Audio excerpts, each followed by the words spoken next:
these guys do. Shots like this. Oh, boom. In the heart of the hole. How about backing up with a second? It's going to... No! Yes! Back-to-back hole-in-ones. Golden T-Mobile, Las Vegas, the grandest stage of them all. We are just one short week away from the largest Golden T World Championship in history. The bright lights, the high-tension atmosphere, the best players in the world, but only one can be crowned champion. Who will harness the ice in their veins and rise to the occasion? Who will cement their legacy and board their flight home as the 2024 Golden T-Mobile World Champion? This is the Road to Worlds. Tony Johnson, known as Whammy, has attended 2 World Championships and won both of them. He is one of the greatest players in the history of Golden T-Mobile and an indomitable force at Worlds. Will he become a 3-time champion?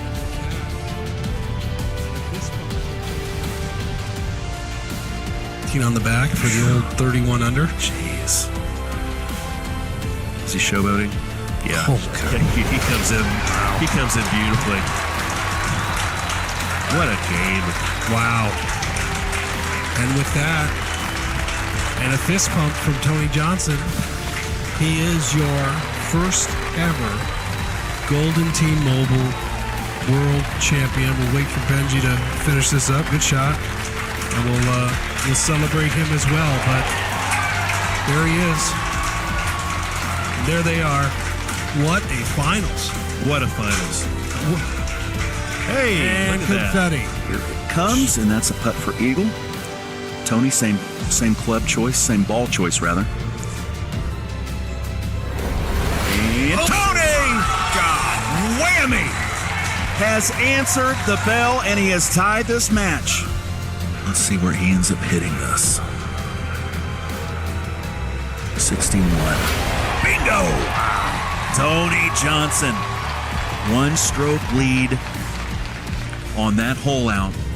61%, 3-iron sniper. Buries it. I do appreciate Tony's replay. Thank you, Tony.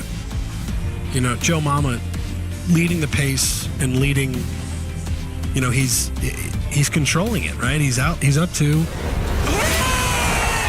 God, that was very loud in my ears. I'm so sorry. Oh my God. I can't hear myself think. That is the danger. He must make this, or this match is over. Does he have a chance to make this? That's.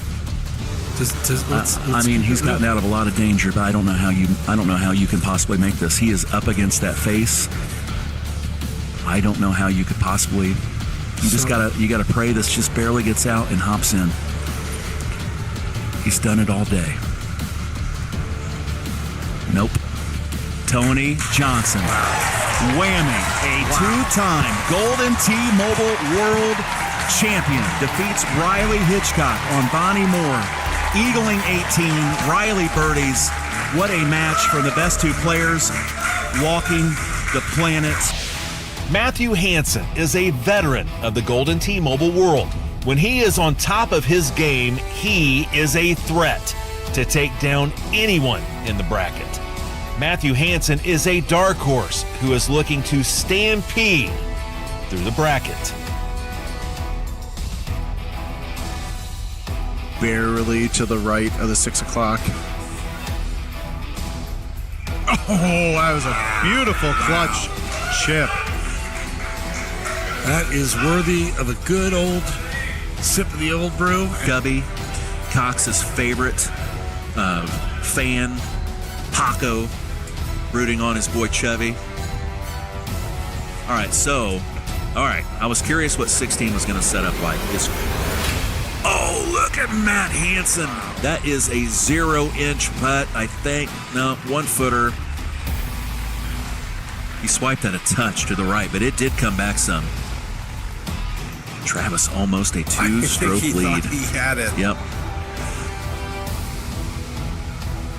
I'm not sure if does this get all the way to the hole for Chubby? We'll see in a second, won't we? I mean, he's so great, so surely it will, but I just... Oh, boy. It sure does. What? It sure does.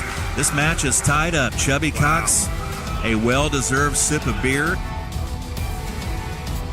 Tough look. This is where those unforgiving bunkers exist, right on this hole. Those 5 that are around that hole, very deep. Do not want to be up against anything, so. Premium on distance control right now. And Chubby Cox holds out. We haven't even matched Kevin Lindsay.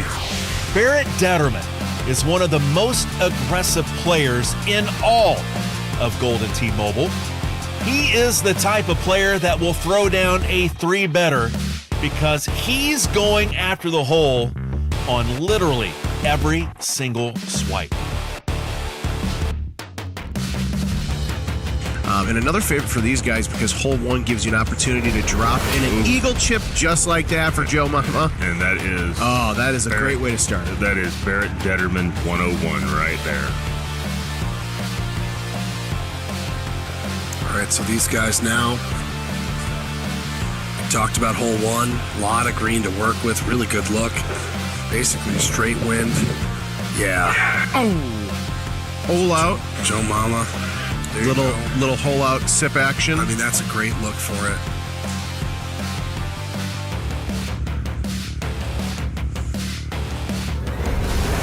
Oh, wow! Back-to-back hole outs. Before he can even, his opponent can even hit a shot, we've got mayhem. Dave Prusky shocked the world in 2023 when he finished top 3 at Worlds. He is a phone player, but put on a masterclass using the iPad for the first time. Dave is a fierce competitor who rises to the occasion. And What? This looks good. show you. He made it! Lumpy! He holes out 1. He's got to make this. To win. He's got to make this to force extra holes. Yeah. Lumpy needs to take his time. What a chip! Forces OT. What a chip. I cannot believe what we just saw. Look at this shot Lumpy's getting ready to hit. He's hitting the full driver with an orbits. I was looking at You that. can't hit this 100. There's A ball change at some point, but there has not been. Oh boy. Oh Lumpy. Oh Lumpy! Oh my goodness. God, that's great. He's in. Here's Prusky. Drivable par 4. Hey! Dave Prusky has done it! Wow. Pulls out the par 4 sniper driver and eliminates from the winner's side Riley Hitchcock. Unbelievable. You said it. Whoa! Dave Prusky, that is almost close to a hole out. Riley Hitchcock is the best player to never win a world championship. He has finished in the top 3 in every Worlds. Riley is a community leader and boasts stellar performances at live events.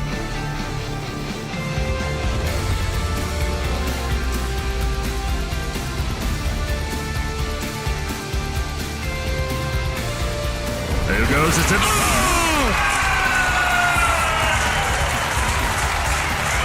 When he needed it.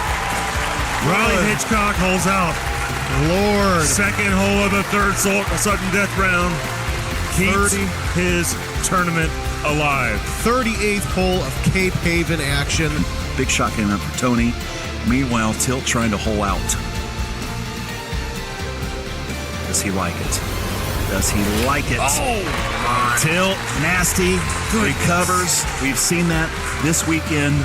Drop a shot, You said hole out, get it back. And now here's a big shot coming up from Riley Hitchcock. I can guarantee you the Hitchcocks are gathered around their TVs watching this match. He's got a great family. I think they're about to watch him do another little fist bump. Looky here. Looky here. Riley buries it and takes a one-stroke lead. Big shots coming up for both players. Tilt does not want to give up a stroke, has got to clear this waterfall. That will make it. This line is great. This line is great. Hello! Tilt Nasty on fire.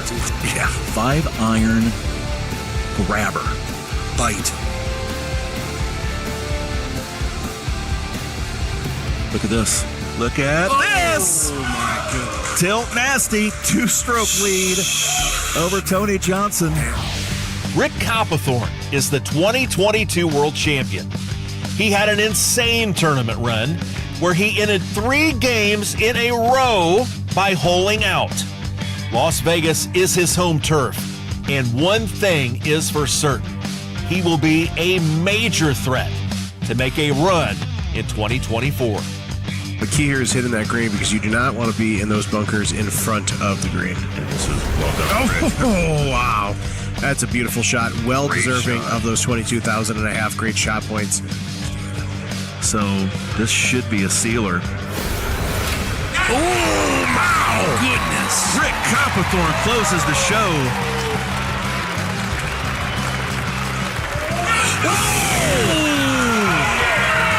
The best long-distance shooter in the world. Wow. The Rick second, Copperthorne. the second walk-off, the 18-hole Drano in a row. The stakes have never been higher. He is sizing this thing up. Lance, meanwhile, has got a pretty aggressive look at this one right now. Copperthorne is your world champion. Wow. Another walk-off. Rick Copperthorne has won it. Wow. The 2022 Golden T-Mobile World Champion. Rick Copperthorne, swiper, sniper. And a holdout, somewhat fittingly. Chad Schrump is the voice of Golden Tee. He is a top-notch competitor and someone you can't overlook.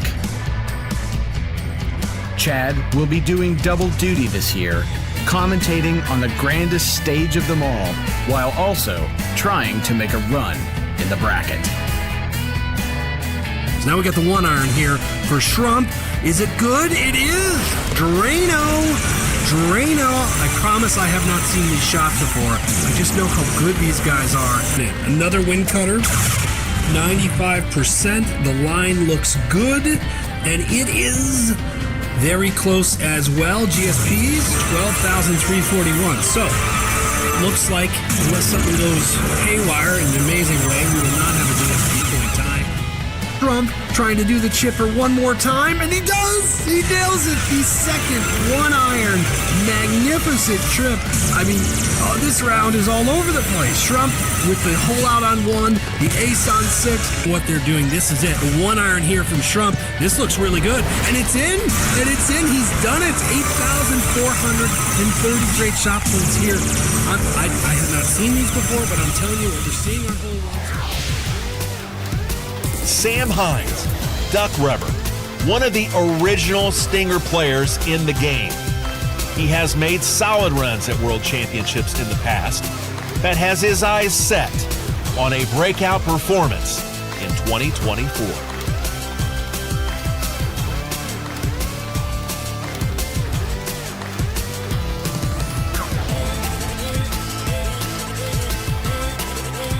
Don't hit that shot. This guy's a maniac. This guy's a I maniac. appreciate the honesty. What the hell should I know? I mean, he has to hit it farther than a flat green. He's in the rough, hitting uphill. He's gonna have to hit this quite a ways. There's some mad scientists to this. I mean, 65, 70%. Yeah, that's looks about there. So he's up to 70 right now. He's a little more than 70. So what's he at, about 70? Yeah, Let's see if he did it looked right. like it. It's going to kick right. Oh, just short. Nice shot from That's Sam. perfect. It's line. beautiful. And he knows it. I would imagine Sam Hines is going to go through the trees when he gets to this hole. Yep. Jordan will try to make this with every fiber in his being. 8-iron grabber. It'll come down. I mean, it's an up 7 green. Look at Sam. Oh, Sam Hines. Wow. That is Sam Hines. That will be an easy putt. Now here is Sam. 1-iron stinger. He got it! Sam Hines proves me correct when I say he's one of the best in the world at this shot, and he ties this match. Russ Lyons is a newcomer to the world stage. He is one of the best players to never compete at the World Championship. Can Russ overcome the nerves on the grandest stage of them all and display his skill set to the field? Swipe was a little bit left again, but it is pure. It was left, and left meant dead in. Beautiful shot from Russ Lyons. Javelin takes that left sloping green and finds its way into the cup for an unexpected eagle on hole number 11. Doesn't get much better than this. Here is a 5-iron for Russ. This will break sharply to the left. This will break sharply to the left, and once again, Russ Lyons has used the left sloping green to hole out on a par 4. He is up on this green. That is a par 4 you're looking at. Both players will drive this green. This needs to dive to the right. Russ Lyons, he is back in this match. Makes the par 4. Beautiful shot. Javelin plays this out to the left, lands on the green, dives to the right, and it goes in. As the sun sets in Las Vegas, we are only one day closer to the World Championship. The bright lights of Las Vegas set an electric atmosphere for the championship stage. The biggest prize pool in Golden Tee history and eternal glory are up for grabs. Will we see our first 3-time world champion? Will an underdog emerge from the pack and set a new standard of greatness? When the smoke clears and the dust settles, who will shine the brightest?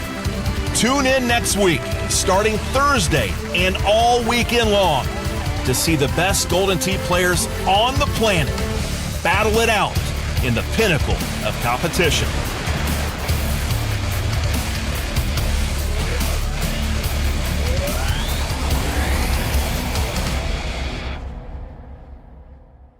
All right. The Golden Tee World Championships. Two of them. Two of them underway. We are at the Palms. Adam Kramer, Chris Longino. You've heard us before, maybe. If you're just checking us out for the first time, welcome. We're glad to have you. We have got 4 incredible days of Golden Tee in all sorts of form factors, starting with, Chris, the Mobile World Championship, which is going to get underway behind us here momentarily. So what are the vibes? Vibe check. The fourth iteration of this championship for the Golden Tee Mobile guys. 24 of the best players. Well, we have 21 of them that are here. 3 of them will be last chance qualifiers, and it's a good field. A lot of good players, a lot of very high volume players, a lot of guys that can beat each other at almost any given time. Should be in for a good championship. Yeah, I got good feelings about it. Yeah, we are in this room that we're in at the Palms. If you're thinking about joining us, please do at any point. We're right off the casino. You can walk right in and then turn to your left, and then you'll find us there. It's spaced out in, 4? Every room's got like a different flavor to it. We got 22 arcade machines scattered throughout this room. We'll do the arcade championship after mobile has started. What has been amazing, though, is the number of arcade guys that are warming up, that are getting drinks, that are in Vegas early, that are practicing, getting their... Yeah, they're all getting warmed up, and the prize is still a few days away. We're getting early, but these guys are definitely getting themselves in the mood right now. So you mentioned prizes. This is what we're playing for starting today. If you're a last chance qualifier, you can get in and hopefully get a crack at this thing. So now I will say, candidly, as we look at this prizes, you and I, our origins are arcade. Let's just put it on the table and lay it out what it is. However, we love Golden Tee in all forms, and watching the mobile guys play for this type of money, it's a precision game. It's a math game. How would you describe it for a guy that's played the arcade cabinet for as long as you have? Yeah, when you say a math game, it's 100% correct. It's about getting themselves like the right percentage shot and it's the right percentage amount of power to get themselves into a hole out. All right, and that's the ultimate goal. These guys, I mean, a lot of them will finish rounds 3, 4 better, and it's because they're able to hole out from the fairway by hitting really accurate shots with lots of momentum that just kind of stop right before they get to the hole.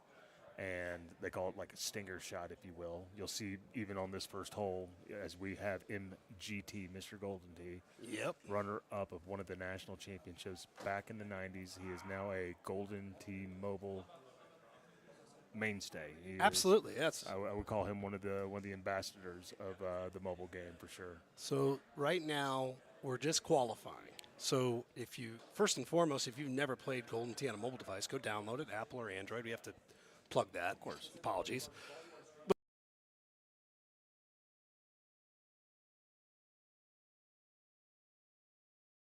What you see with Mr. Golden Tee here is he's actually got his chipping wedge out, and this chipping wedge is just going to go with a lot of momentum. He didn't get what he wanted. He was a little swipe to the right, if you will.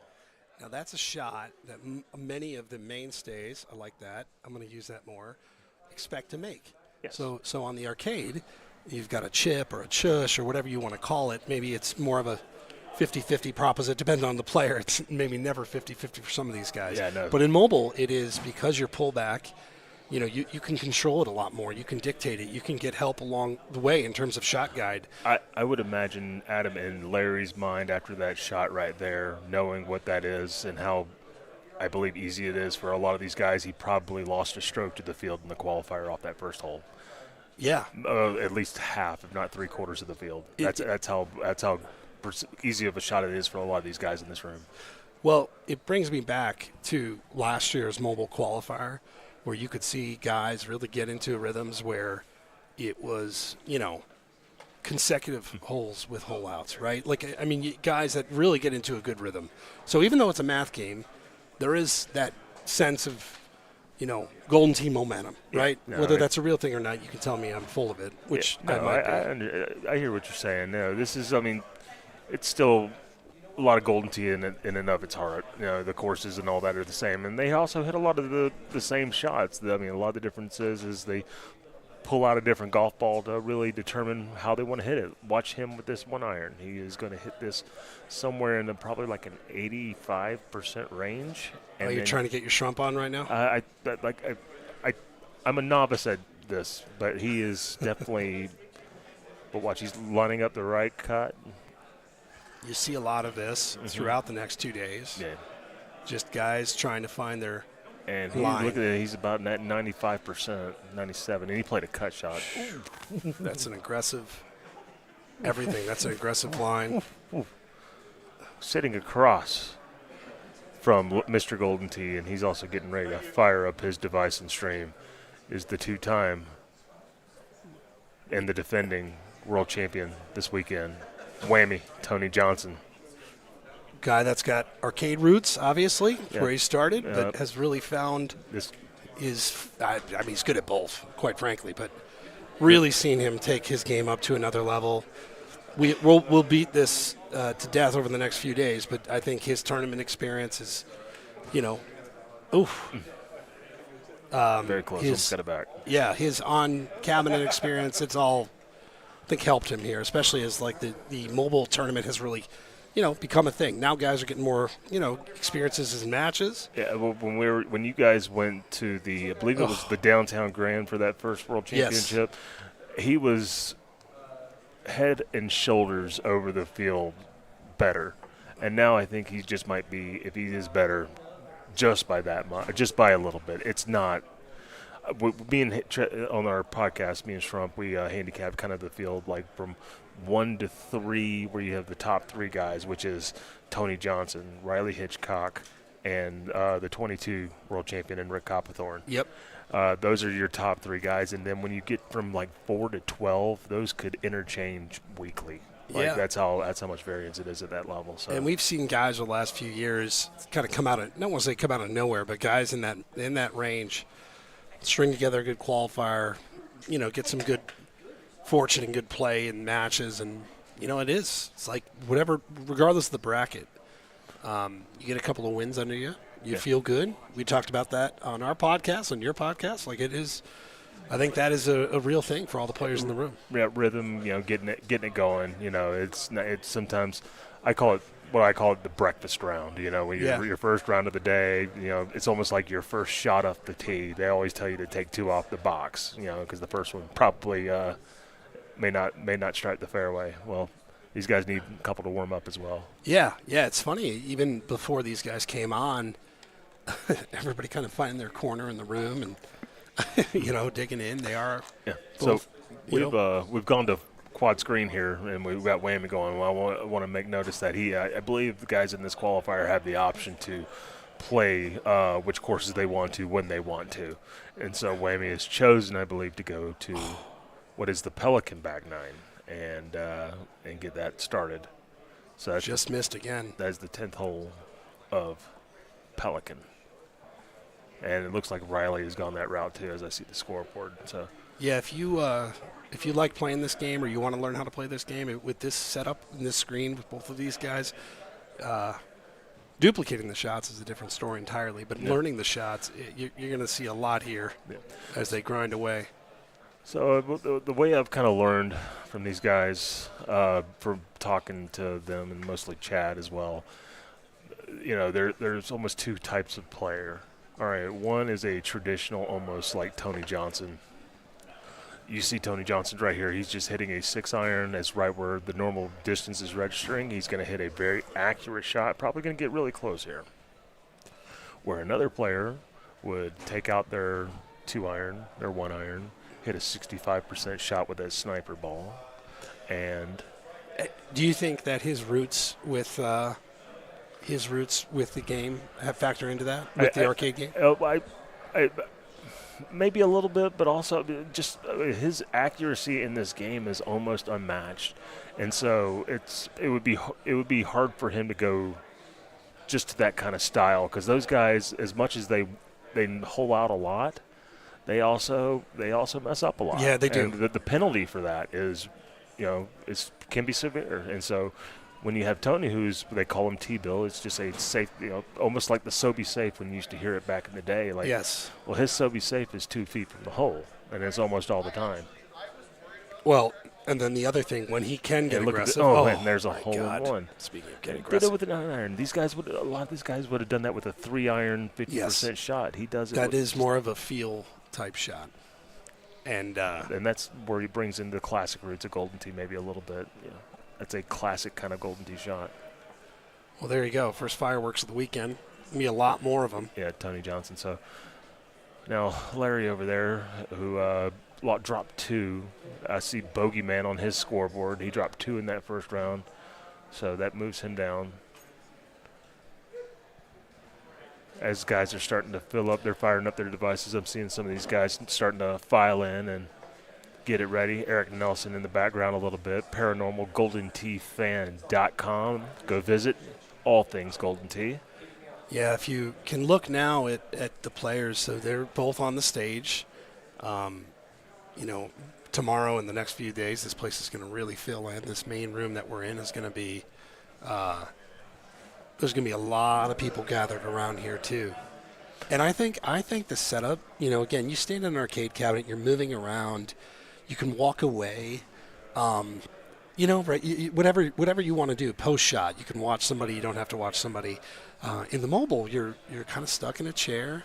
You're, you're literally just standing there or sitting there, and kind of in your thoughts. I always am interested, Gino, good and bad, how the way some of these guys react. You see a lot of them. You'll see a lot of this. The look up.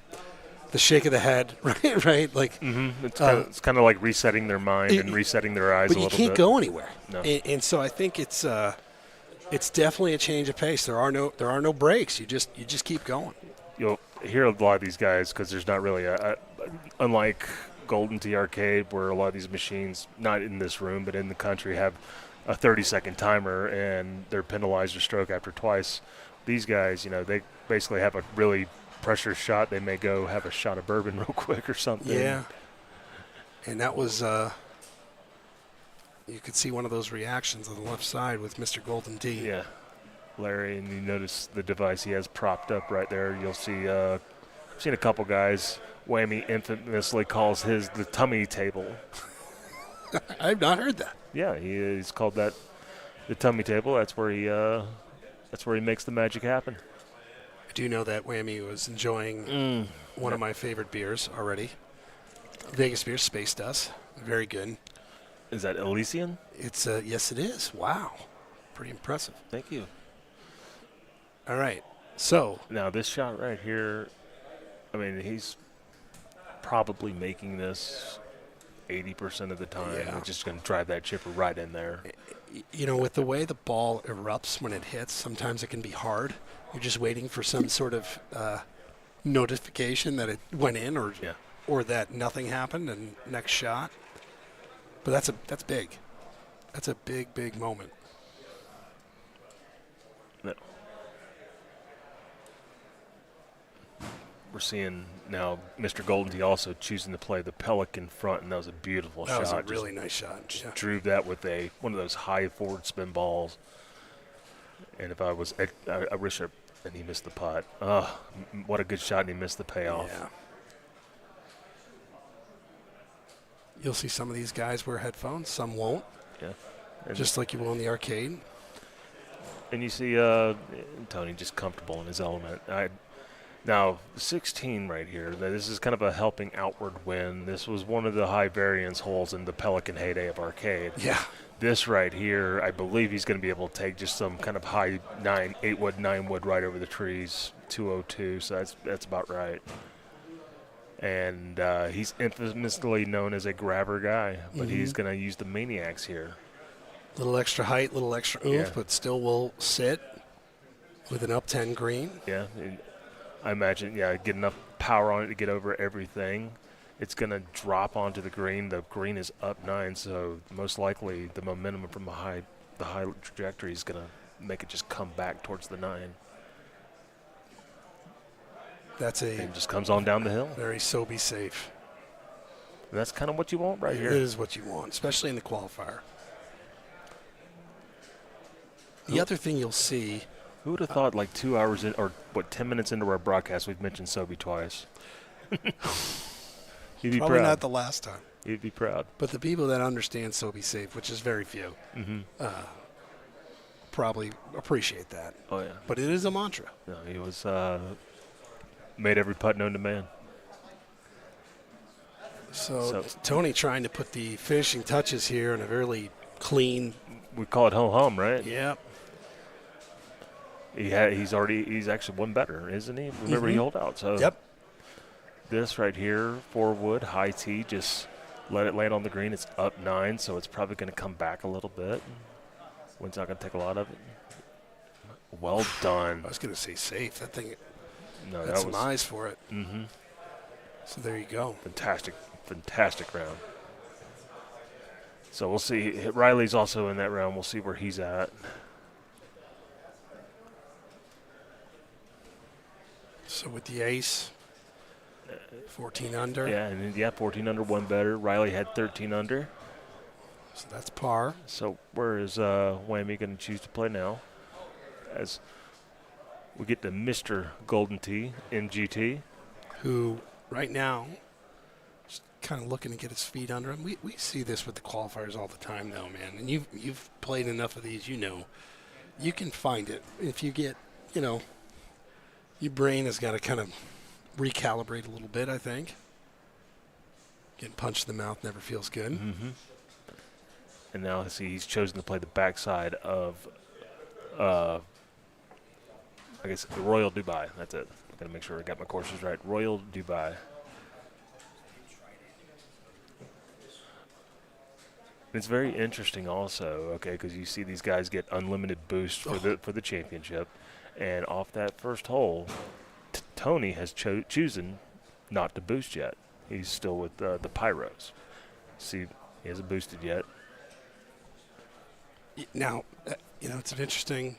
See where Mr. Golden Tee is with the insiders, Yep. and there's he boosts now. And he's he knows the particular distances he has with the Pyros. So that's next level, though. I don't recall seeing that, in terms of managing distances, and I guess don't use it until you got to. Yeah, If a well, club, I mean, in a regular game of Golden Tee Mobile, it would cost them 99 cents to boost, and here they have unlimited boost, so they don't. Most guys, they do boost every round anyway. Yeah. But he may wait a couple holes just because he knows the distance of the pyros. He plays. That's the highest achievable club that you can have in Golden Tee Mobile. And there it is. Yeah. And it's gonna be like this all qualifier. Tony was on my podcast this week and just really just kind of explained. I mean, this is a competition, so he does want to have a decent qualifier. But at the end of the day, he's still going to rue the day. And one of the things we also talked about is these courses where you're noticing Pelican and. Well, now you got some Mayfield in there on the left. Yeah. Didn't remember Mayfield being a part of this. Okay. Well, Mayfield, so Mm-hmm. probably could play it in your sleep at this point. It's I like the course, by the way. Yeah, just from a general Golden Tee standpoint. it's a Muni. Yeah. It's a Muni Golden Tee course. This is a kind of a flatter course, and what I'm mentioning by this is with Eagles Peak and Rattlesnake and Bonnie Moore that have high elevation kind of shots. That sniper shot, those kind of shots they're not all that available in those kind of rounds. Yeah, and the elevation, of course, in the arcade version, you can hit a trackball harder. In mobile, you are confined to 100%. You've got tees, you've got balls, you've got other things, but it makes it more challenging, for without question. No.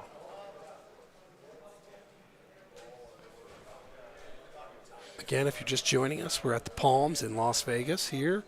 Day one, hour one of the Golden Tee World Championship. We crown a mobile champion here by tomorrow, end of tomorrow, and then we'll start the arcade festivities tomorrow night and throughout the weekend. So everybody, please tune in. We're going to have a lot of voices going to be housed. Like and subscribe also to all of our Golden Tee channels. Yes, thank you. You're good, man. So room still continues to fill in. You're looking around the room a little bit. You've got guys playing their qualifier. It's actually tension-wise for a Thursday afternoon is up there, right? Just trying to get through it a little bit. But because of a lot of these guys that have already qualified, it's not too much stress on them. There's not a cut to miss. But God. Agreed. Yeah, they still want to play well. You still want to play well. You want to show well, and you know the importance of a bracket.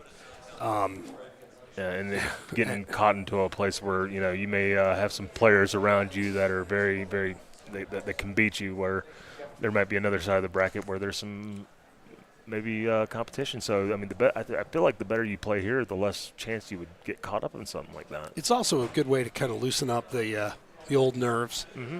There is, I don't want to say there's less at stake, but you're right. Everybody here, we're going to get matches one way or another. A little different on the arcade side where there's a cut line, and the cut, because of the quality of players, is going to be ridiculous. Have you thrown a cut line out there yet? I have not listened to the latest on the pod. Oh, no, what the number's going to be, I have to go back to the lab. Well, I got to go back to the lab on All the right. courses there because I got to.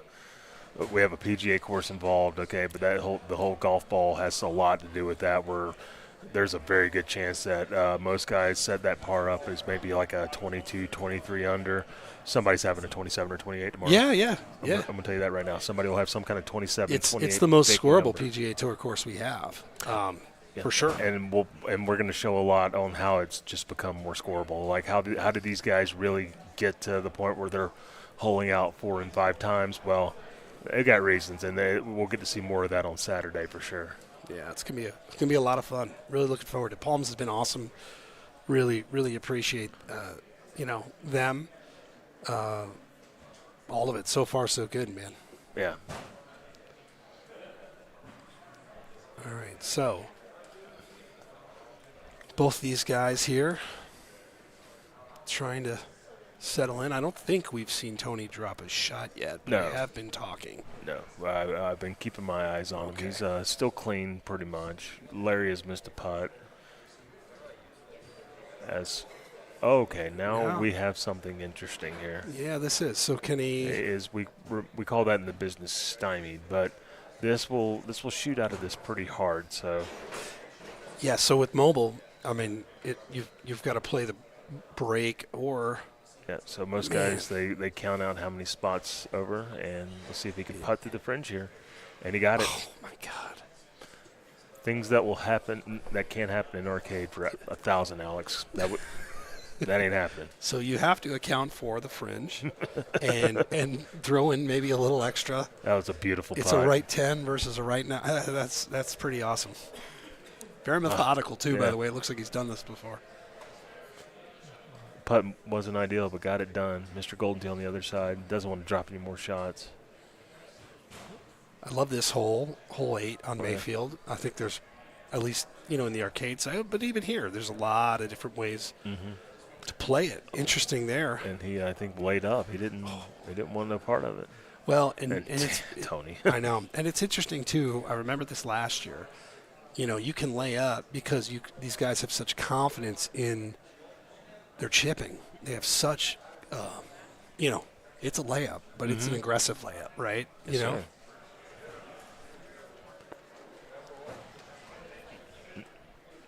Now watch Larry with that 3-iron. This is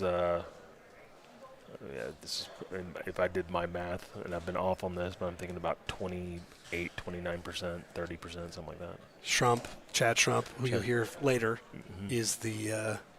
I walked by him earlier, and he was explaining a shot to me. The math already had me spinning in circles. Yeah. And what do we got here? He's right around that area. So this thing's going to be coming in hot. 29. Oh, boy, he's had, I think, at least 3 of those that are right there, and you can see the body language. Everybody, but he's right, just skipping by.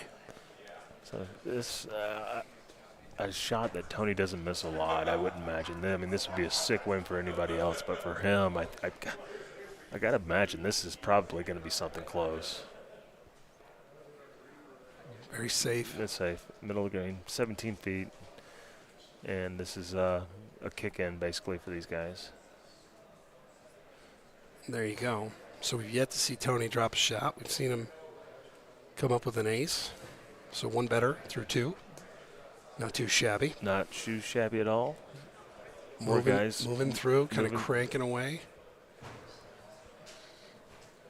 So this place is called Green Street, Adam? Yes. Pretty cool. Pretty cool. Definitely a different venue. It's 4 different rooms. And again, every room has a much different vibe. You got some wall art. You got some unique decor. What was funny moving in yesterday, the back room actually backs up to the pool. So if you want to see the sights, just peek your head through a curtain, although it may be hot under there. Not as hot as it was last year by that curtain. But really, really neat. I love how accessible this place is, right off the casino floor. Palms was the site of my first ever World Championship that I attended. Oh. Silver Strike Bowling World Championship. Yeah, I was fortunate enough to have a person that competed in that championship who was a friend of mine show me some young Adam Kramer. Young kicks. Adam Kramer, full of life in his eyes. Yeah. Just more hair. Tips were a little frosted. A little bit. They were. It's funny when you Slightly frosted. slightly frosted. It was my in-sick days. Oh, man. But, yeah, that was what a time. I had heard a lot of stories about it. Gary Califano, obviously, he tells the story about he broke his rule as a MC not to drink. And He broke it like I've never seen someone break a rule quicker. The whole event was that vibe. Pretty cool up there, though. We went, the Kingpin Suite. here in this room, here in this building. Here in this building. That was fun. And here we are back, Yeah, so- 16 years later. So Mr. Golden Tee has started now on the backside of Pelican. Rattlesnake has now come up for a whammy. So my Rattlesnake I have a strong. When they asked about courses in mobile, this, of course, I could proudly say, and I know Kevin feels this way too. This is at the top of the list. So when we go to trade shows, what I do is I stand at a rattlesnake cabinet, and I try to shoot a 31, 32 under. I try. I don't. But I love it because with this course, the allure of it, as you know, is it's extremely scoreable. Now, I have not seen a lot of these guys try to do it on mobile, and I'm interested to see how it translates. As they speak of it, it is just as scoreable. Well, like a hole like this, right? And Rattlesnake, for those that don't know, we remastered it in Golden Tee on the arcade side, and then remastered it again, basically for mobile. So a shot like this, which is always diabolical, on the arcade side, you got some more tools to work with. Now, this, from what I understand, if Whammy's not going to drive this, which I don't think that he's going to unless he knows of a crack and a cut over there, I think he's trying to pound it on top of one of the ridges. I don't know if he can get to the green. Yeah, that's the play. That's the play right there. So he's on top, and so you see guys that will play. For him, it's most likely some kind of I'm going to ask a question I should know the answer to. If you come up short, which I do pretty much every time I play in the arcade side, and the diabolical nature was you get re-teed. Do you get re-teed here? Do we know? I'm sure we'll find out. I don't have the answer to that question. I wish I did, but sorry, I didn't mean to. No, all good. I mean, these guys know I don't try to say more than I don't know. It is. You had to give it some thought because on the arcade side, you're looking at the tee shot again. That is not the norm in Golden Tee. You get a drop, and you're also not able to use a tee from time to time, right? Yep.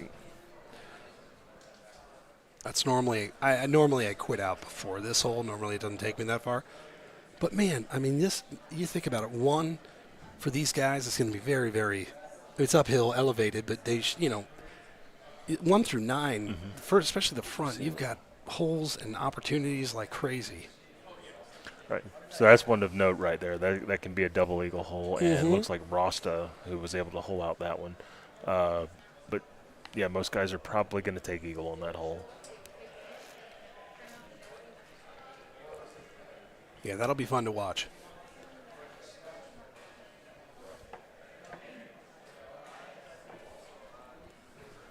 All right. So this was it's about at this point on this hole back in 2018, and Joe Massera and Evan Gossett are playing, and there's a fight about to break out in the crowd. You remember that? Yeah. I do. I do remember that. I wasn't there, but I remember you guys kind of having to pause. And it was not, you lock in doing this, and it's not the norm. So obviously anything. But yeah, no, I remember that. Good memory. I've asked them both on my podcast when they come on. Like, so when all that was happening, because they both had earbuds in, they had no clue that was going on right behind them. Yeah, it's like I remember when I was in Little League and two dads, I remember going at it fighting, and I was on the pitcher's mound, right? Actually, one of the dads was my buddy's dad. That ain't the guy I'd pick a fight with. But it was distracting nonetheless. Yeah, but with the ear, with your ears filled with music. Yeah. Do you listen to music when you play? I've probably asked you this already. When I'm like really working on my trying to focus and hit good rounds and just not be just not really have outside distractions, I will. Tournament, rarely. Tony, give it another run. Match play, yes. Qualifier, I don't. Not for me. Yeah. But to me, I mean, everybody's just trying to stay focused and trying to stay, as I call it, present. Just not think about what's happening. Just stay in that moment and in that shot. Yeah, with the qualifier, it always helped me to do some talking. Some players. I think like it or do it, and others just, don't. Before AirPods were invented, Andy Haas, who I think it played with a little bit of earbuds, but at the PCC, like when I played him, and I told him the worst thing he did was he started just talking to me. He had lost his first round match. I had lost my first round match, and he just was talking to me we hadn't seen each other in a while. And we're just about the 12th hole, we come to look up. Oh, we're still tied. He needs to shut up, and I end up beating him on 18. It was. As we've just found out that Riley Hitchcock Tilt Nasty, 15 under front 9 of Pelican. Riley, for a good chunk of last year's Worlds, looked like he was going to be an unstoppable force. Yeah, if I don't know if I can handicap this, but if I were to handicap this, just by the way these guys talk and knowing where they place in the league commonly, like Whammy would probably be plus 250 to win the championship, Riley plus 350.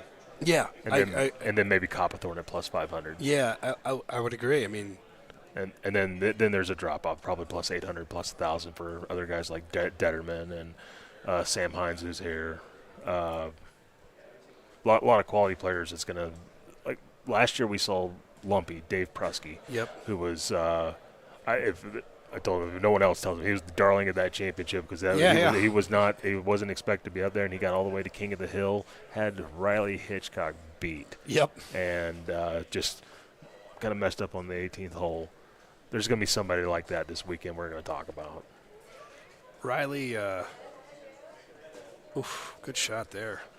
Riley definitely, in terms of game when it's on, I think it is different than Whammy, who is steady. But Riley, it's more in a fun way. It's volatile.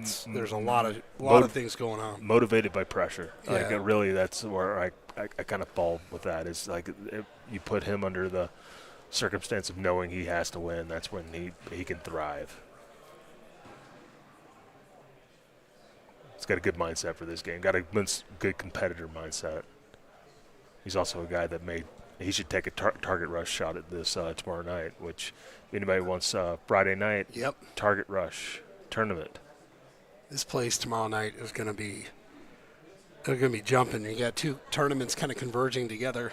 It's kind of always like the Friday night's the party, like where everybody sees each other. We're all getting acclimated, and after that, it gets a little serious. After that. It's game day.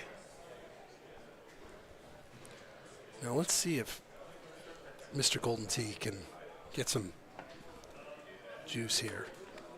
Been very clear. There it is. And hasn't made one yet, and he has to feel like he was owed that one. Yeah, great shot. That was a great shot. But it speaks volumes because that is the expectation. You don't see that on the arcade side where you miss a chip and you react negatively like, oh. It is not, you expect to make these chips with the balls and the tools that you have. And when you normally make them at home, they say, they should normally make them here. And sometimes not always the case. Look at Rasta there with a 16 under on the backside of Rattlesnake 18. That was a 15. I don't think, outside of not getting double eagle on 12, that was a clean round. And a lot of guys are not going to get double eagle on 12 there. No, it's so these guys are flying. Pace, you'll see some interesting pace when match play starts with guys and that's one getting ahead of each other and maybe slowing down. So, there's guys that are going to be as thorough and as accurate as they can be. And sometimes that will take between 60 and Rick Copthorne, again, a guy that plays, and I mean it, just it's style of play. Yeah. Just like you see in the arcade, too. It's more deliberate, more precise, or maybe not more precise, an attempt to be precise. Yeah, I don't know if it's, sometimes 60 to 90 seconds between shots, but it does happen from time to time. Yeah, yes. I'm saying it all very endearingly now when we get into match play. But why I bring it up, too, is these guys right now are just playing – I was going to say with themselves. They're playing against themselves. They're playing against the qualifying bracket, right? So it's them versus the course. But in match play, and you start to figure out, what do I need to do to beat this person? Mm-hmm. You'll see guys, I think last year you had, 4 to 5 to 6 holes some players were at. Yeah. And so did they slow down? Do they look at the leaderboards? Do they look at the, you know what I mean? There's a you won't see that right now. It's a little bit of a strategy, but there's guys that are faster than others in general. I mean, that's somebody like a Barrett Detterman or I mean, Micah, he would be one of them. He like those guys speed through their rounds. They don't take a whole lot of time thinking. And No. and for me, that probably represents them being a little bit more of a field player than they are, thinking about the math all the time. Yep. Where, you take somebody like Rick. Rick is going to play the perfect shot. I mean, he's going to play the best shot no matter how much time it takes him. And when he gets the answer right, he's, I like That's right watching most of him the time. because he grinds over every shot. yeah. And I mean that in the best possible way. Every shot he's hitting, like just his mannerisms, his body language, every shot is critical. So he wants to give the appropriate time necessary. So we got crawdad backside over here for Mr. Golden Tee. Oh, and he would tell you that's a poor shot. I don't know if I've seen Whammy any further than 20 feet from the hole in this entire qualifier. He's Eagle. Yeah, Sorry, Eagle Peak. yeah, Eagles Peak. Did I say crawl? No, Eagles They Peak. both. Neither treats me very well. So just. Yeah. Okay, that was Yeah, so this is a really challenging course, right? So when it comes to match play, is this one? I mean, Rattlesnake is fun and kind of cartoony in a way because the scoring is so insane. But it scores here too. I mean, these guys there'll be a 30 in this group. I mean, the par, if I remember correctly, is 30 or close to it. But you got to earn it. Mm-hmm. I mean, you got to earn all of them. What a good course. We only had like 2 tournaments with it last year, but Eagles Peak is what a good course. Yeah. Yeah, I think he's going to figure it out. I think he's kind of, recalibrating, as we all are. Putting together a pretty good round here. $10,000 to the champion. Now, this is an interesting shot Yeah, here. look at that left 10. He's just going to try to stop something. Oh, no. Wow, that really flew. And he can just, all he can do is just laugh.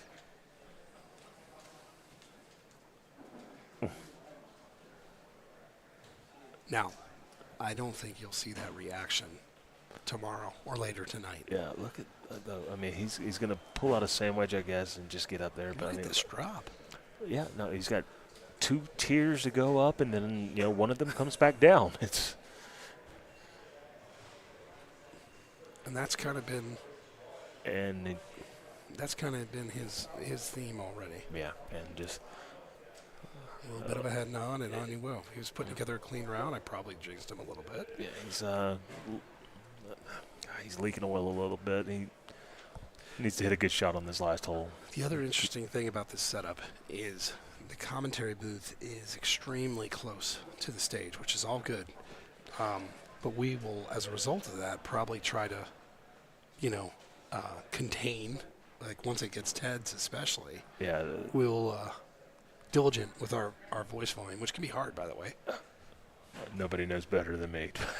Nobody knows better than me. Trust me. This is it's a hard for me, and just to try to keep the excitement to a 3 by 5 foot box here. Well, that's why we bring you on. We want you to get loud. Oh, we'll get there. Trust me. We're gonna see some shots on Sunday too. Yeah, we got to ease into this thing, dude. There's a whole lot of talking to be had. I did request some honey. Forgot honey at home. Honey is the voice elixir. I know you know this. Obviously, you've got a much cleaner voice than mine. So honey will be needed, I think, to get through the next 4 days. And for me, I mean, it might get a little bit raspier over the next few days. It depends on if one of these Golden Tee players wants me to take up smoking again, which happens to happen when I get around these guys. Damn them. Yeah. Damn them. I'm so easily influenced. It's a problem.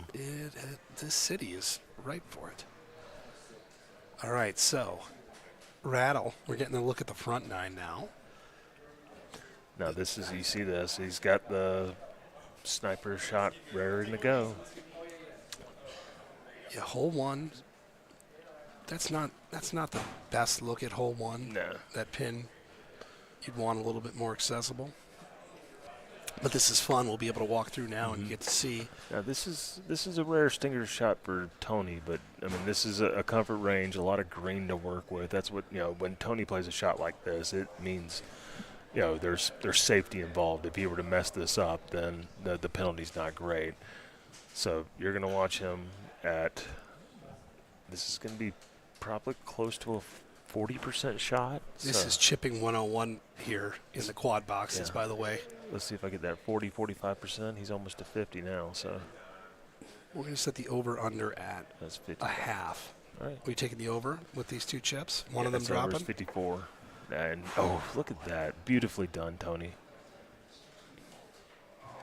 And this has got an excellent shot of going in. Yeah, this is a really great ball placement. Yeah. Great look. Comfortable wind. 35% looking like.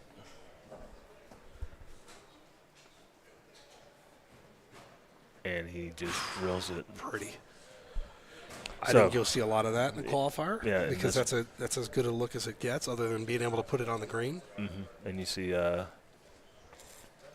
lot of guys in that that's played it already. They have the same score he does. So not a lot of misses so far. 18th hole of Mayfield.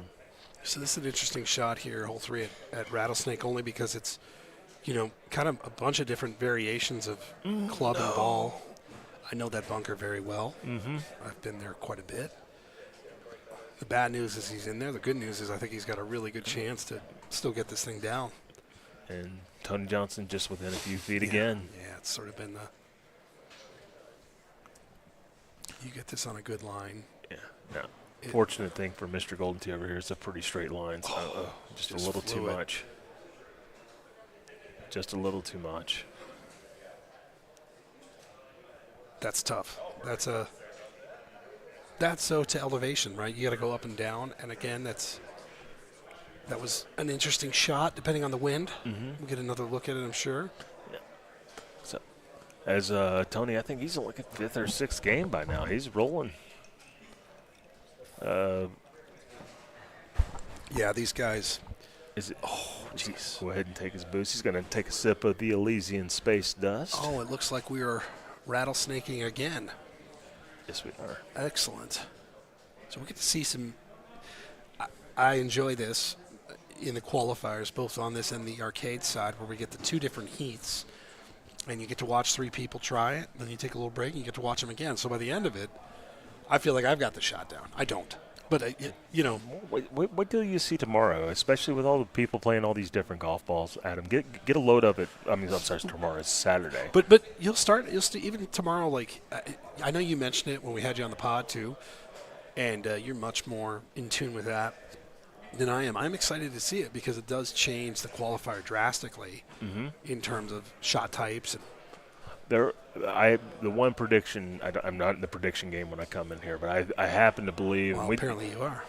There's normally every time we come to this, there's somebody we just look up and that's in the silverback and like, how did that happen? Yeah. I would mention guys like Evan Gossett from 18 Yeah. or into 19. He missed it out of the following year.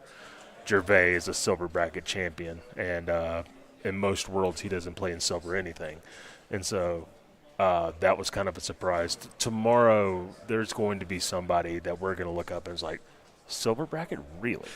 Well, it's like it's like a major in real professional golf, right? You look at the you look at a PGA Tour leaderboard for a U.S. Open, and oh God, that guy shot this, or you know what I mean? There is some of that because I don't know, with the qualifying scores, what they're expected to be in the minus 130, whatever it's going to be. It doesn't take much to get you off your access, right? You got to average 26 under, 27 maybe the under. 27. So you think about what par on these courses is, and you blow up 2 holes in a round, and all right, now we get another look here at 2. Yeah, and let's see if Tony does the same. This is, once again, straight wind, straight up. As long as your swipe is straight, this will go in for most of the guys in this field. Now this hole on the left side, hole 6, This is an interesting putting hole because you're going to get some long looks at it. Oh, gopher ball. Just reached out and grabbed it. Yeah, and he's now with the best in this part of the qualifier in this one. Now this hole is Now this is interesting too because drank more golf balls of mine than probably any other hole. And I agree. It can set up very politely. It can. This is not one of those setups, by the way. The drop is where the killer is because, I mean, if it's like arcade, the drop is in the rough. And then you can't use the tee, the crest. I mean, it's basically become a smaller shot. When you look at him trying to, and this is just that's a very safe attempt. It's kind of a push shot instead of trying to curl it in. Tony Tebow, look at this, just getting all the way down near the hole. Nice.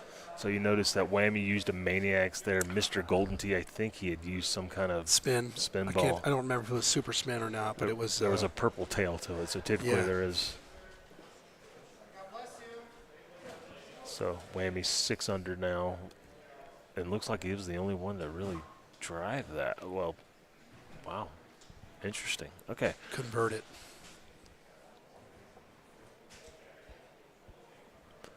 So now this hole's all about just dropping it in the best place. And look, Mr. Golden Tee had it on a great line, probably 1% more than the hole.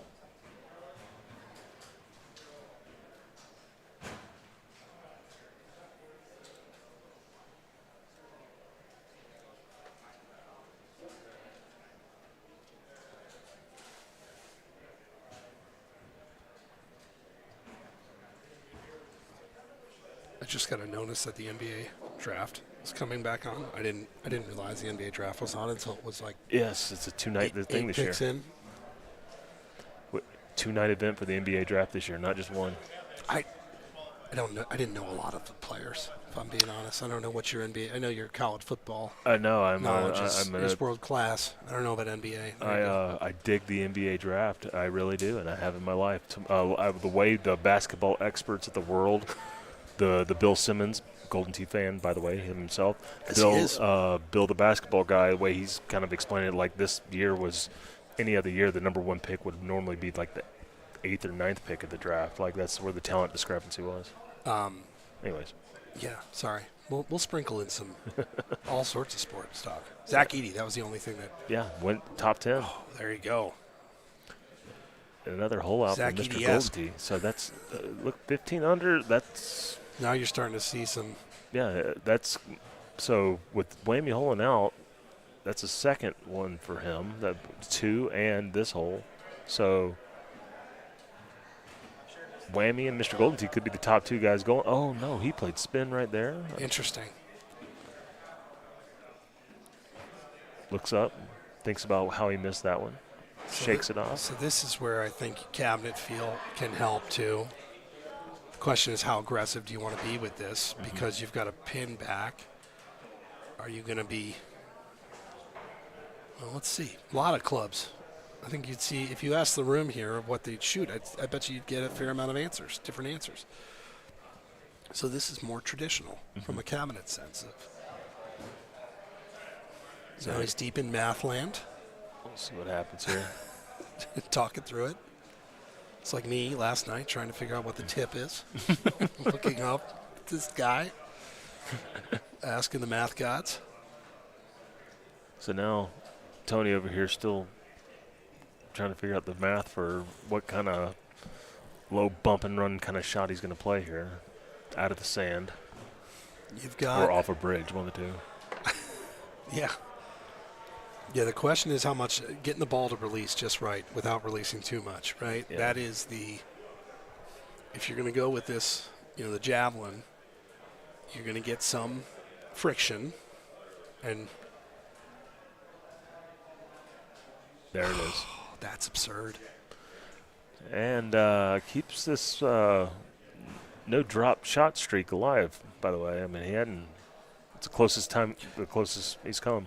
Now, I don't think he was replaying it for us or Yes. for you out there. I think he was replaying it to kind of check him. You know what I mean? Like check himself on the shot and on angle because that's a shot. As we play this course throughout the next couple of days, that's a shot I think we're going to see a lot. But that is, that's the most time I think I've ever seen in a non-match play, championship on the line, Tony take. Mm-hmm.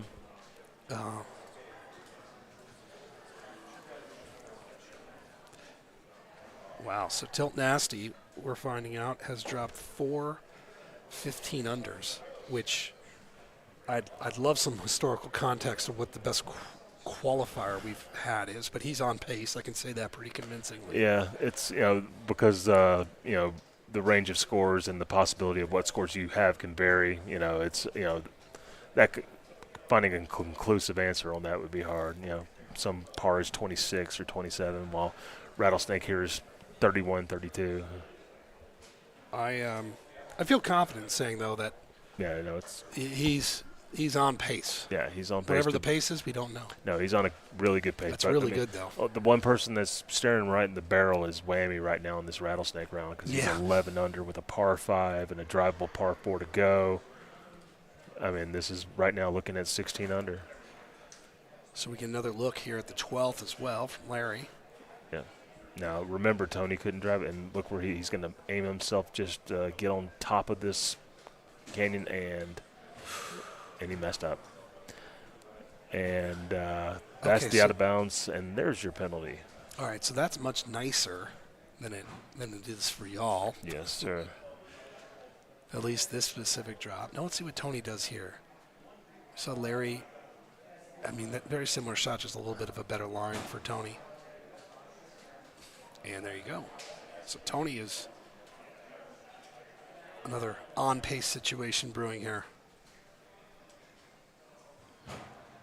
Look at this, 14 under. No, this is 17 under pace right now. Yeah, this is.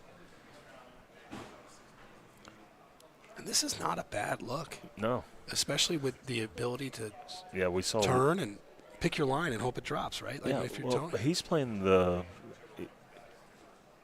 He's just going to play that was pretty safe. Yeah, the sniper ball, and where Larry, he basically picked the javelin and just took all the wind off of it, picked a spot, and let the green do the work. Now this hole is not drivable. All right, so. But I love that pin. Mm-hmm. And if you can line yourself up well, I'm curious what he hits here. Would he hit like a sniper and a high tee, or really try and hold that right side of the fairway? That's what I would do. But I don't know what the hell I'm doing. There you go. Well, okay, so my guess is he's trying to line the wind up first. Yes, exactly. All right, that would be the first thing, trying to line a good wind up for him to go at. So not quite straight, but it's. Yeah. So now. Well, this is go zone, man, because even you got the little backboard behind you. This is. Most guys would probably break out the 1 iron or a higher club and play a 50% sniper. I think he's just going to play his normal safe shot. He's. As you see him doing the math right now. So Larry on the left did the old head grab. Mm-hmm. I wasn't sure what. I thought it would be a catastrophe. It wasn't, but not. Clearly he's still, a tick or two off. So now, just let it go to the right. So 16 under. I think Tony's reaction to that, I don't know, there's probably 3 different shots he could have tried in there. Mm-hmm. I'm actually kind of surprised he chose that one. So if I'm correct, that ties Mr. Golden Tee? No, that's one ahead of him. That was one better than Mr. Golden Tee. So those are the top 2 on. So I don't think Riley's played No. Rattlesnake either yet, which makes the 15 under situation that much more impressive because I like his chances. Yeah. So I don't know what it means to Whammy to level up anymore, but he just leveled up. Congrats, Whammy. Yeah. No, normally gives you some golf balls and all that stuff for going to the next level, but for him, about as high as level. Balloons drop from the ceiling. Parade. All right, so again, Palms in Las Vegas, Golden Tee World Championships. Mm-hmm. We are starting with the Mobile World Championship. Everybody, at least on the stream, playing on iPads. Tomorrow night, we'll kind of have our kickoff party, Target Rush, Last Chance Qualifier. Saturday, the main event will get going. Plenty of people will be here. Place is filling in. It's funny because for having both events at one time, this is early for arcade guys to be in here banging games. As you know very well, historically, Friday, we'd kind of welcome everybody in, afternoonish, start filling in, 3, 4 o'clock. As Mr. Golden Tee gets wet. But so we didn't know what the arcade turnout would be today. It's pretty impressive, man. Yeah, I think these guys would much rather just come here, bank some games, than give a few bucks to the blackjack table. I ate a major the other night on a slot machine. Oh, did you? $1,400. I have yet to give it away. I'm gonna try. That was a win. That is a win. We'll take him here. So very small green for Mr. Golden Tee to go at here. 18. Yeah. Rattlesnake. Now let's see what this is. Tony's zone right here.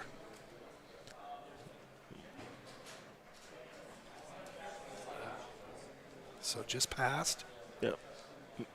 And Mr. Golden Tee got it, so he'll tap that in for.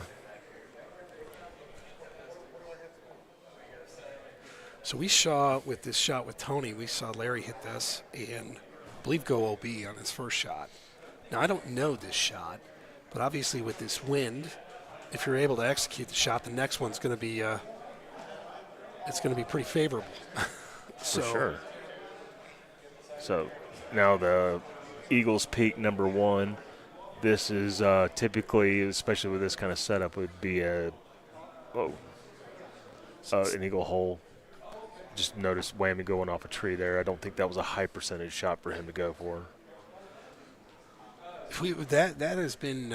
These guys are hitting that shot with confidence, but I can't say the results through 2 of them have been rip-roaring successful. Right? They know better than we do. And Man. now from the heavy rough right here, and Tony's doing the math. My guess is around 50%, maybe 45, 50%. Yeah, Trying to and look at him going well past that. So obviously, I did my math wrong anyway. Well, I think with where he. Watch this. I think with where he, hitting the tree, that was a pretty good break to end up there. Yeah, that could have been a lot worse, I imagine. And this is a tough shot right here for Mr. Golden Tee. Just that pin tucked all the way to the right. That's a good shot. There's no sense getting silly with that. So let's see if Whammy does the same thing that Larry does, no, he's playing just a naked ball. There is no ball. And just lets it go. Yeah. That's a tough hole. No. That to me sets up as a much tougher hole on mobile than it does in the arcade, because you're going to get a lot more kick, especially with the left pin. Yeah. Generally, guys would play like a low tee shot with backspin. Yeah, exactly. So I think, to getting it feed to the left. For them to do that, if they were to use an orbits or a grabber, that's just going to hurt them more, especially where that pin's at. So.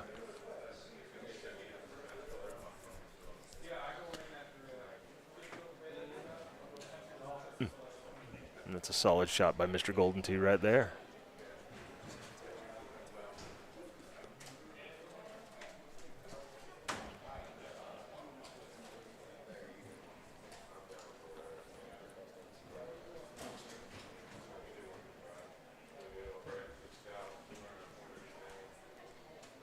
This hole on Eagle really pisses me off. Mm-hmm.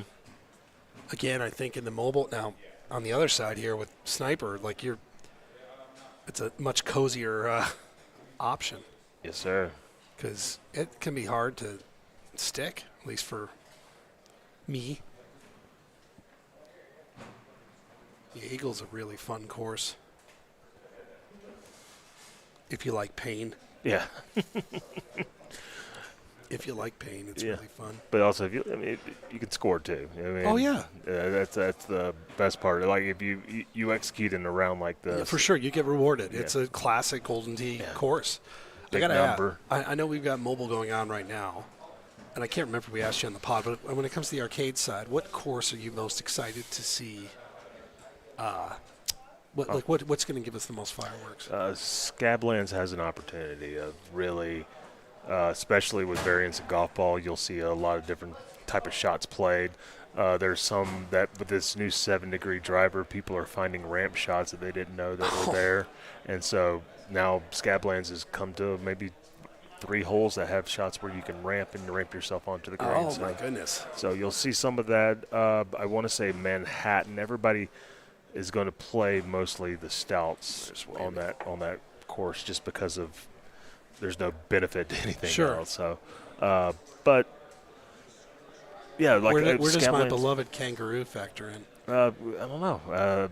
That's the thing. A lot of these guys, I don't know how much they've played it. When you come to the World Championship, pretty new. Yeah. It's pretty new, and then there's 10 courses to play, and like Kangaroo's not in their qualifiers, so I know they haven't played much of that. So, and that's a Brewer question. He keeps track with how many contests close a day. So, I would. Have you talked to these guys who are qualifying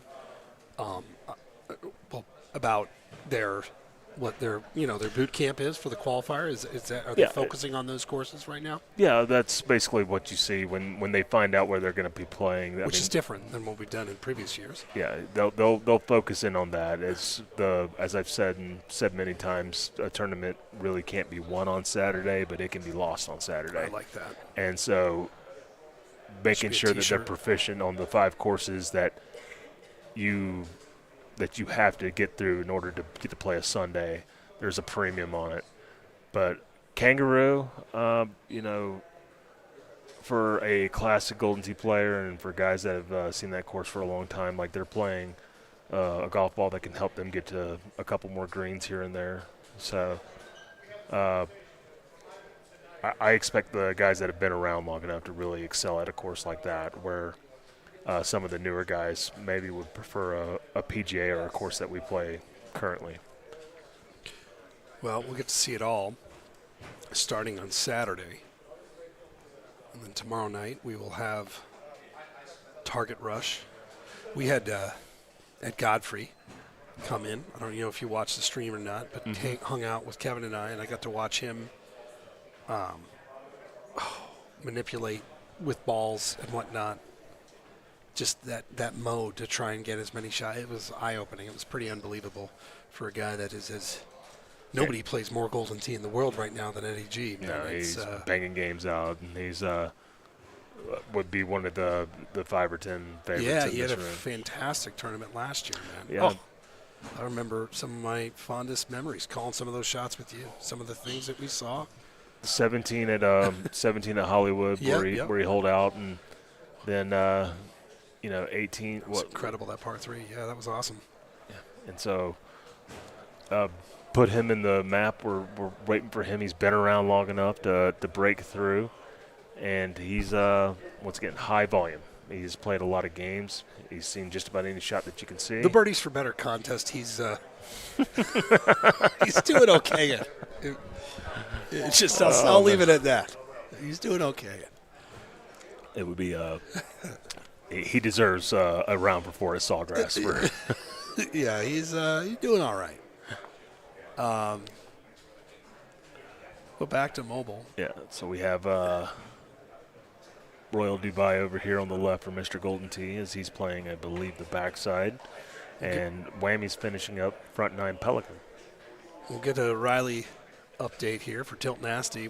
Last time we checked in, he was 15s across the board, 4 15 unders, not too bad. Ho hum.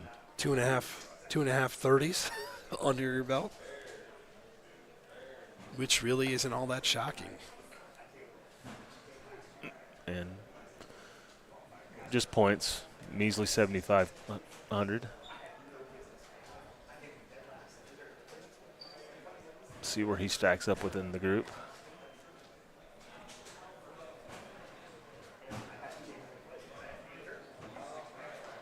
He's one of 2 Just that getting played. started. Just getting started.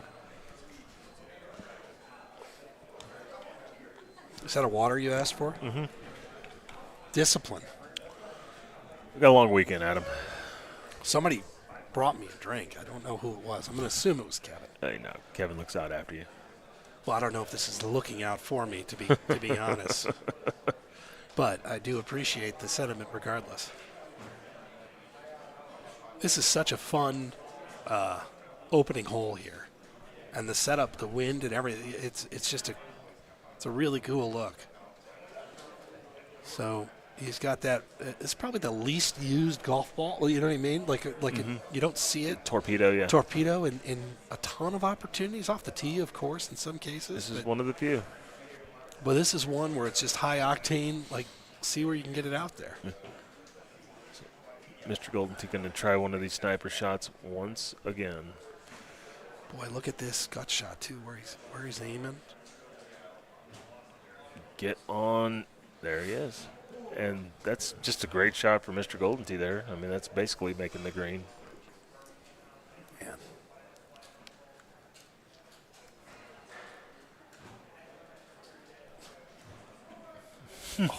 He nails little that. Shimmy. Little Tony shimmy. Mega putt. A mega putt. That thing looked wide 98% of the way until it wasn't. Just dropped in on the right side. That's a cozy way to get going.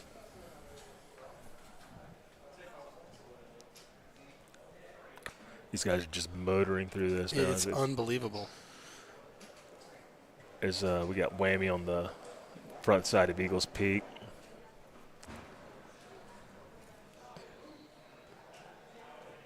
You're starting to see.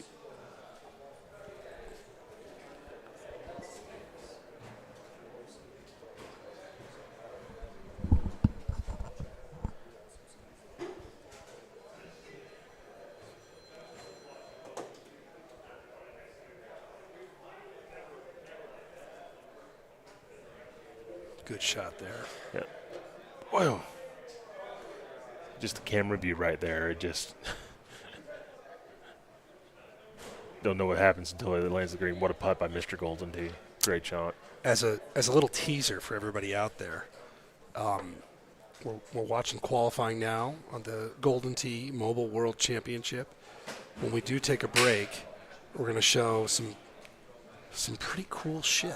Some stuff that's been in the John Noble lab for a little bit. And you get a little taste of it here. I want to open up that vault. John Noble's vault? Yeah, I think I need to open up the Johnny Mobile as I... John Mobile. Yeah. One of the greatest gifts, the history of the World Championship. Hopefully he's not listening to this.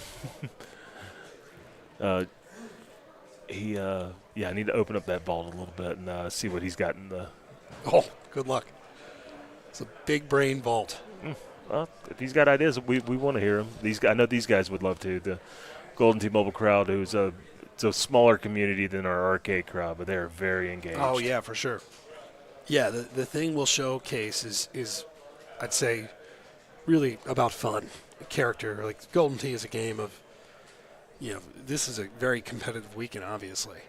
But we want to lean into more of the fun elements of this, and you'll see that.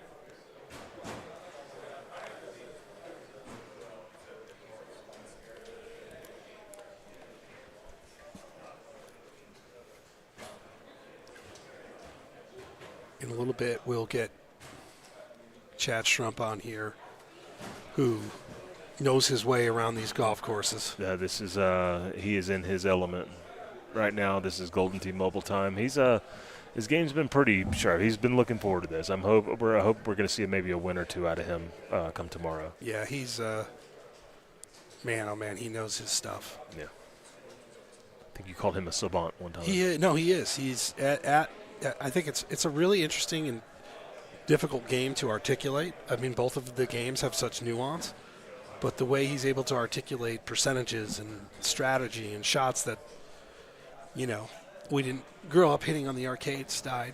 And he knows that game really damn well, too. Show off. Crawling on up there. Oh.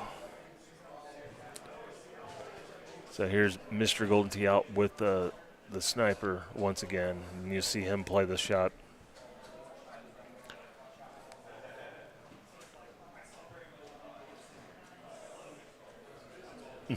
It's a good shot. Yeah, get you some points there. So Whammy, once again, we haven't seen him drop a whole lot of anything. I mean, I was just going to wonder, has he dropped a shot? I mean, it depends on what person's definition. That's a good point. Yeah.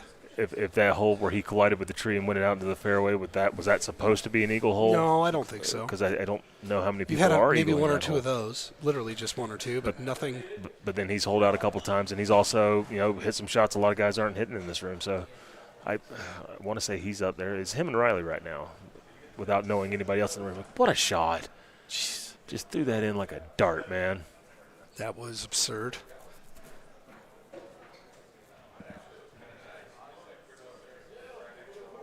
Well done. 11 under, just scoring with the best of them. You see Spoonie, DB, a lot of the players that are in this field.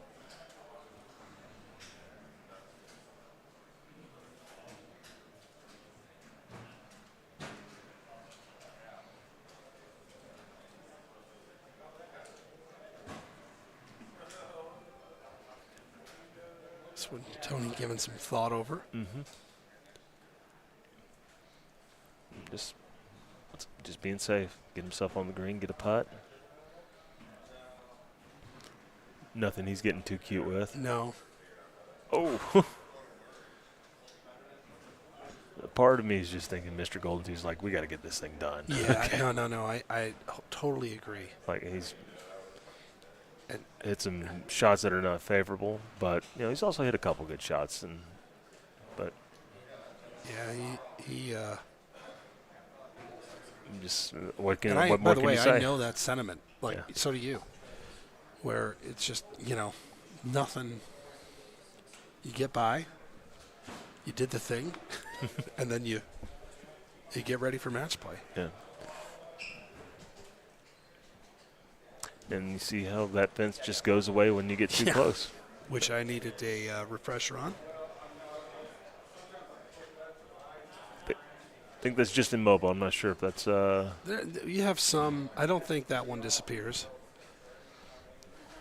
Some objects, tree here and there. And there, That's a good shoot shot. to the left. Very good shot. Now, you see Tony over here. He's got driver, which is pretty much the only thing going through those trees. That 320 driver.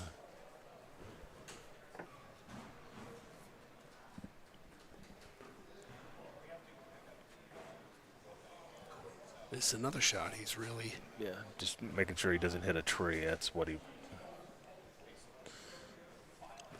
knows. He's got, I think, he plays some kind of small cut, so he's going to add into his math a little bit. Probably hit a little bit harder than he would just a straight shot. So small bit of cut. Right. And just slams it right. Oh, it goes down the. Okay, so you see this. Went down this little ridge. That's interesting. Live, I thought it was right on it, but he just a little I don't deep know if you and can leaked out. see that undulation from back there, but still, that's Yeah. just slid right past that. Now let's see if he makes this.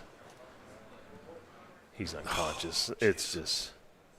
So we've seen him in a couple, maybe two or three uncomfortable spots, And and, that's- he's passed every test. Second 16 under he's had, Adam. And that's right up there with Russ Lyons, as you see on the scoreboard there. My goodness, that was he's played a couple. He's hit some really quality shots here, and just what can you say? He is in an element. Oh, there we go. We got a change of. What did he change to? What do you think he's drinking? It looked like an orange, something. I don't know. It's drink 2 or 3, I think, of his qualifier, so he's feeling good. Mm-hmm. Speaking of feeling good, there you go. A little good fortune for Mr. Goldentee. He's been kind of. Much needed. You wouldn't know it if you're looking at him, but that's good. I think those moments add up. And Put him in the vibes jar. Yeah, and here's look at Tony just kind of putting it down for a second, just getting himself to a point where he can want to play this shot. Now looks like a high T3 wood with some snipe on it, so should slide a little bit. It's an uphill shot. I think the goal here is not to be short. Yeah. And That carries right. That's a good shot. Very well played.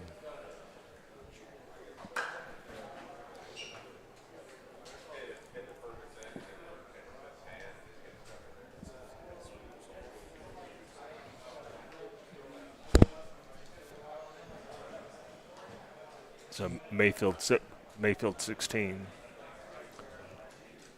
which is I know a much beloved hole by the crack team at IT that has to deal with bugs and One of the more unique ones I've ever seen in 16 years.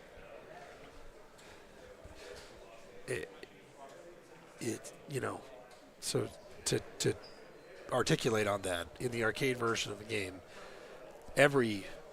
one every tens of thousands of rounds, literally every tens of thousands of rounds, you'd have a situation where someone would hit a ball and it would be out of bounds no matter where they hit it. like on the green, On the fairway, green, fairway, rough, you name it. And it, for a bug only to appear one every, again, probably 25, 50,000 rounds, 100,000, maybe more. Screw that hole. Screw that hole. It's very needle in a haystack. It is, yeah. I love the course. I do. I absolutely love the course. But we could skip over that hole.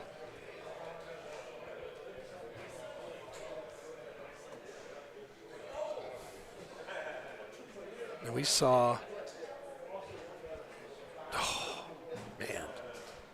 saw Whammy do something similar. That's So again, Whammy navigating more elevation. Mm-hmm. So we moved Whammy to the left and Mr. Golden Tee to the right, which was Took me a minute, but I'm good now.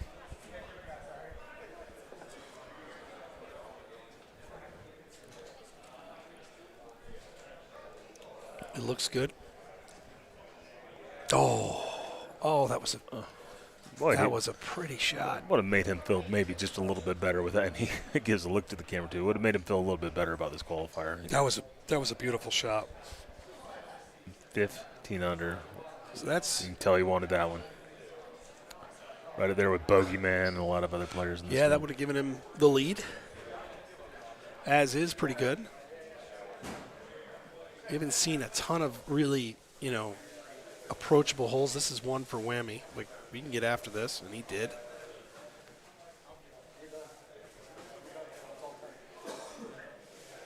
So looks like we are down to one. Larry is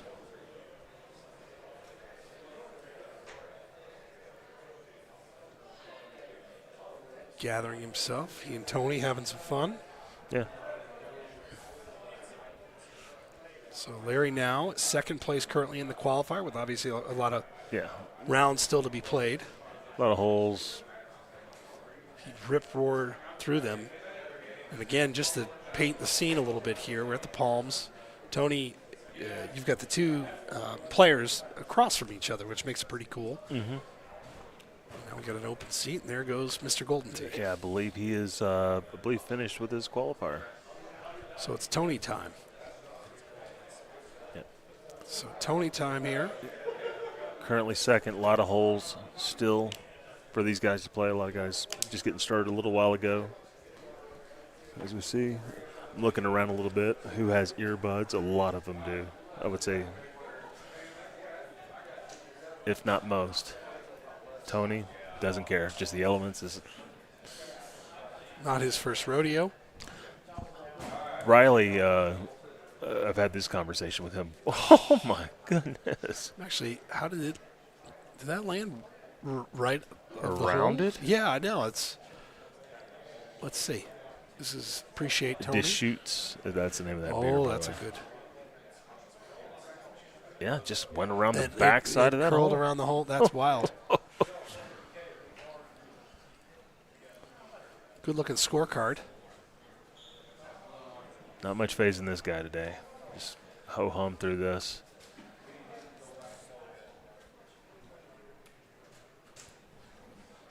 Now here's a fun and delicate little shot, low. This thing's going to be coming in screaming with a low tee. So now, again, back to math. 0 hybrid, so 300. We're looking about. No, he's got about 80% on this shot. Low T. He aces it. Oh, goodness. Just dynamite shot. Look at it. Just slid right in Appreciate him. It's a pro, too, with the replay, just so we can all enjoy it again. there. I think he wanted to enjoy it again. I think so. That's true. You've got the shoots, and you've got that. So what else do you need? So, the shoots an IPA? Really good. I think it's an Oregon brewery. Buddy of mine had a keg of Deschutes at his wedding, Oh, really? and needless to say, it was not a great scene at the end there. Oh, no. Good beer, great time. Too good a time for a lot of folks, present party included. They call that a face smasher or Yeah, it was effective. high gravity. So here's a fun little. This is an interesting shot, right? Yeah. Now, I think you'll see probably a more tried and true, unless he's going to try and thread through these trees. Otherwise, he'd probably kick this thing around. No, Yeah, a small baby cut to the left, and it would be not a get too draw. cute. Just a little bit. Now you see him. He's just gonna use this 3-wood. All right. I don't think he wants to use a higher club and put those trees into play. So 3-wood is 3-iron. Yeah, I can't pull it back or push it out too far. Obstructed view there, but that's 9 feet from the hole, which has been about his stock distance from the hole today. yeah, that's About any approach shot he's had, he's rolling. and he is on a 17 under pace. He's rolling. Now, I want to say when we saw Larry hit this, he went deep. Correct? This was a water ball. That ball really flew. So I'm interested to see It did. what we get for an adjustment. I think he's using the same club, which makes sense for. He's pondering, obviously, the math, okay, but he's just, what's the safest spot here? He knows he doesn't want to take anything stupid on here, but I don't know. I mean, he can afford to be stupid. That's the thing. I mean, he wants to be a showman and see how close he can really get to this. Well, the math on this is interesting because it's not just yardage. It's a lot of wind. It's significant elevation. Oh, that's good. And that was about 2 yards away from being Mr. Golden Tee's same destiny. Yeah. Just I would imagine well done. that hole has bit some people today. And here we are at the 18th, and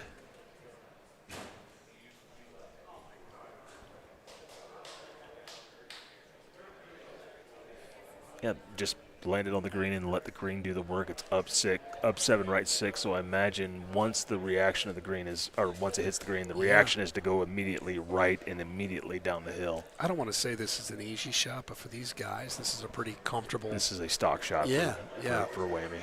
It's with the wind pushing it too. You're going to land left, and it's going to crash down right. 100% Uphill. shot, and just well done. And 8 feet. That was closer than I thought. And I'm not sure if that's he came late, so he may have one more to go. Pretty good. 17. Pretty good. Yeah, he's got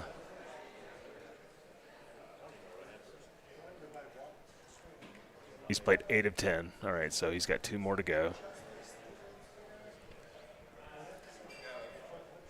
Okay, so Royal Dubai. you don't get to pick them, all right. And then this is also something I got to remember from last year is you're playing the same setup as everybody, but you're not playing them in the same order as everybody else. Rando. Which is an interesting caveat to this.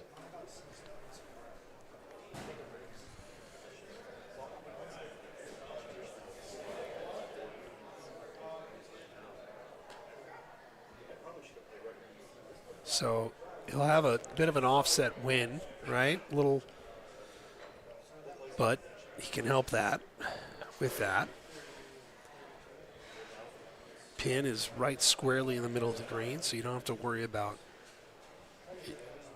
This is obviously go zone for him. Yes. Now we saw this was Mr. Golden Tee, one of his first rounds of the day, and it did not get the result that he wanted. This is a chipper, which is basically a much easier club to hit a low to the ground kind of shot that these guys like to play.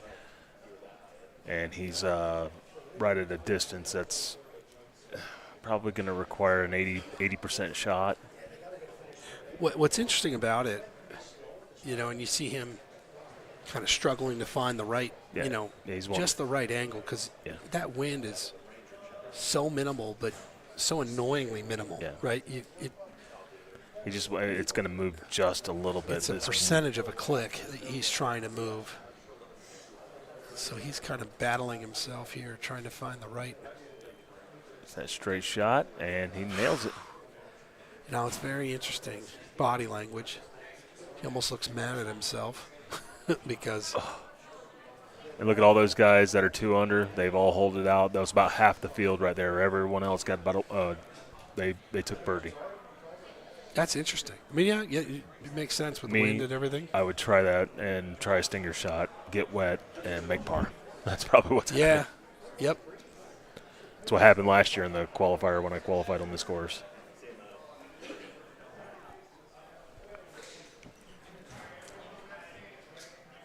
I think we're going to see another hole out from him. Maybe not here. I wouldn't doubt it. He's, once again, the stock distance, if I had to give him a total amount of distance, he's been from every approach shot, every par 3. It's somewhere in the neighborhood of I would have taken it there. 8 to 10 feet. I mean, everything's been close. Maybe not here. I would have said there. It would have been just fine to get the prediction game up and running. Have you seen the mini Golden Tee over there that those guys are playing? I've seen the back. I was in conversation with you earlier, and I saw it over your shoulder, and I haven't got a close-up yet. Yeah, so New Wave. We partnered with New Wave, and they took a retro Golden Tee cabinet, and basically it's office decor. Now, I have not played it up until today. Yeah. I was pretty shocked how playable. Now, you're not hitting a trackball. The trackball is the size of an M&M. A marble? yeah. So, but if you grew up on that Golden Tee, right? You will have to check it out. It's pretty cool. Do they does Suzo Hap make 3 millimeter? No, I don't. I think that was It's amazing though, and it is the old code that you can play, and it's pretty cool.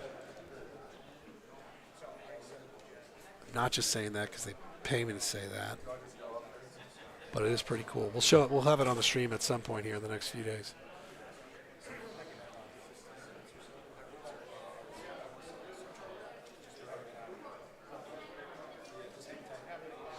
So it's interesting listening back to the guys talking. They were talking about how we are ahead of schedule. And, well, you know what? Rare that is in a Golden Tee tournament. Well, it's kind of funny, right? Because a lot of that probably depends on conditions, depends on just the pace in which players are moving. But we've seen that doesn't shock you at all. No, they're moving right through. Yeah. I don't think they're trying as hard to be as precise as they will be tomorrow. Well, that's you mentioned it. You're in the tournament. You're going to play, so yeah, you're absolutely right. You're probably operating in a much higher clip in terms of holes per minute. How long does it take you to play an 18-hole game on arcade game? What is your? Sure, it depends on the course. I know. We'll give you an average. 7 minutes. 7 minutes. Yeah, 7, 8 minutes, somewhere in there. We will do our speed run, by the way, speaking of which. If you remember last year, we had Paul Luna kind of debut this for us. We've widened the field. It's an awesome I didn't know what to expect from that. I thought it was one of the cooler moments of the weekend just in terms of fun. So if you want to see a group of ridiculously skilled players, play Golden Tee as fast as they possibly can on the arcade. That's coming too. I thought was so neat about that is talking to Paul, like he didn't want great shot points. So instead of hitting 6 feet, he's hitting at 10 feet because the great shot points are only going to slow things. It's absurd. So I'm going to be fun to watch. A lot of quick clicking the button and keeping the screen moving. 7 minutes though. You're 7 to 8 minutes, somewhere in there. Yeah. Yeah, you're a speed run candidate at some point here. Well, no, I've already been talking to some of the guys about the guys that are playing and their times. I'm about a minute off, so we're going to see some 6-minute rounds tomorrow for sure. So, yeah, it's 6 minutes. 3 to 4 seconds a hole. It's not much, but in totality, a lot.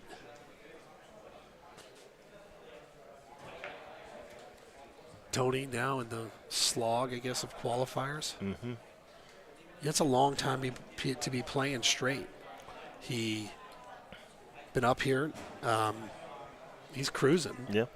But I wonder, does his forearms get tired? Does his shoulder get tired? No. Yeah, but I don't know. Does he sprain his index finger? It's But like holding the device? No. He's. I'm sure he's trained for this. Yeah. Just go ahead and get Well kind conditioned. You see these guys. They play. I mean, they bang games too, just like these guys would be banging, except they're banging on an arcade game that they're swiping their phone or their device. A lot of guys like Tony and a lot of these guys, they prepare themselves to play on a tablet. It's an interesting point. We haven't talked about that yet, obviously, because some guys prefer. I think Mr. Schrump prefers his phone. Yeah, there was a while there where he really tried to become a tablet player and got himself accustomed. But once we saw last year where Dave Prusky kind of, he's a phone guy. He's just going to qualify and get on his phone. And then when he has to use a screen or has to use a tablet, he will. It makes a huge difference, obviously, when you think about the difference in terms of how much you have to swipe and hand position and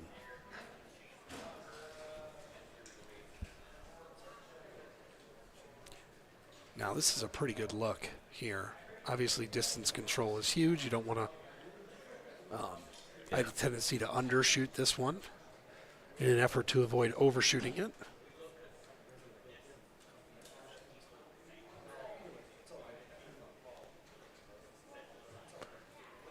So he's not quite full. No, it's about 97, 98, yeah. And just being a little short and just hole high. And he shakes his head. No, I should have been a hole out. I should have been a hole in one. That's just The shoots. feeling a little I parched. did not know we had to shoots, by the way. That's a little bit of a game changer. I asked Tony on our podcast the other night that because there's in the Golden T-Mobile room, this is quite the bourbon club. There are a lot of bourbon lovers in this group.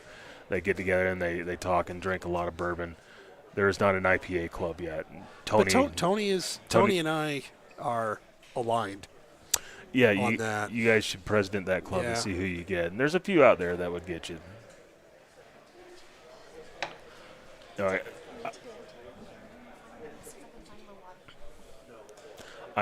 Just get another drink. I know. People are bad influences.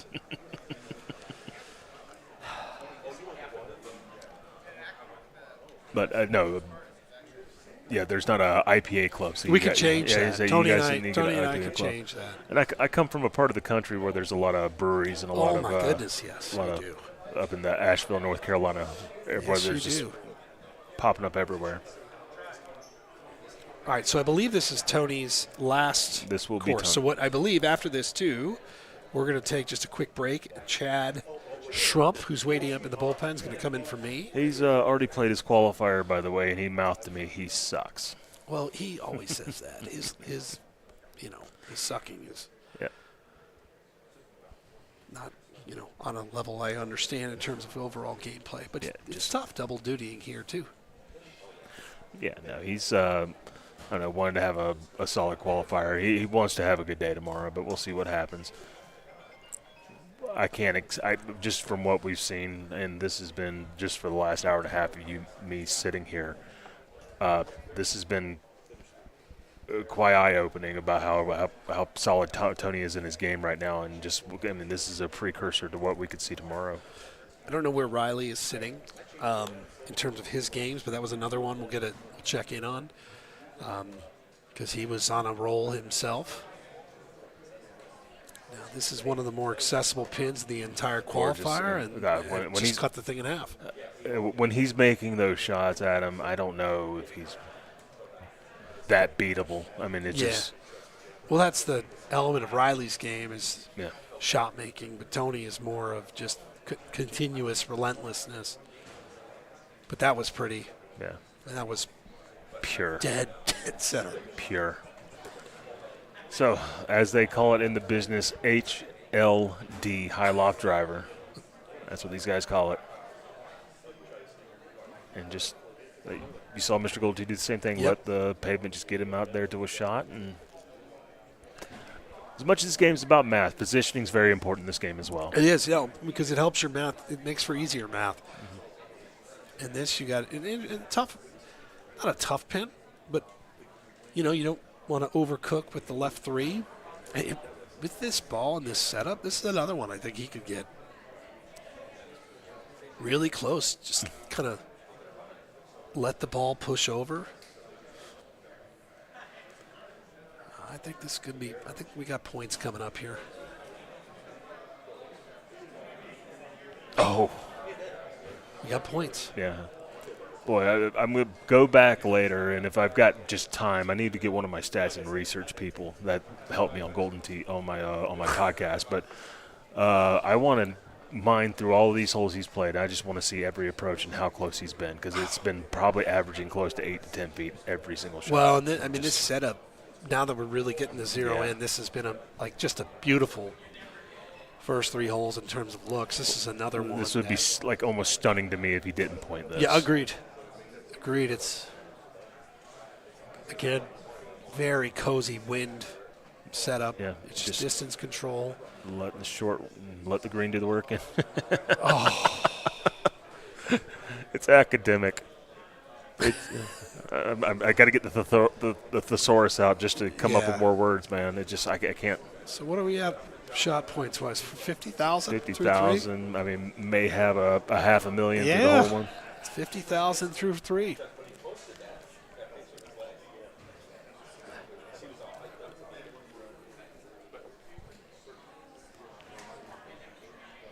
So now this is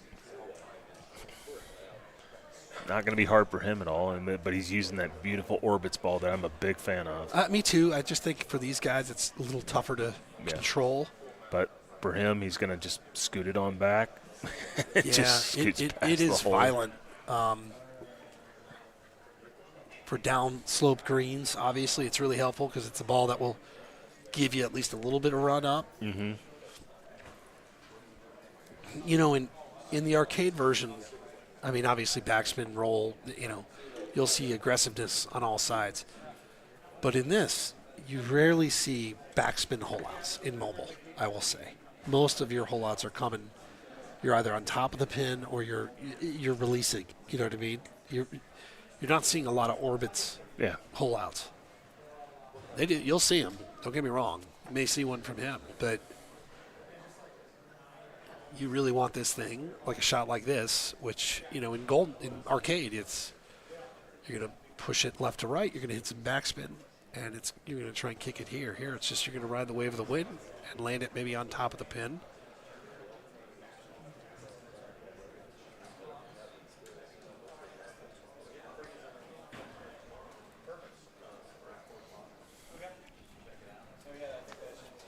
So that was the first, I don't even want to call it errant, non-locked-in shot we've seen from him in a while. Yeah, that was, I hate to call anything he's done poor so far. But No, we can. We got to. So I see a lot of these guys starting to walk up. Sam Hines over there, he'll be a guy to watch this week too. He's another guy that plays a lot of these low stinger shots, and that wasn't a great, just off the fringe. What's wrong with you? That's supposed to be points. I think. How's he going to sleep tonight? Well, I think he's getting. Well, you probably get a little tired, man. This is a lot. Yeah, just trying to finish it up. You know, he's been sitting here for a while, playing a lot. These weekends are Might need to use the bathroom or something. endurance is important. It sounds so funny to say out loud, but it matters. No, but I'm serious. You know it. You have to mental endurance, physical. You know, I want to ask him what he does to train for his forearms and shoulders because my shoulders tired. Just what did you call it? Tummy table. Tummy table. That's what. Great. Yeah, it is the tummy table. That helps. Get that conditioned to properly prop. He's played with it since the first Golden T-Mobile tournament we had in St. Louis. It is hard to believe we've done 4 now. It's crazy. 4 World Championships. Yeah, it's cool. All different venues. And it's got its own little following. Yeah, and it's cool. We bringing these 2 championships back together. I think it's fun. A lot of crossover in the community. Yeah. Now, that's interesting. We saw Larry lay up on this and just push the chip, I believe, to the right. Tony deciding,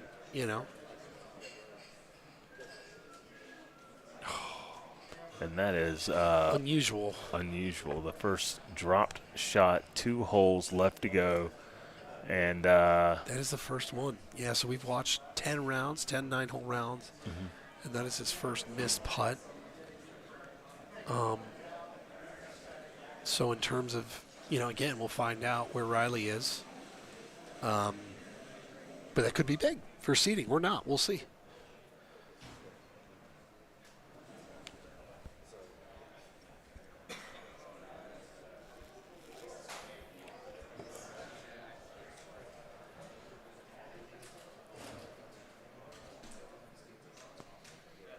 So back to backspin.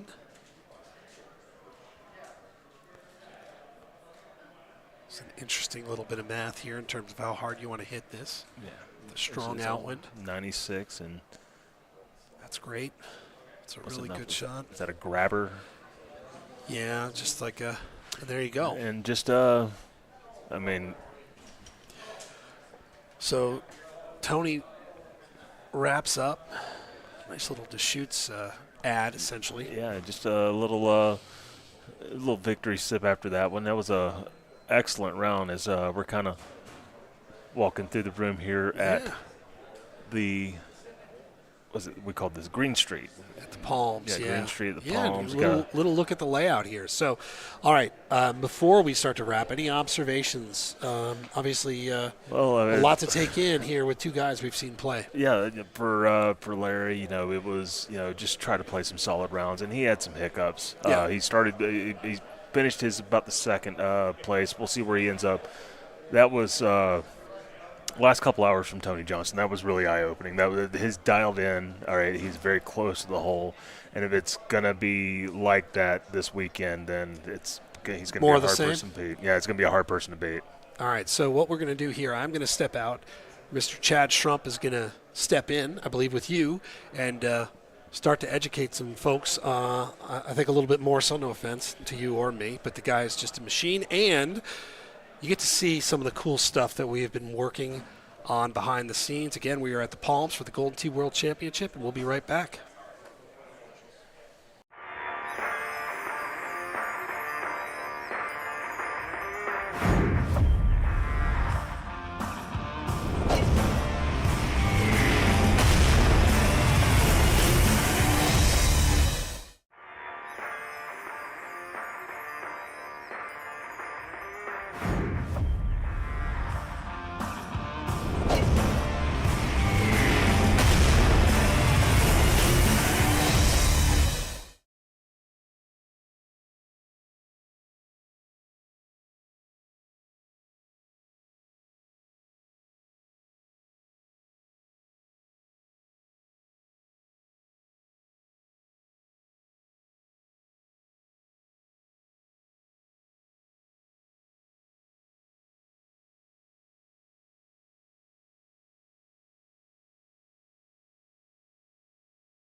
Welcome back to the Palms Hotel and Casino.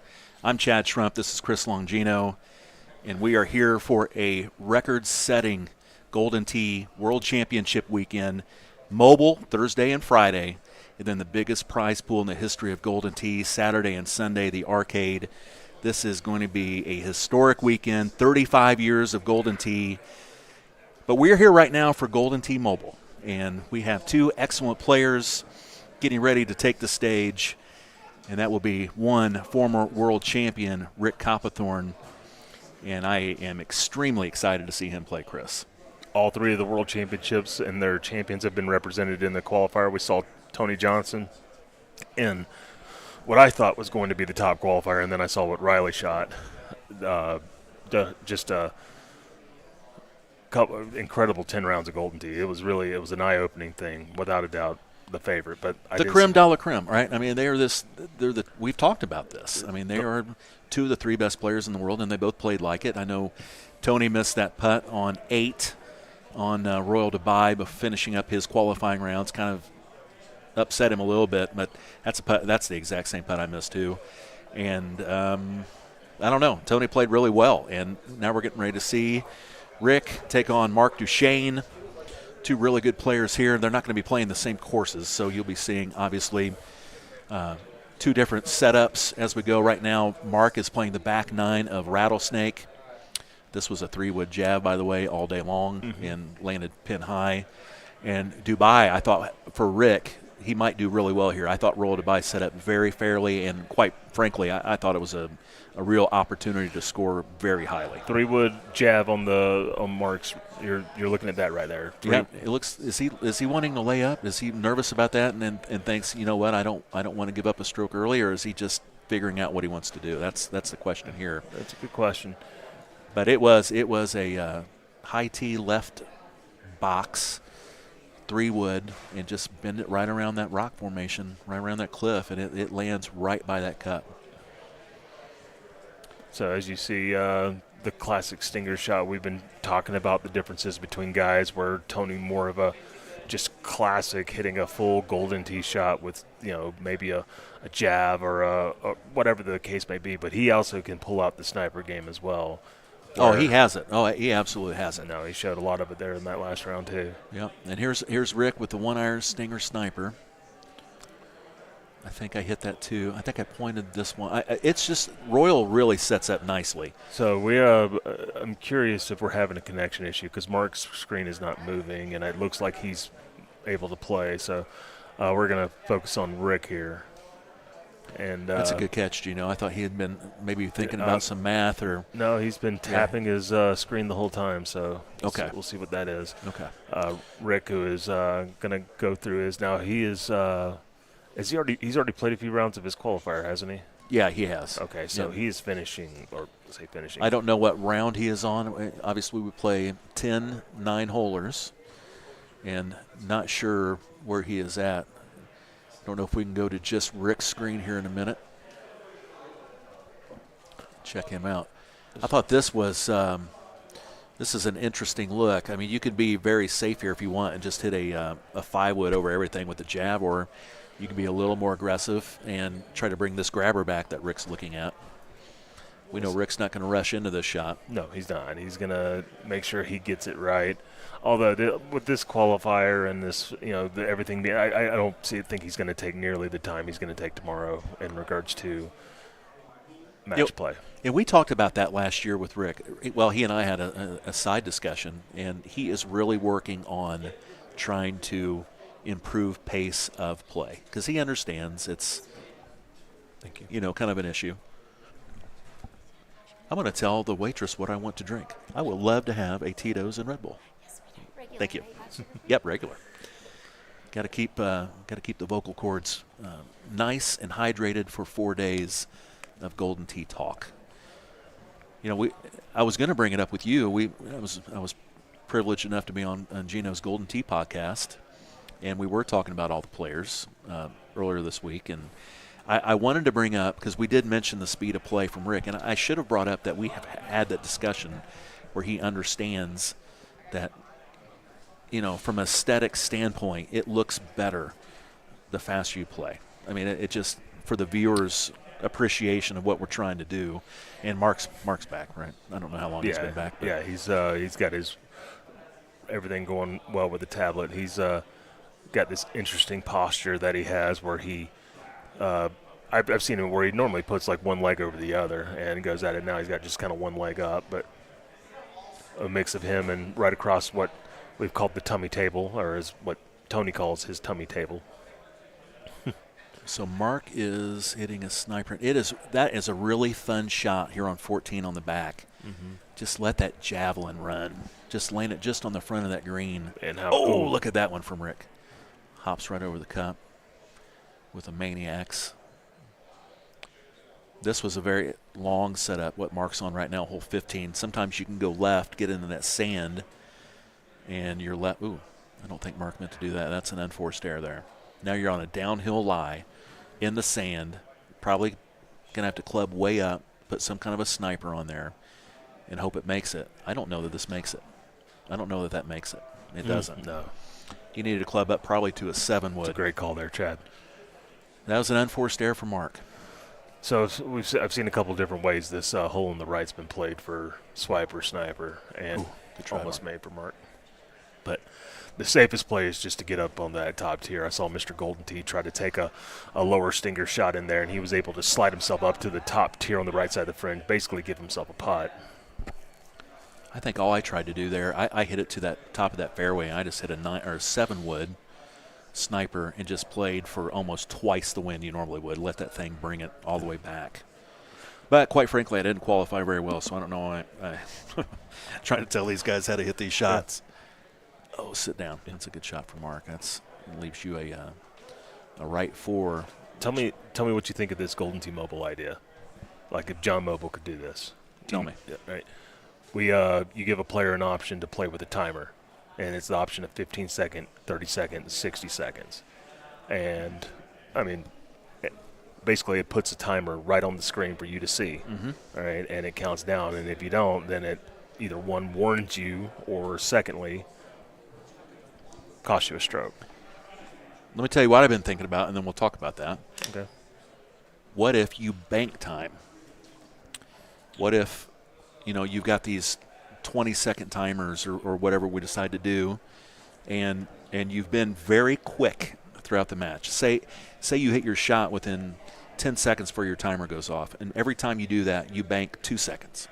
Yeah. So your tougher shots later in the round that you really need to think about, you've played with a nice fast pace, and now you've left yourself a little bit of time. I don't know. That was something I thought about on the plane, a 4-hour flight from Indy, but I don't know. I like the idea of a timer, especially in a live tournament setting when it's being streamed to, hundreds of people. Yeah. And you just want the best, like I said, the best aesthetics that you can see. And sometimes the slowness doesn't always go well. Get Jordan Scott on the stream, one of the best players in the world, unable to make it to Vegas this year. Jordan, you know that I miss you greatly. I wish I could see you. Get the chat up. I hear you, man. We didn't have it over here with Adam. Me and him was just talking Golden Tee. You got the comments. See some Danny Boy. See Matt Shulkin celebrating a Boston Celtics championship. The city of champions. It pains me to say it, but Matt Shulkin loves everything Boston, and he is watching the stream with us right now. Here is Mark on hole 10. The round I played, I was the last one on our leaderboard, and not one player pointed this shot. Not one player pointed 10. Let's see if Mark can dial this in. Nope. I mean, it's a good shot. Yeah. But it's hard to point that one. It plays a little uphill, and you've got water looking right at you, and there's really no reason to try to point that unless you're trying to hole it like Barrett probably did with a 4-iron or something. The penalty there is a lot more severe than what the safeness is, and yep. you got to weigh your odds there. As you guys are watching live streaming coverage of the 2024 Golden Tee World Championship, please hit the like button, subscribe to all of our social media channels. We're on YouTube, we're on Instagram, Facebook, X, formerly known as Twitter. Twitter. There's a lot of really good players watching this stream right now. Brian Muxlow, known as Cheesus, he is watching, and if he was here, I'm telling you, he's a guy that could win this championship. Yeah. Bama ace, Brandon Neal from Alabama, obviously. That's a good shot Good from shot. Rick. Yeah. This is where I've seen a lot. That's why both Tony and Larry play that shot. It was Same very, thing, very yeah. wide out. And That's what I did too. I hit a 4-wood sniper. I think I even high-teed that and just threw it way around. Was hoping to be, just somewhere deep past that green. And I mean, it's a difficult shot because I thought I hit that plenty far enough, and I almost pointed it. And I didn't want to point it. I was trying to be safe. yeah. This one, so this is uphill, what Rick is looking at now. So it's an 83-yard shot. So that's 41.5 plus 5 is 46.5%, but it's uphill. Rick needs to hit this a little more than you think. It needs to be around 48.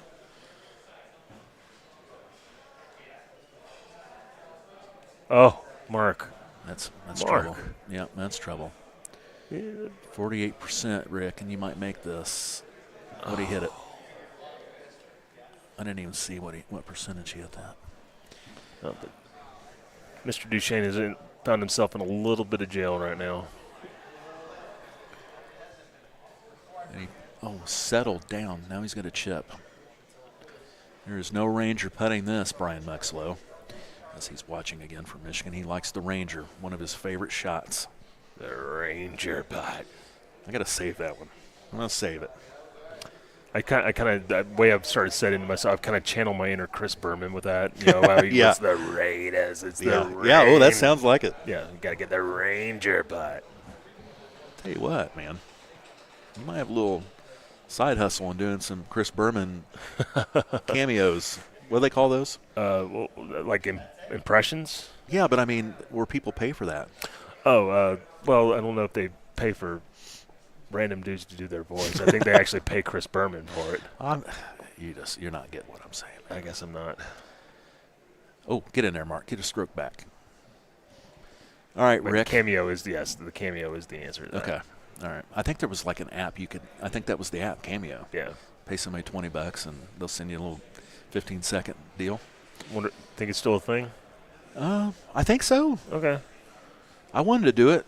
I'm not kidding, and I got told by Mike Smith that he didn't think I'd make any money on it, but I wanted people to send me their videos, and I would make them something funny for $20. And Mike goes, "No one's going to pay you to do that." So I thought, all right, I won't do it. So, like their Golden Tee videos, like if they have a hole out, they send one to you, and Or something stupid. or just Yeah. Whatever. If they want to be made fun of, all right, I'll make fun of you. If you want something great, I'll do it. He can roast, he can be nice. Whatever you want. Rick Coppathorn, All right, playing with a good pace. So yeah, with a good pace and a 0 hybrid in ham. What did I see earlier from MGT? I think it was a 1 iron. I hit a 1 iron as well. But, Rick, I mean, the math's not hard on this, right? I mean, No, it's a little more than half, right? so So just a little more than half. I'm thinking about 55%. I don't ever hit the O-bird. But the whole thing about the O-bird, though, you've got to add 20 yards to this because there is no run out. So when they're saying that that'll go 300 yards, that's including run out. So you've got That's to add 20. interesting, Chad. Or 30. I don't even – good putt by Mark. He needs that desperately after that rough hole earlier. But let's see. Rick has it dialed in. I mean, this will be all over the hole. Just got to make sure he gets that 9-mile-an-hour wind accounted for distance and aim, and that's online. That's online. Ooh, and he Bang. drills it. Yeah, I mean, he's got that down. Rick Coppathorn, Riley Hitchcock, and Tony Johnson. It is going to be fireworks, and the best thing that can happen to this field is they run into one another on the winner's side. That's what or they make a mistake and lose to somebody they shouldn't lose to. But Which will happen. I mean, Can- it's probably going to happen to one of those. Well, guys. I made I made kind of I would say prediction. Like somebody's going to come out of the smoke tomorrow, and we're going to look around like, oh, okay, like Lumpy, like somebody Right. like that. What did Lumpy clutch up last year or what? That we was talked about. He gave us the blueprint, right? Well, yes, as far as you guys that have the issues from phone to tablet, I think it was just use the tablet when you have to, but play your best when you need to. Was definitely the darling of the last year's championship, and just kind of he had Riley beat. He Dead was right. beat. And Riley knows it. Yeah. And Riley said as much. Yeah. But you know what? You got to close the door. Yeah. And he just unfortunately for him, he did not close the door. But I mean, I don't know that we talked about it enough. What a tournament Dave Prusky had last year. Yeah. Especially being a guy, and quite frankly, he's known to make boneheaded plays. Okay, I mean we know he's a great player, but he will make boneheaded mistakes, wrong clubs, wrong balls, wrong percentages, you name it. I mean, we call it lumping. I mean, hey, I heard Matt Calderon. He was talking to Russ Lyons earlier, and he goes, "Yeah, I lumpied whatever hole," and we all know what that means. So for him to just keep it together on an iPad, no less, and kick people's asses all the way to a podium finish, pretty outstanding. Well said, and I completely agree. It just took us. It was also kind of by surprise because we understand how good a lot of these guys are, and we understand that Dave is very capable of these shots. But when you look at the room and the Dettermans and the Sam Hines of the world, or Jordan, I mean, even Jordan, if he were to pop up in a King of the Hill finals, ain't going to surprise anybody. Correct. But Dave, with Lumpy, it's kind of, hey, we didn't see that one coming. That wasn't on the bingo card. Right. This shot Rick has right now, there's a chance. There's a chance, and he knows it. He's taking his time with this one, trying to get his left six dialed in. Does this get all the way to the hole is what he's probably thinking about. Does it get all the way there? And it does not. That's just about what everybody's been playing. 1, 2, 3, 4, 5. Did you see those GSPs? Oh, no, I did not. Somewhere in England right now, one John O'Shea just had a massive celebration for that number. He's a numbers man. Yeah, I didn't think that would get all the way there, but Rick knows more than I, and I just wondered if he thought that might make it. But it came out of that first cut of rough, and it just takes a little bit of that distance off. Rick looks like he's completely dialed in. I love to see it. I would have loved to seen it more had I had him in the Calcutta, but we do not.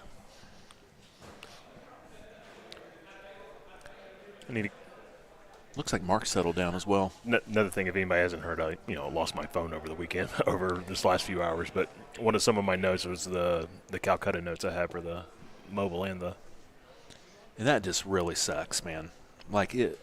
We're gonna get past it. We're gonna if I choose to find an AT&T story tomorrow or not, we'll see what happens. But yeah, it's just. I mean, that's one of. It's crazy. It is crazy what our society's turned into. How. No, I'm not saying we're dependent on the phones necessarily, or that you're dependent on, but you've got all your notes on there. It's a computer in your pocket. Yeah, I know. And to lose that, God, man.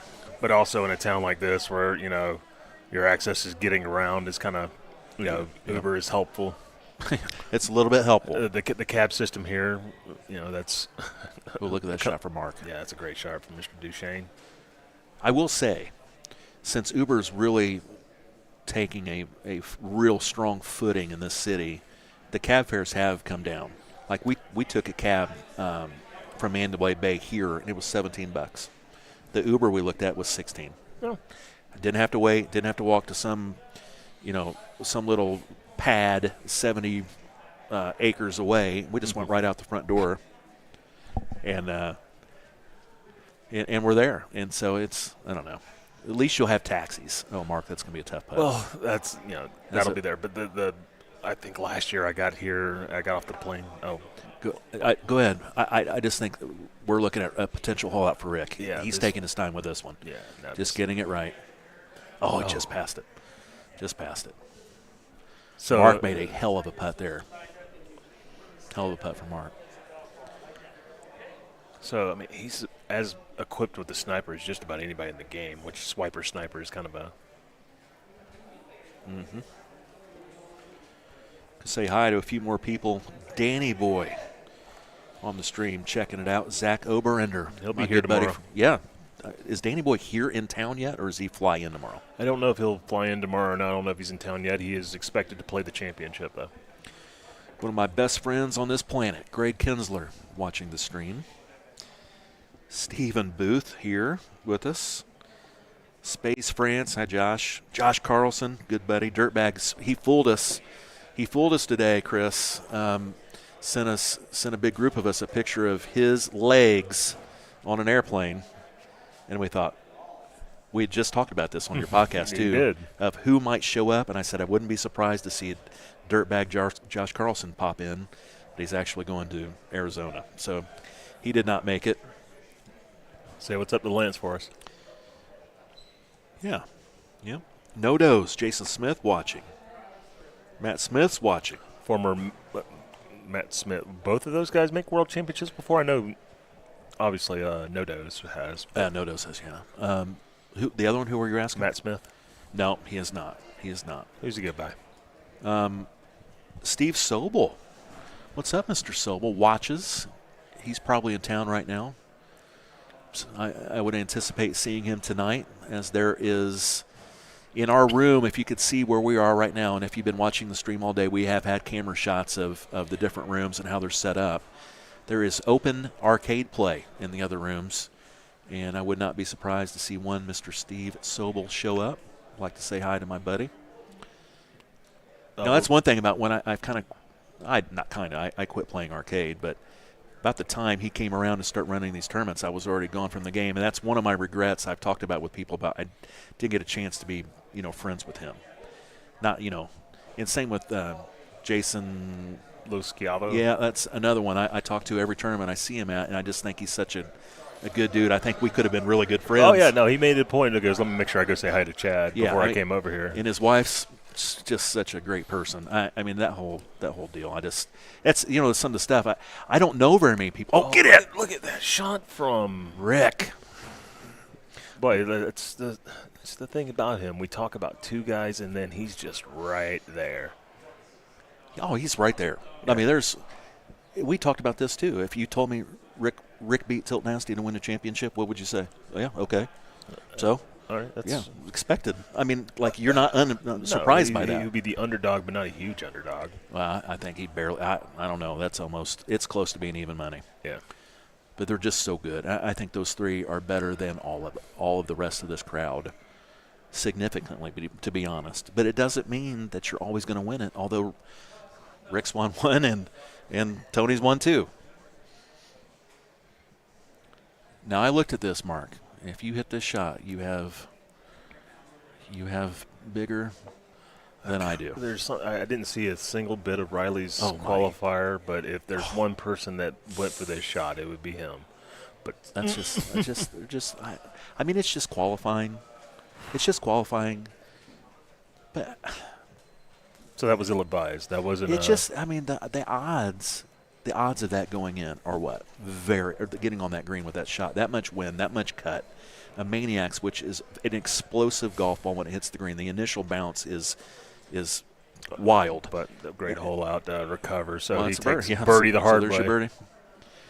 Now, if you leave it right in the fairway, you have a little 2-iron chip, 2-iron stinger, boom, you got a chance for an eagle, and it's a flat green. It's just, I applaud him for trying that shot, but it's a tough shot. Just saw Chubby Cox walk in. My guy, Matt Hansen. Oh, yeah. He needs entrance music when he walks in. He's a good man, and he's in that next tier that we talk about. You've got your A1 tier, which comprises 3 players, and then Chubby Cox is in that next group. Adam and I mentioned that right before you got on about the kind of the pantheon of Golden Tee Mobile right now and where things kind of stand. And I told him about my handicap of the field, like it would be plus 250. Maybe even plus 200 after I just saw that qualifier. But the two favorites, plus 250, plus 350 would be Riley and TJ. Whammy. Yep. Plus right behind them, and I say plus 500 it's Rick. I'm surprised Rick hit a sniper there. That is such a fun jab look, man. You just leave that just short and let it just trickle down. It is such a fun shot. Now, sniper's safe, and you're just qualifying. Yeah. But I think if he was down one, had to make that. The only way you're really going to have a chance to make that, it's with that jab. I mean, you could land it directly in the hole, but it's a tougher shot than the javelin. Mark continuing on. Rick done with his 9 holes. We'll move on to this next course. No idea what it's going to be. It's all random in the world's engine. So we'll see what he draws in a minute. This was not a bad shot. Now, hole 14 here on Eagles back 9 can set up to be dastardly. Yeah. But on these settings, this was not that bad. So 9 wood gets there all day long. You don't need it hit at 100%. Mark, you do not need to hit it 100%. We'll see what he does. Right, And no, he cannot hear me, folks. I've seen this twice now. Okay. Mr. Golden Tee Okay, went long and right, and this is exactly about where he ended up. This is a straight putt, too. Yeah. Oh, no, it's not. I have a It's straight got a little ridge there, too. But, Yeah, just take a little bit off it and let it roll in. But, yeah, Mr. Golden Tee went long and right, just a little bit longer than Mark did. Whammy, 2 feet from the hole. Yeah, I mean, that's a pretty good setup. Yeah. Now, I don't know what people have been hitting, but that back box, a 9 wood, gets over all day long. Yeah, high tee. Whammy aced this hole. Whammy aced Yeah. Marks or what? Marks. Okay. Whammy aced it. This was a What he ace? What he javelin? zero bird. Oh, he went through. Zero bird. Sniper. Okay. You know, Rick just misses that. Yeah. Let's see what Mark does Ranger putt. here. That's a good shot. It's a good shot. 15,000. Yeah. Yeah, 13,000. Almost Can't help there, guess buddy. it, dude. I can't help it. No, I love to guess. I love to guess the GSP. He had Adam was asking him, "Are you channeling your inner Chad Trump?" I'm like, "Well, I'm trying to do the math." But the zero bird though, you just the no run out. I didn't think about that, and I never have, and that's where I probably have messed up on that shot a lot. So I've never considered it. Yep. All right, you got a hard stop today, don't you? You got plans tonight. Yeah, we got. You got an event that you're going to. I'm gonna miss you. No, I'll see you plenty this weekend. Plenty this weekend. No, we're getting right now is just the calm before the storm, and we're gonna have some fireworks in this arcade championship. There's legitimately 15, 20 guys that can win it, and I truly believe it. And I can absolutely go solo for a while and just talk it up. And if I need somebody to help us out for a while, we can do that. We've got plenty of our help around here. I'm sure they'll. But as we're getting. Oh, look at Swiper, another hole out. I think he hit a little stinger, didn't he? Yes, Pretty sir. sure. Now this, Mark's got the right idea. Okay, he's going to probably pull a sniper out, and he's probably going to tee it up with a bronze or a silver, or is he going to hit a 3-iron? He doesn't need a 3-iron, but 3-iron would work. He's going to take something off of it. He's going to have a right 6 putt, most likely. He's going to probably leave this a bit left and high. No. We've seen so just didn't play enough wind. Now that's a tough break right there. Mr. Golden Tee went long and got wet and ended up getting the drop, which is on the bottom of that green, which where this pin is not optimal. Right. Swiper sniper here, is he going to hit a naked ball? No, he's got okay, so I've seen 3 different ways to play this shot. Well, I saw Mr. Golden Tee hit a torpedo and roll it onto the green. I saw Tony Johnson go naked, and now just a jab right in for Swiper sniper. Yeah. Number 2. There's so, the good thing, the fun thing to me is, I don't know about you, when you're playing arcade, just think of you playing arcade, me playing mobile. And you're in beautiful Greenville, South Carolina, and you're playing some arcade by yourself, and you're developing shots that you like, and you find some shots you like to hit. You go to a tournament, and you're playing with buddies you haven't played with in a while, and you start seeing shots you haven't really thought that would work, and you just incorporate that in your game. And this is the first time I've gotten to see a lot of players play Eagle, and a lot of guys play Rattlesnake. So there's going to be some learning going on as we go. Courses. Yep.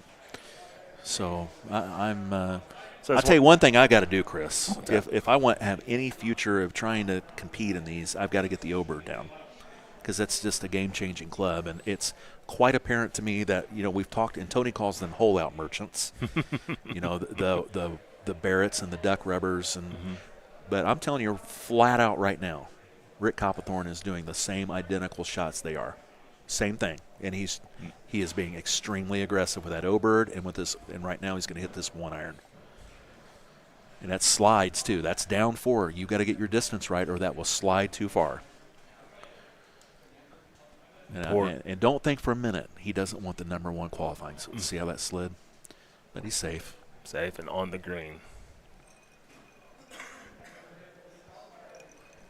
Got some more folks watch. Oh, BK Wonderful. What's up, fine sir, watching us. BK Wonderful? BK Wonderful.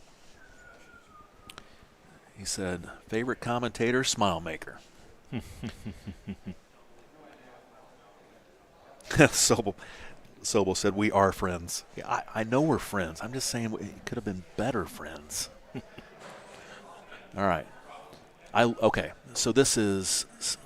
Everybody I've seen so far, and he's the first one to play a sniper. Everybody has played a javelin so far. And he's the first one to miss. Yeah. You know what that kind of tells me is that he doesn't trust his swipe all the way. Yeah. Because if you lose that javelin left or right, it can run off. Yeah. I mean, maybe. I don't know. No, maybe that's just something he typically does. There. Now, 2 ways I've seen this hole played, all right? Mr. Golden Tee played the backspin ball and did not. Did it reach? Nope. I didn't think it would. And then now, what did Tony do? The Maniac's right where Mark is getting ready to fire right now at 100%. And it stopped, huh? Let me see. No, this right here. Oh, yeah. God, here's why I didn't do it. Here's why I didn't do it. If that lands any further down, that rolls in the water. Yeah. It does. And I thought, are you that greedy that you have to have a double eagle here, or you just want to try to get your eagle? That was 100% with a very small cut in that, if there was one. So. All right, this is a 150-yard shot, and he's going to tee this up. Man, I'll tell you, if you're playing at home, hole 4 here, hit your 3-iron sniper. Hit your 3-iron sniper, divide that distance in half. If it's a 150-yard shot, divide it in 2. That's 75. So that's 75% 3-iron, add 10%. It's 85, adjust for the wind, maybe 1 or 2%. And it's almost great shot points every time. Almost. I mean, if you hit it right, you judge your wind correctly.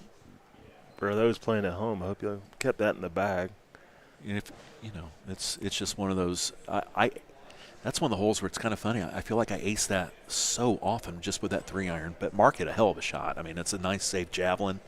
Lands it behind the hole. Lets that gravity feed it back. That's a good shot there.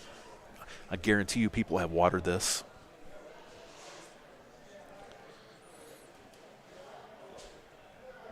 Mark's got his a good round going here, and he needed that. Yeah, I'm looking at this.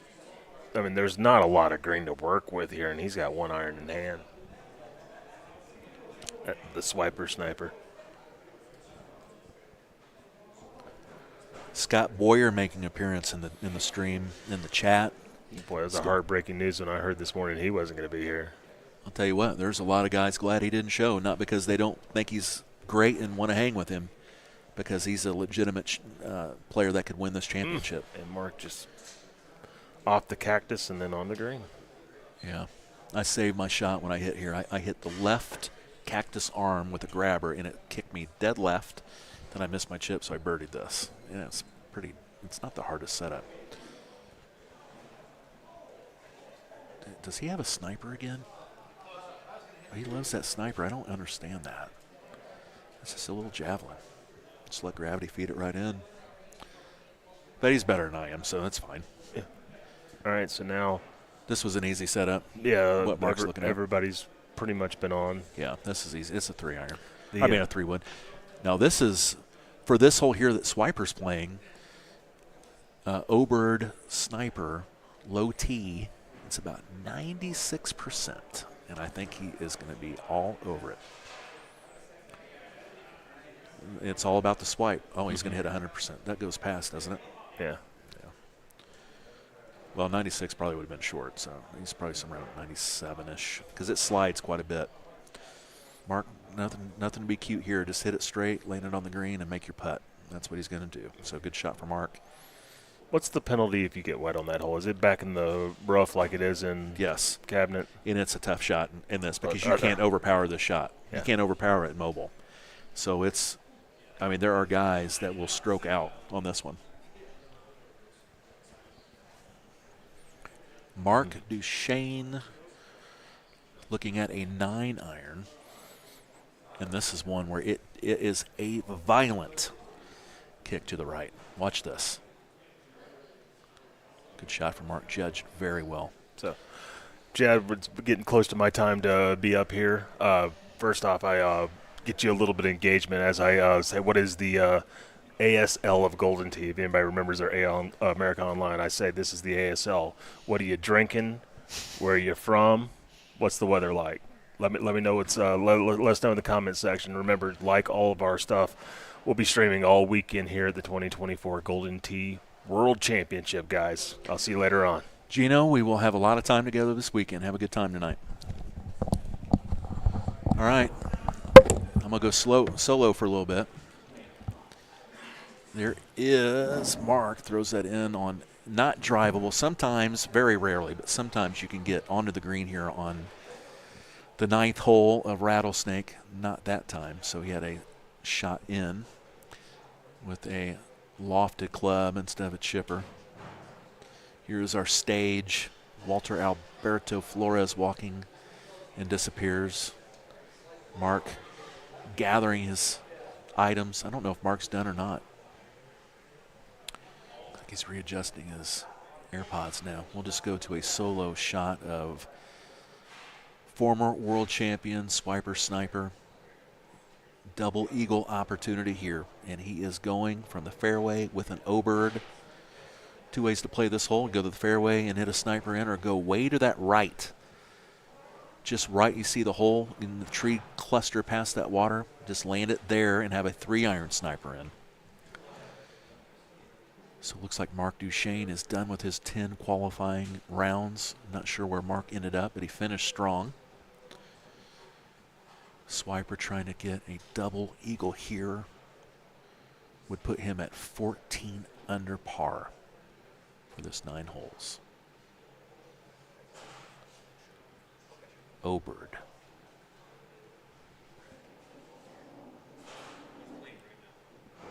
O-bird. Does he like what he sees? Looks like he's set up finally. Here it comes.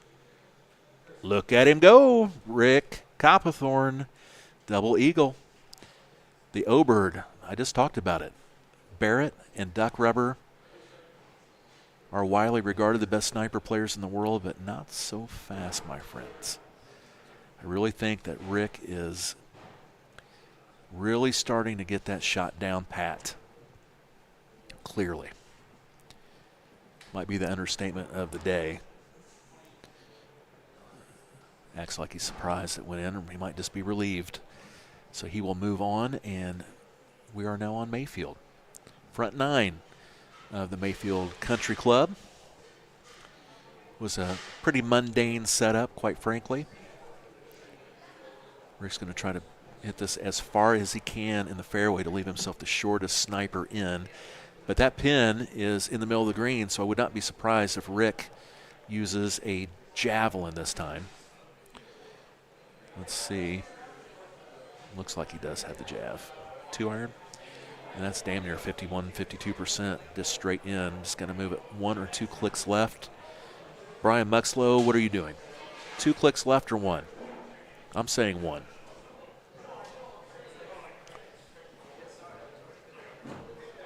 Here is Rick. Does he go hole 9 hole out to hole 1 hole out? Back to back. Let's see.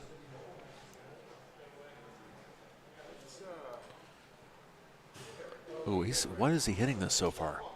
Did he change clubs? Is he on a 3-iron now? Oh, he must have changed. And that's the first, to me, that I've seen, that's the first swipe that Rick has had that's been to the right. Not his best effort. That has been one of my swipes all day long. Dead right.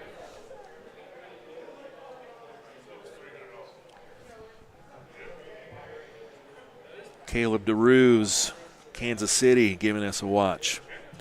And he is drinking tequila in 90 degrees. That is like having the AC on compared to where we are at right now. Will be well over 100 degrees today. Micah Middleton, Frisco, Texas, played in a couple of world championships, decided to forego qualifying this year.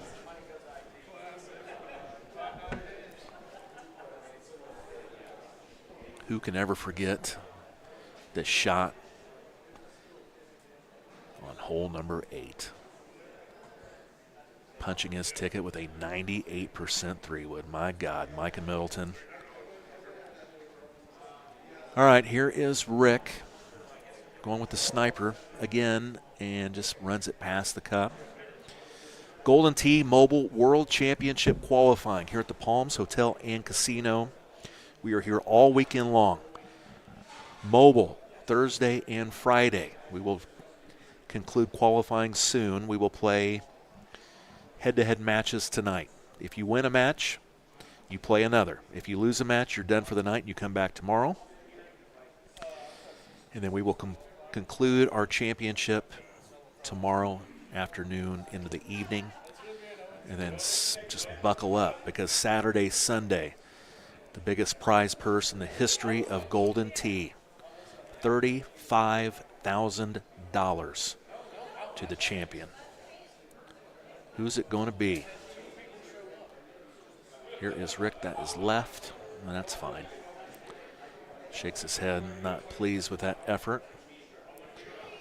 The dentist from Las Vegas did not have to make a long drive to meet us at the Palms Hotel and Casino.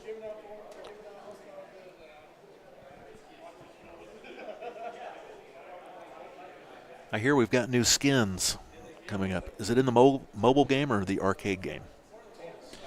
It is the mobile game. That's interesting. Those will be coming up soon, I hear. I am a sucker for a new skin. I think we're going to get, if I remember right, the Bigfoot and the Alien. Yeah, the Alien. July 15th.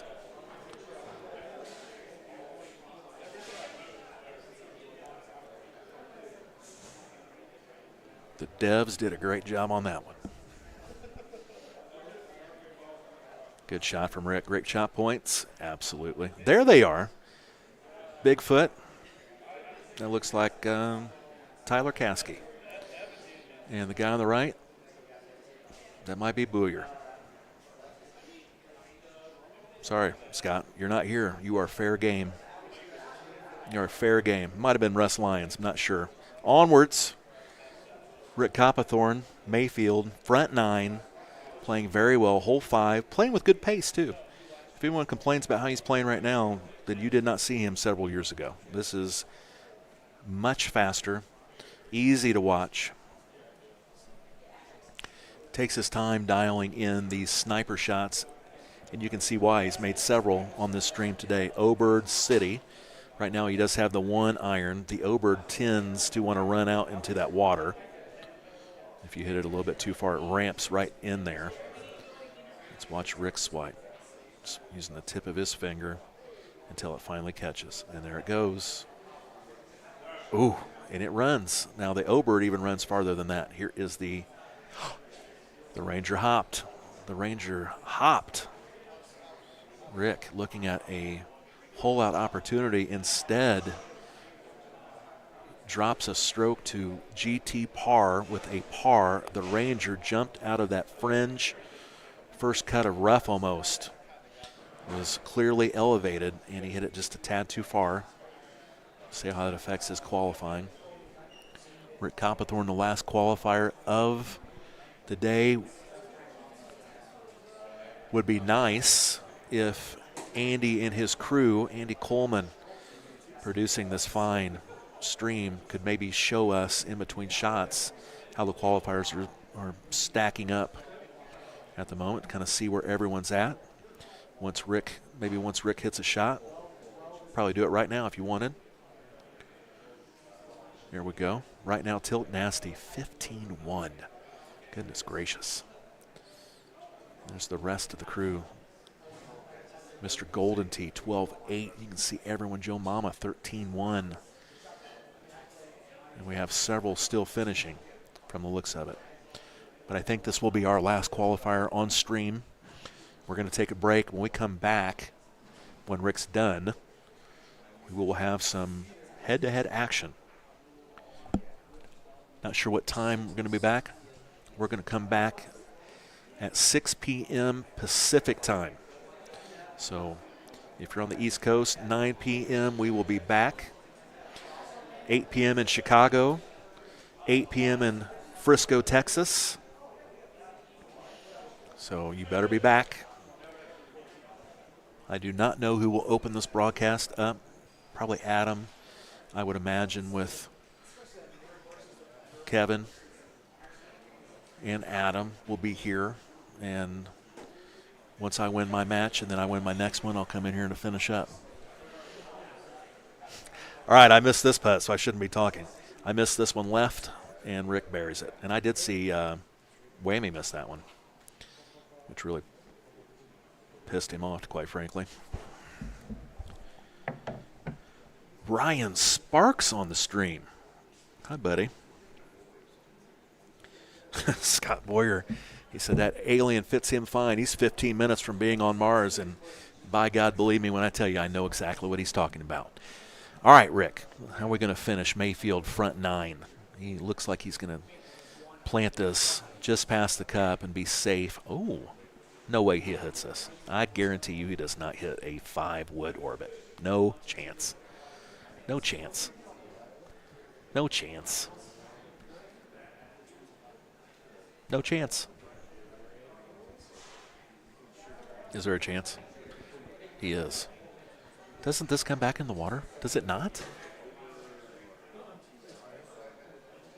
Doesn't this come in the water? I mean, why would you hit that? Why would you hit that? If he makes his chip, it doesn't matter. And I do love the balls on Rick Copperthorne. Now, don't take that the wrong way.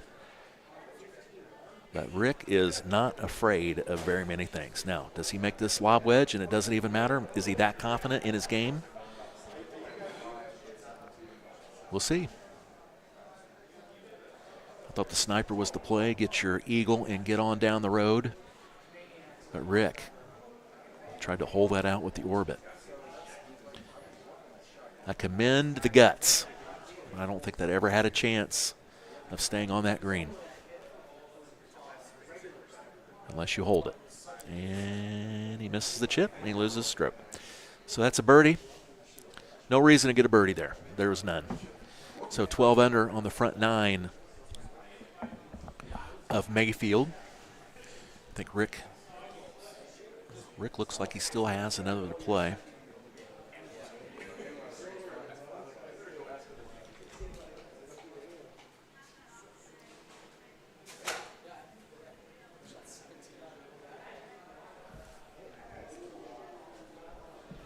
All right, here we go. Royal to buy. I talked about this earlier. This was a very, very fair setup. Very fair setup. Would not be surprised to see Rick shoot a 15 under par. Don't know what kind of headspace he is currently in. Because quite frankly, that shot on 9 of Mayfield was not something you would expect Rick Copperthorne to do. You just wouldn't.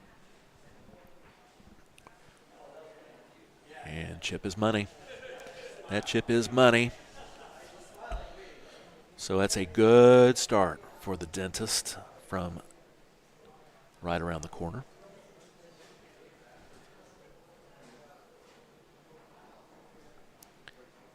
You guys watching at home and listening, do you need somebody else on the stream, or are we good right now, just me? If we're good, we'll just keep it this way. If you need someone, well, tough. You might just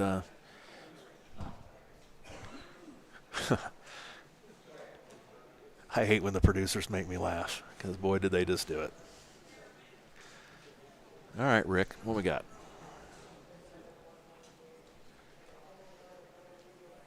Four-wood sniper.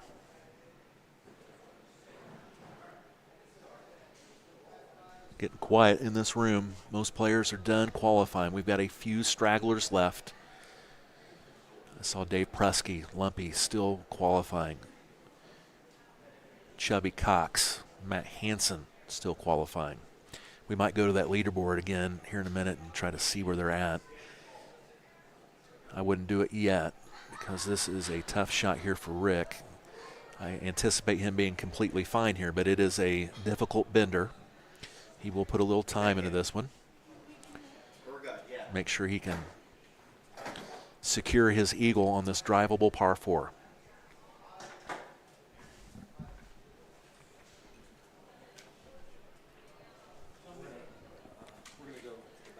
Rick Copperthorne.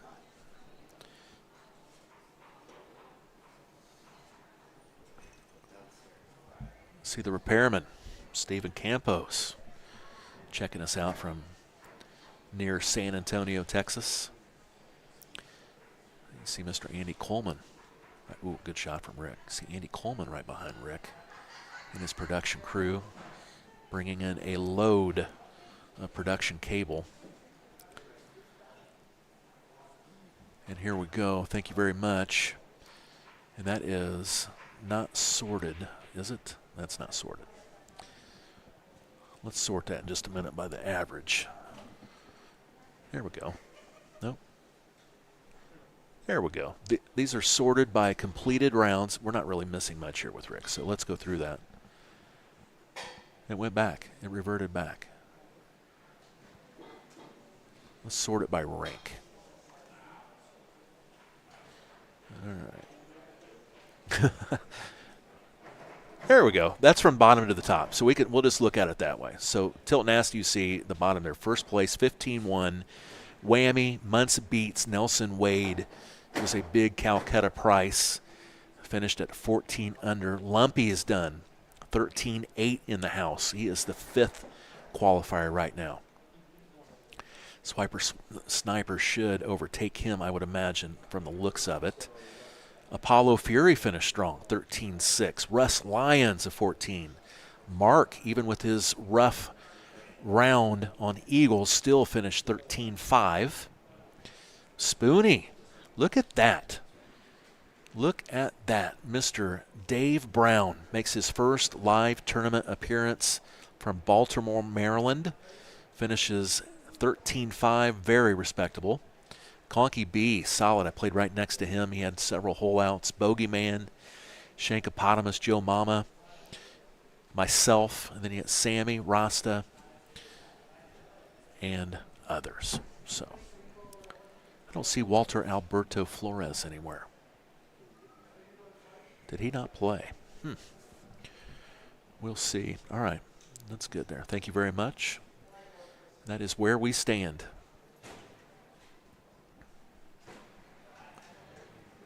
As Rick finishes his qualifying. Right now he's at 14.67 through 9 rounds, I believe. I think this is Rick's last one from the looks of it. I've never seen Rick hit a shot that fast, quite frankly. Thank you, Josh Carlson, my friend. I really thought you were coming. Saw that picture of you on the airplane. I thought, I knew it. But I was wrong. It was either a layover or, well, something else, Josh. And apparently it was the something else. You know what I mean. Here is Sniper. Did he get a 3-iron out, or is that a 1-iron? I missed it. I'll be able to tell you in a second. And that looks good. Oh, he just missed it. Just a little bit too firm. It took that break of that green perfectly. A well-judged shot. Worst thing you can do there is be short. And leave yourself an ugly chip out of that rough, or even worse, in the water. But you'd have to hit a really bad shot to leave that wet. But I've done it. Now Rick is looking at it. Is he looking at it? I think you almost want to go to the front of that box. Has he set his tee? He has. I think this will be, is this a 100% shot?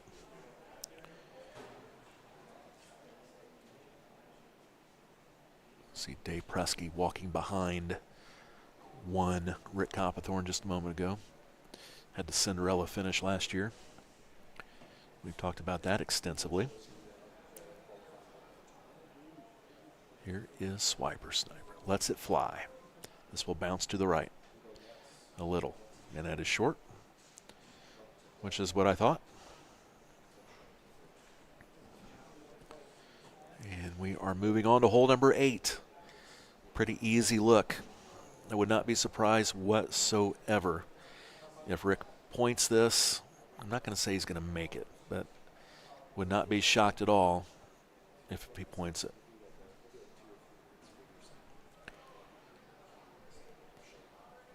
Rick is looking at a sniper instead of a jav. That surprises me a little bit. And again, just to reiterate, we will be going off the air for a break. We will be back at 6 p.m. Pacific time. And we will be playing some serious head-to-head Golden T-Mobile World Championship golf. A lot on the line. Look at that. Oh, that was wet. I don't know. Like, he is so incredible. But that, he saved the shot. He's going to look at that later. And that went a long way, but he had a lot of wind pushing that shot. A javelin, you take all that wind out and let it run right up to the hole. And I'm not one to tell Rick Hopthorne what to do, believe me. But there's been some decisions. If I could just caddy for Rick, just a little caddy action. He's going to bend this around. I wouldn't be surprised if Rick comes back here and holds this out with some kind of an orbit. This will be an orbit, won't it? That's not going to hit the palm fronds. All right, he's going to hit a 7-wood sniper.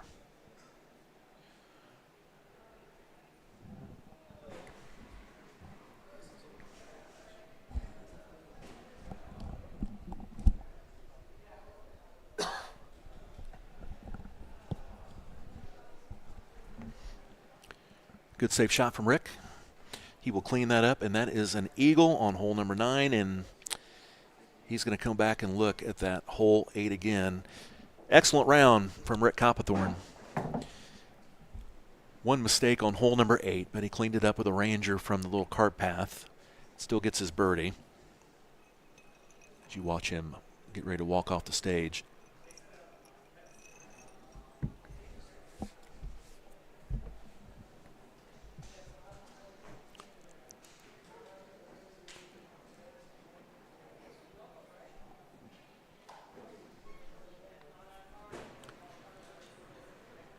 So that's going to wrap it up for live qualifying here at the Palms Hotel and Casino. Again, we will be back shortly. We'll be back to bring you head-to-head Golden T-Mobile World Championship bracket play. And you look at the bracket here. I'm going to put on my glasses, see where we stand. Sorted beautifully this time. Tilt Nasty, your number 1 qualifier. Still have a few players wrapping things up. Matt Calderon, Sam Hines, Chubby Cox, and Mr. Bond. You can see their scores right now, all in the 14 under range. Mr. Bond still has 3 to play. Chubby Cox, 2 games to finish. Matt Calderon probably finishing now. And we will have our field set. And we will come back again, and we will start playing. And, of course, you know how it goes. The number 1 seed will face number 24, and then 2 plays 23, and down the road. And, again, the winner, if you win a match, you will play a second match today. So we will have a lot of action tonight to watch. If you lose your match, you're done for the night. You're going to come back tomorrow, see what you can do from that loser's bracket. It's a double elimination World Championship. We will be playing for a first place prize of $10,000. And can't wait to do it. So we're going to go. We'll be back in a bit. From the Palms Hotel and Casino, I'm Chad Schrump. We'll see you at 6 p.m. Pacific time.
Good evening, everybody. Kevin Lindsay here. Adam Kramer, welcome to the official match play of the 2024 Golden T-Mobile World Championship.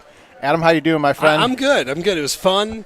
Yeah, first time that you've been on the stream so far. You were working, though, just to be clear. Let's not saying it to be a dick. No, like the podcast, which you should check out if you haven't listened to. But that's which for another we may day. have to record at some point. So we did qualifying earlier, and it was interesting with qualifying because everybody's in. This was just bracket formalities, right? Yes. But now we've got a bracket here. We've got some buys.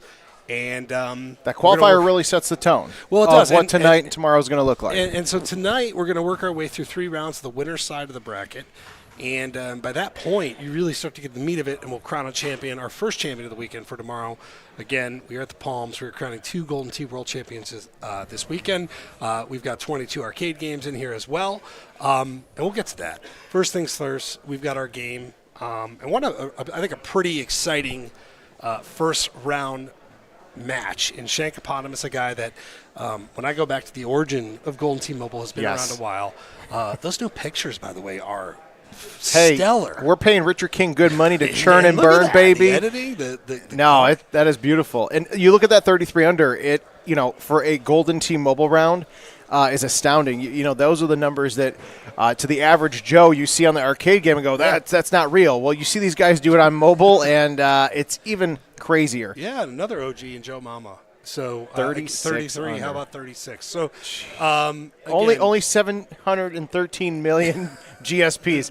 No biggie, my friends. Like the small no biggie. M. We simplify it quite a bit. So obviously we'll work our way through the bracket. This is a really interesting look. We saw this in the qualifying. I'm not sure how much you got to see bouncing around over there. But it was one of the holes that you see an actual roll on a golf ball being used. Yeah. Right? The beauty of Eagles Peak, too, it's a perfect round 1 course and a lot of holes that can really screw your day up. Well, and so here's the other thing we'll say. So these guys, just to paint the picture. So again, 22 Golden Tee machines. We've got 4 different rooms. The venue's been is absolutely awesome for a layout like this. These 2 guys are facing across from each other, and no pressure at all. By the way, just staring down your opponent. But they're all playing in separate games. So why I say that it's important because timing wise, they're going to work at their own pace. Yes. You may have. And there you go. That's Joe, a good shot. That's Mama, a good shot. just now, right on in there. There you go. All right, so 2 eagles out of the gate. Two different shots for hole 1 and tied ball game. Now, watch the bottom cameras because you're going to. Are they looking up at the score? Are they playing their own round? We've talked about this ad nauseum the last couple of years. Like everybody has a different style to do this. Some guys don't even look up. Well, and it's interesting too because behind Shankopotamus is the massive projector. All right. So, in qualifying, now, again, this is tricky with that tree, although I wonder, well, TBD there. That's an interesting shot. Shankopotamus, meanwhile. Oh, that's a beautiful shot. Now, Joe using that wind cutter. Oh, God, how the line. Just a good line. And I feel like just as much, if not more, the facial expressions of these guys will really tell a big story. Yeah, I talked to Tony Wamey after his, qualifier. And a qualifier, we think about it because you're sitting in that chair for over an hour. And I don't want to say he looked bored. Bored's not the right word, but he looked restless. And he kind of even admitted it because he holed out and won in his last match. And then afterwards he seemed to kind of, just leaking oil. Well, and he said as such, he goes, it's a long time to be sitting. This is a different beast. You're in for 18 holes. And, and speaking of Tony, you mentioned he missed, one putt in qualifying? And by the way, holy crap. As we look at, let's see if I could pull up our bracket here. So we do have buys, which is a little bit different. But Tony obviously earned himself a buy. Tilt Nasty, of course. Riley earned himself a buy. Those 2 resoundingly, even talking to Gino and Chad, this was the case last year. Seems like it's the case now.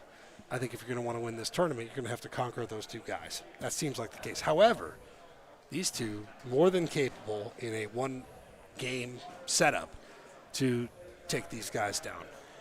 Well, and this is, you mentioned earlier, the interestingness of Golden Tee Mobile and the pacing, especially because these guys are playing on their different devices. Joe already on hole 5, Shank, taking his time. He's got the one-stroke lead, too, because of hole 2, making that eagle putt. Hole 5 is tough for the arcade players. I think I absolutely hate this hole. Easier is not the right word. No, it is there's easier. less pressure on the mobile side, I think, because the distances Sniper. are a bit and different. Sniper too. Like You can get your lock ball onto to that settle. fairway. Yeah. Yeah. That's to me that's the main difference, because look at this fairway. Like, look at the way it's lined. I think And shot has given me fits. What's interesting is that Joe is using the wind cutter. I say that as he almost, just takes it right to the cup for double eagle.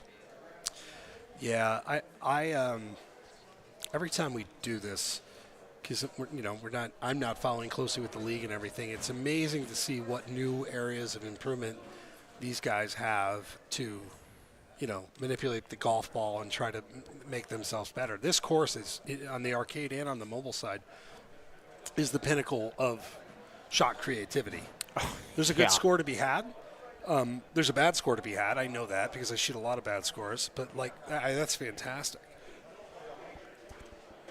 So, again, we start to see the difference in pace of play.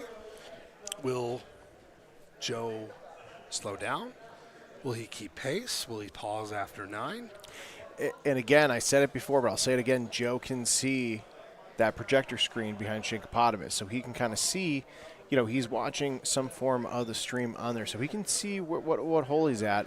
It'll be interesting to think about what he does. That's a big miss. Unfortunately, that miss. waterfall is not going to give him a lot of love. Yeah, that's a tough one now. So, again, it's the tricky part for us is navigating the round when you're off with scores. But that, of course, would have loved that save. Yeah, and when you get to a point like that where you're down one, you're on the stream, the first match of the night. I do like the big sip, though, there. I'm going to assume that's not just orange juice. I'm going to assume that has some teeth to it. Oh!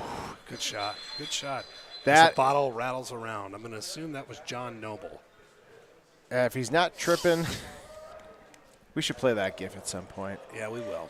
Well, and this is tough for Joe because, he has a couple of those mistakes, and you don't want to let it get too deep into your head, but at a certain point, Well, it's the change in qualifying versus match play, too, because you're no longer playing the course, right? We said that in qualifying.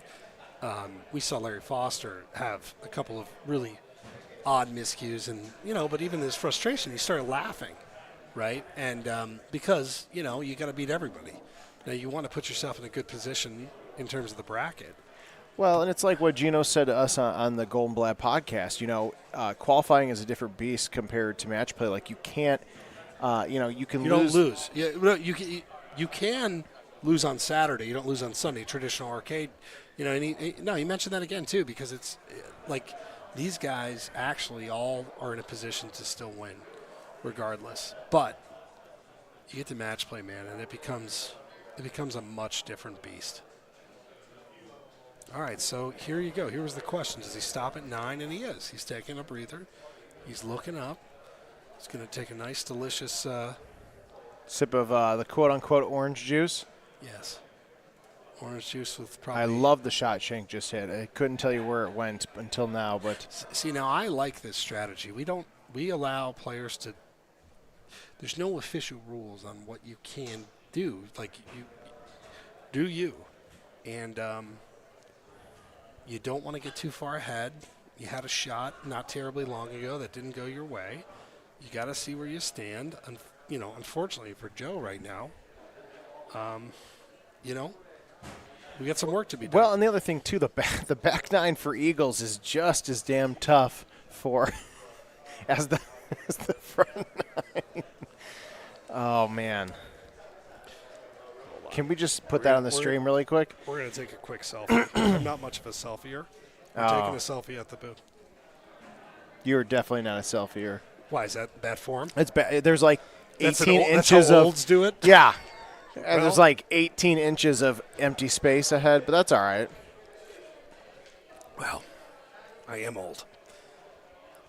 Hey, you haven't turned 40 yet. Yet. But it's coming. All right. So, again, we are at the Palms in Las Vegas, Nevada. Please come join us. Hang out. Tomorrow we'll have a Target Rush last chance qualifier for the arcade. It starts at 7 p.m. 7 Pacific p.m. times. 9 spots open right now. Actually, out of all the conversations I had today, the best one. Go ahead. I had a funny one, too. Oh, good. I was like, I didn't know if you were No, predicting. No, one of the best ones I had was a gentleman from Arizona who saw our post about just the Worlds and just drove up. Oh, that's amazing. That's actually funnier. That's better than mine. And I said, mine is funny. I said, are you playing tomorrow? And he said, no. I said, buddy, there's 9 spots. You should play. You got to get in here. I had a conversation with Tony. We were debriefing after his match in mobile, and he said, hey, I haven't played much Target Rush. Who should I talk to? And lo and behold, Mr. Ed Godfrey, who played with us in our Golden Tee Lounge, walked up, and I grabbed him. I said, this is the guy that you should talk to. This is the guy. And he got a, hey, how about that? How about that for All Joe? right, that's one back for him. And let's just say that, if you ever wanted a crash course in a mode, that's the one. We talked about Eddie before, but Eddie is probably one of my top 5 favorite human beings. I can't believe it's been almost a year, but almost a year ago, he spent some time with us at the offices, helping us out with some stuff. The after, the dinner after was probably almost as fun and enjoyable. We were joking earlier on the stream too. If you're competing in the Birdies Are Better contest, you are playing in the Eddie Invitational. Yeah, like 3 times as much as everyone else. Beautiful putt there by Joe. His game feels good. He's happy as always. He's just a great guy to communicate with. He did bring up maybe going out after hours, which I don't know. If you want to stay out till 3 a.m. and play the claw machine in downtown Las Vegas, hell yeah. It was a lot. Took a lot out of my soul, but we'll see how the night goes. So, all right. So we are moving through. Again, I think one of the other takeaways from mobile is come on, just Joe, the general beautiful pace of play. General pace of play of these guys, I feel like largely. And look, whether you play fast or super fast or you're taking your time, good, all of it. We're going to be here all weekend. So. Well, and it's tough for Joe because, like you said, he was on hole 10 waiting to see, kind of for Shankopotamus to catch up. But you get to a certain point, the pace of play, it's like you don't want to hold too long, and you're like, I got to go. Let's keep going. Well,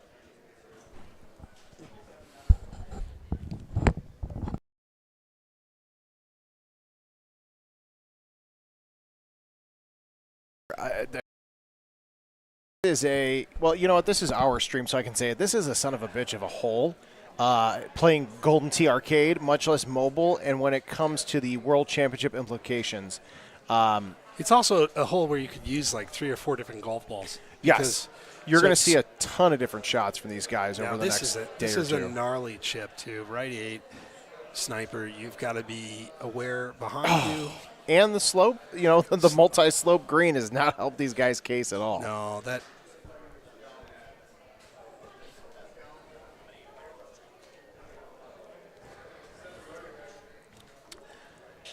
All right, so we're moving through still. 212 here on hole 15 with the Zero Bird. I love the Zero Bird. I don't care if it's arcade, mobile, classic course, new course. It is a beautiful. If you master that, speaking of Eddie G, is that going to stay up? That is a big luck of the draw. Now, if he can, this is not an easy shot. This is more of an arcade shot in terms of feel, and you can't. Now, that could have gone a lot worse for him. I agree.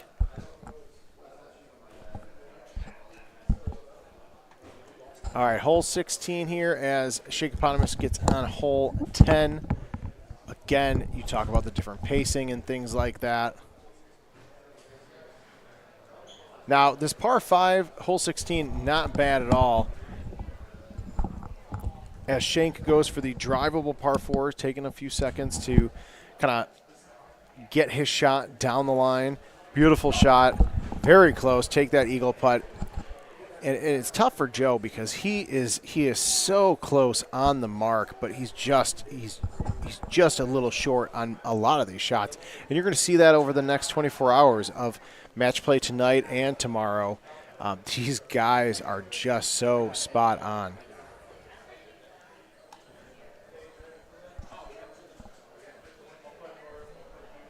All right, now Sniper obviously on 17, one of the nastier par threes. But Joe has got one last hole. Yeah, this is, wow, talk about pace of play differential here, too. Interesting. So Joe now, I think, going to take his time, as he should. Again, safe shot. It's going to get him that eagle. All right, so. And now for him, it's going to be a bit of a waiting game. And that's 27 under, I believe, is where he finished.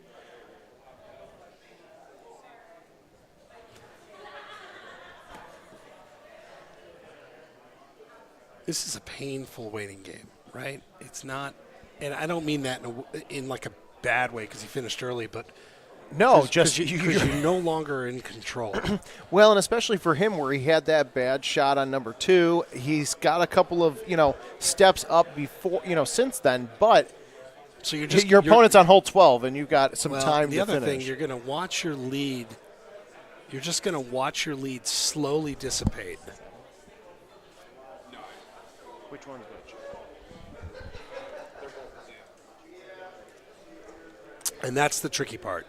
Because now all you do is hang in there for dear life. So a shot like this. Oh, I love that putt where it just grabs it. The cups have been pretty generous today so far too, right? That is during qualifying. I thought we saw a decent amount of that, and hey, it's a good enough putt.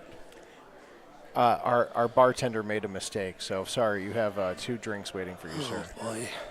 Got to keep those vocal cords fresh. Yeah, that'll help. That'll help, all right. All right, so, again, right now, Shakeopotamus is in pretty good shape. I don't have the hole-by-hole in front of me, but 27's the number to beat. There are ample opportunities to score, but as we've seen on this course, too, it's you got to earn it. That's good. And so now also, like, you start to get into the, you know what score there is. In the arcade matches, it's you're playing with your partner in a match play, right? So you know what it is, and you can get desperate if you need to. Now, this is an interesting hole, though.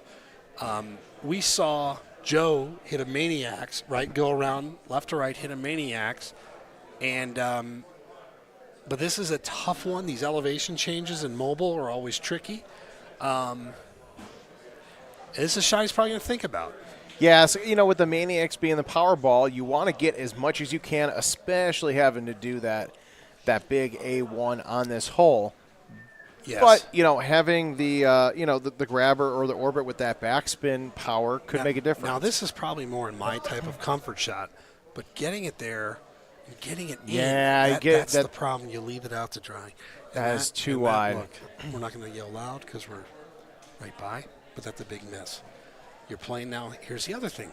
When you finish early and your opponent is left on the stage, they're playing solo.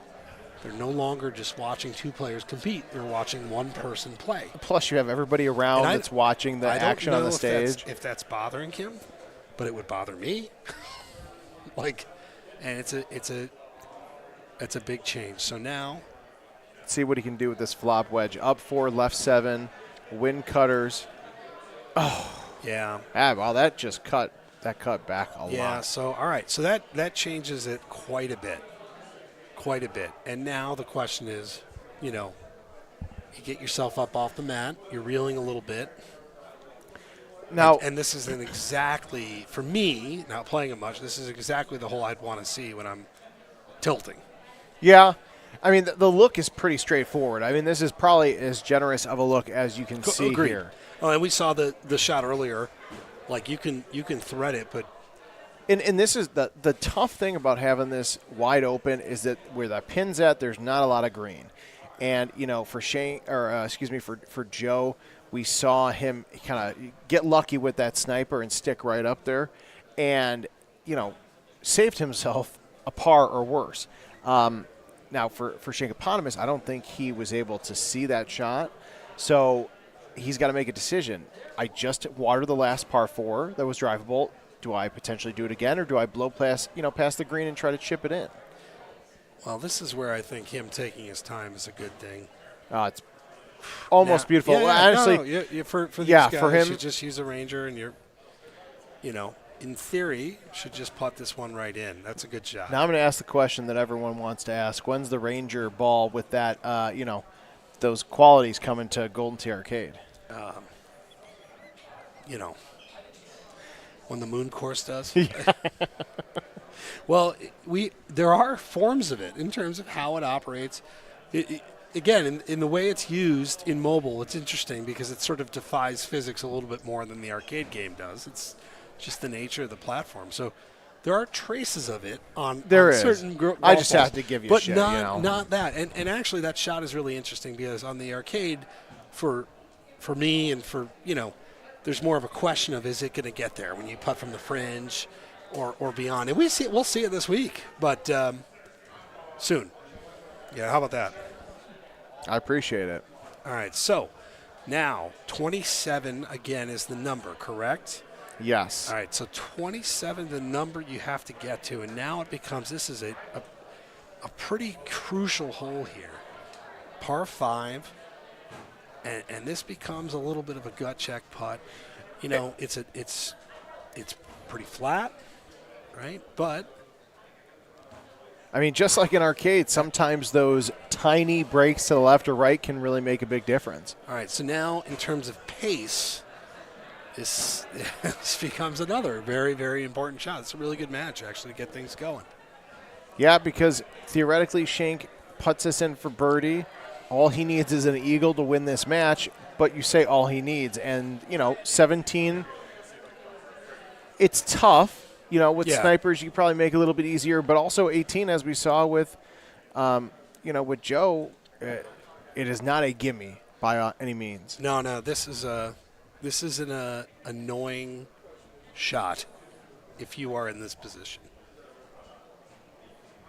And again, this is a shot I also think you've got couple of different options with, depending on how you want to do it. I feel like there's some hardcore judging going on right now. With who? Just the interaction I just had, and you were, Me? Yeah, I saw those the look. No, I was just distracted. I understand. All right, so no, I'm not judging. Well, no, we'll talk about that later. Got it. Now I am judging. The old post-delay judging. Now, hello, hang on to your hat here.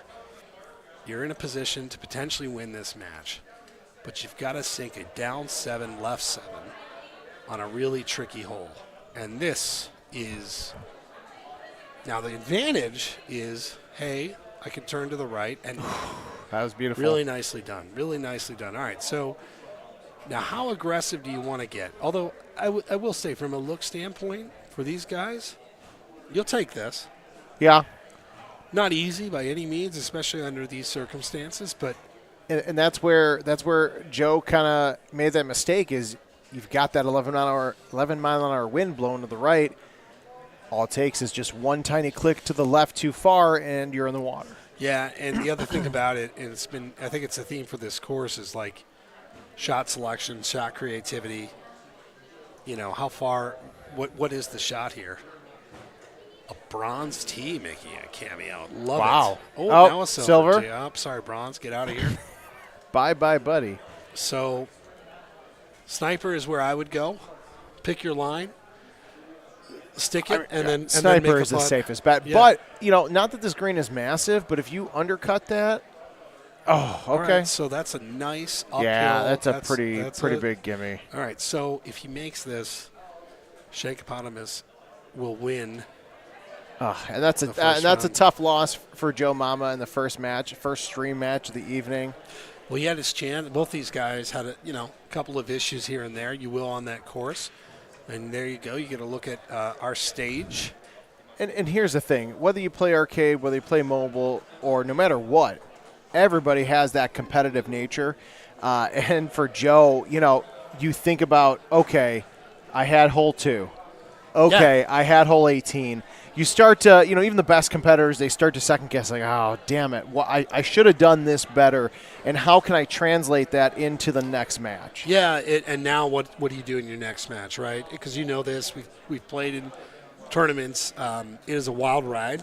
And we talked about it on our podcast. On the good side, you win a match like that where maybe you didn't have your best stuff. Like, hey, we're going to play 3 rounds tonight. Yeah. You start to ride the wave a little bit. You get lucky, whatever. It doesn't matter. Everybody needs some luck, I think, in these tournaments. Like, it doesn't mean you can't blow through everybody if you play your best game, but you're going to have some shots that aren't what you want. So, right.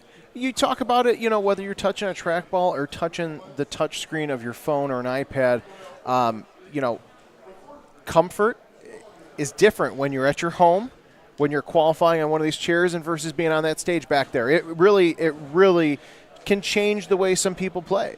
Well, Tony, back to him, talking about themes of the tournament. You've got Whammy, Tony Johnson, last year's winner, guy that's factored in arcade tournaments for 2 decades. Yeah. Guy that knows nerves, and, it's a theme. Now, it's becoming less of a theme. This is our 4th one of these. And now you've got guys, more players with seasoned experience that have felt the nerves, that have come to terms with the fact that, like, I'm going to feel the awkward. spotlight's going to be on them, these cameras, us talking about them right next door. So at first I thought it was a huge advantage. Guys like Lance Harris, who we saw get top 3 in both the mobile and arcade in one weekend, which one of the craziest Golden Tee achievements ever, by the way, without winning, but still ever. Missed that guy this weekend. Yeah, for no, sure. because he would be a factor in this, because in terms of skill, he was right there. But you've got guys here that we're going to see as they reset the bracket or matches behind us. It's going to be the same thing over and over, and it is a grind for these guys. Throw in some buys, so you've got, now you've had Tony and Riley and others that have been sitting a little bit and getting ready, and we'll obviously get a crack at them at the second round. We joke about this with the arcade competition. We've got a couple extra machines here where people can play and, continue to warm up, for lack of a better word. I mean, mobile's the same way. These guys just pull out their phone. They can play courses. They can, keep those competitive juices flowing, just keep the momentum going in their head. They don't necessarily have to sit there for a while, even when you have a buy and wait. Yeah, and the other thing, too, who is an iPad player versus a cell phone player? I was watching Trump earlier, warming up on his cell phone, and I've always liked talking about it with him. Like, what is that? He's very open about it. He is, because he's now kind of moonlighting. He's a great player and better at, vocalizing how to play this game. He's truly unbelievable at it. The way he explains the intricacies of mobile and even arcade is pretty astonishing. He makes us look and sound better when we're talking with him. We know enough to be dangerous in arcade. In mobile, he is a black belt, a multiple black belt.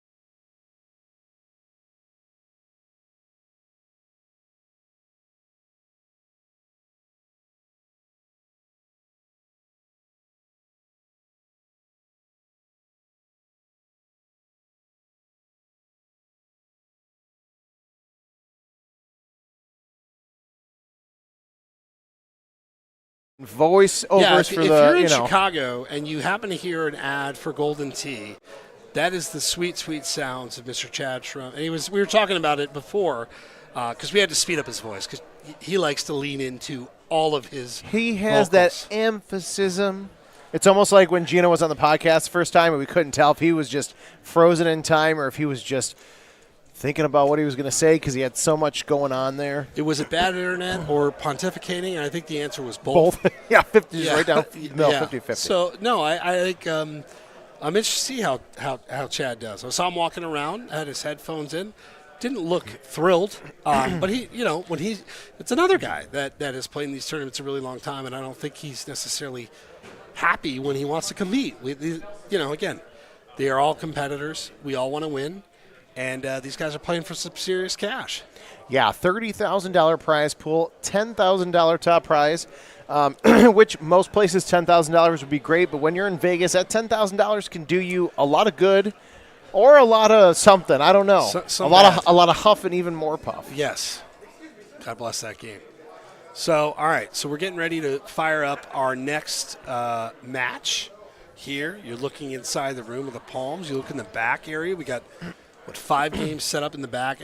6, actually. 6 games. We're planning for 5, but got 6. And, again, Muntz Beats, Paco here getting ready to – Paco, repping the Windy City Showdown 2, the now famous Addison, Illinois tournament. My old stomping grounds, not far from the headquarters of Incredible Technologies in Vernon Hills, or our offices in Lincolnshire. But when you talk about community, whether it's general Golden Tee community, the arcade community, or mobile community, Paco is one of those guys who has led the charge with keeping everything that you see here going, whether it's at the World Championship or Windy City.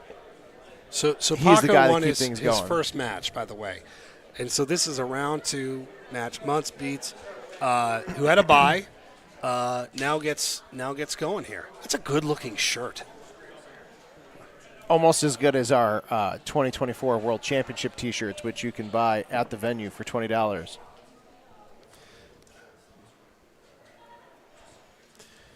All right, so we got some iPad. We're working through some iPad. Technicalities. Yeah. Ever since Steve Jobs unfortunately passed away, Apple's just. Oh, wow, here we go. No, I'm just kidding. I'm an Apple Perfect. guy. I got the Apple That's Watch. fine. I got But the iPhone. here's, now, okay, so we're going with Paco. Where are we? Are we pelicaning or? Yeah. Greg Kinsler somewhere is watching this, going, hell yeah, that's my course. All right, so certainly not the most accessible pin that you want on hole 1. I think what you're going to see the next couple of days are guys looking to really, let this ball, roll out in some capacity or bounce it in. This you're going to have to land just beyond the fringe or on the fringe or in the damn cup on a fly. And I say that because these guys can do that. I was going to say the number of hole outs that we've had with the sniper ball and then Yeah, so I mean that to the point where when that sniper hits and explodes on that green, you can't tell, am I 2 inches away or did this drop in the cup? That's what I love about the way that mobile plays with some of those graphics. Now I would imagine you're going to see him play a little bit slower because this is the information. He's not in the business of giving out information freely or easily, right? So right now, because of it, and again, iPad issue, whatever it is, and I will pivot. This hole in the qualifier gave everybody we watched, at least when I was streaming, fits. Tony Johnson hit a tree and bounced left and got a good break. We saw Larry Foster go out of bounds on this shot. So obviously you want to line yourself up. This is a great wind. And that's a really good shot because now you're in the go zone. This is one of those tough Jim Zielinski courses where if if you connect in the right spot, and by right I mean wrong, you're gonna have that OB. Like I look back at all those customer service emails we get where it's like, why isn't OB marked? This is a hole where you're like, well, yeah, and, you know what? We had some really weird things in the qualifier of guys that Tony benefited and got, I'd say, some favorable bounces or a favorable bounce. Others not so much. Now, just like hole 1, hole 2, you've got snipers, and you've really got to be careful here. You cannot have this come up short. Oh, and that was a weird one. You could see the look on his face, like he threw that left. Yeah, and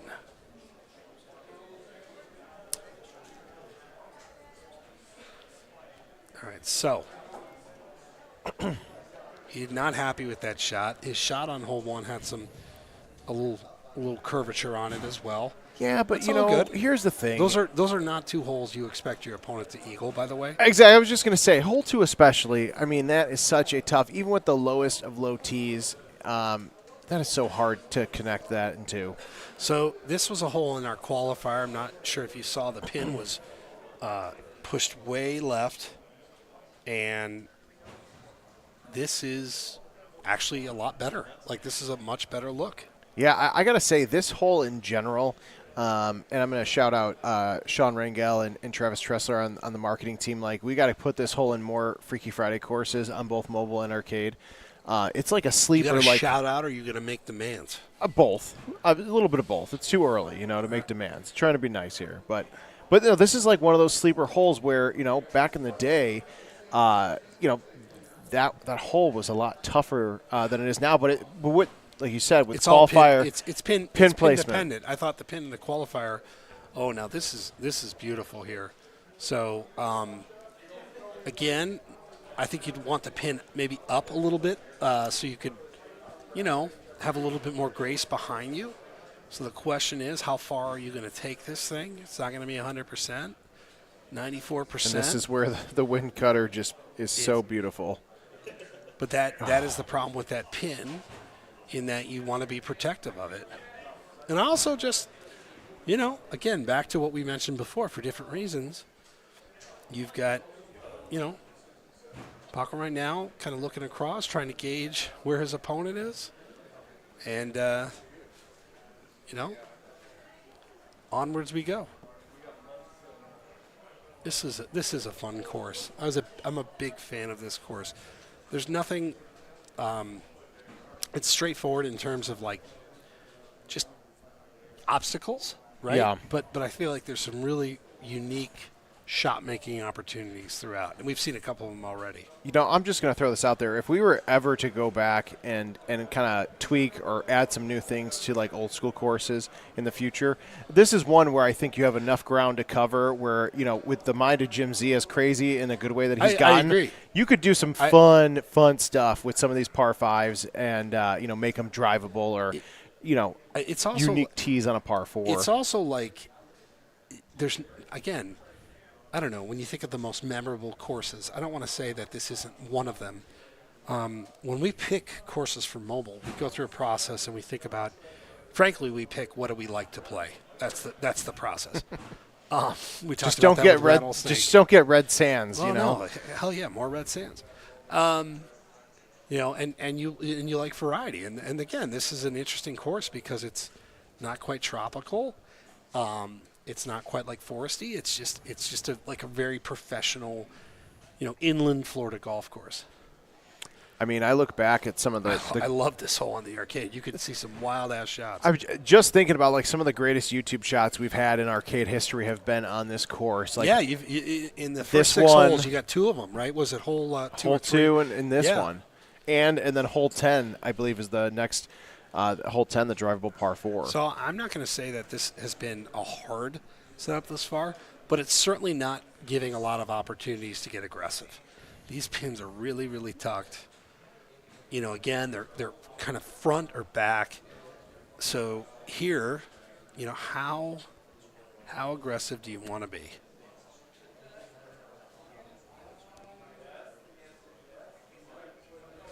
And that's fine, but I don't think he's thrilled. No, like to us, you look at that, you go, okay, 22 feet shouldn't be a bad putt. But again, you're sitting on the stage. You add pressure points. If you don't have kick-ins, you're thinking and you're fine, but you're adding stress that you don't need. It's another fun hole. And again, it's another pin that is absolutely daring you to, not bring it in. Now the wind. You talk about a perfect hole for the zero bird low. I mean, I don't know if there's a better one than this. Yeah, this is interesting. You're absolutely right. I say, Paco, don't let me down now, buddy.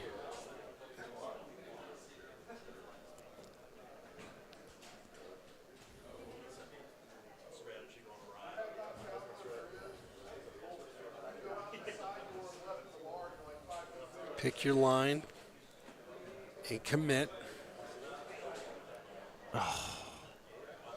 So another high stress putt, and this is obviously definitely the highest of stress.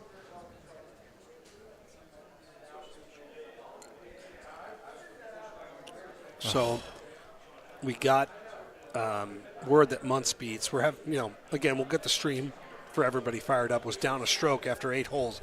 As we're getting word of that, we have a missed putt. Yeah. So And let's at call 70 it- plus foot, 70 plus feet, you can't really, fault Paco for that. It was a great shot with the low zero bird and the sniper, just not enough power on that to get it closer. All right, so now this is, again, I think I'm starting to get a more favorable look, but still not a shot that you're expecting to go in.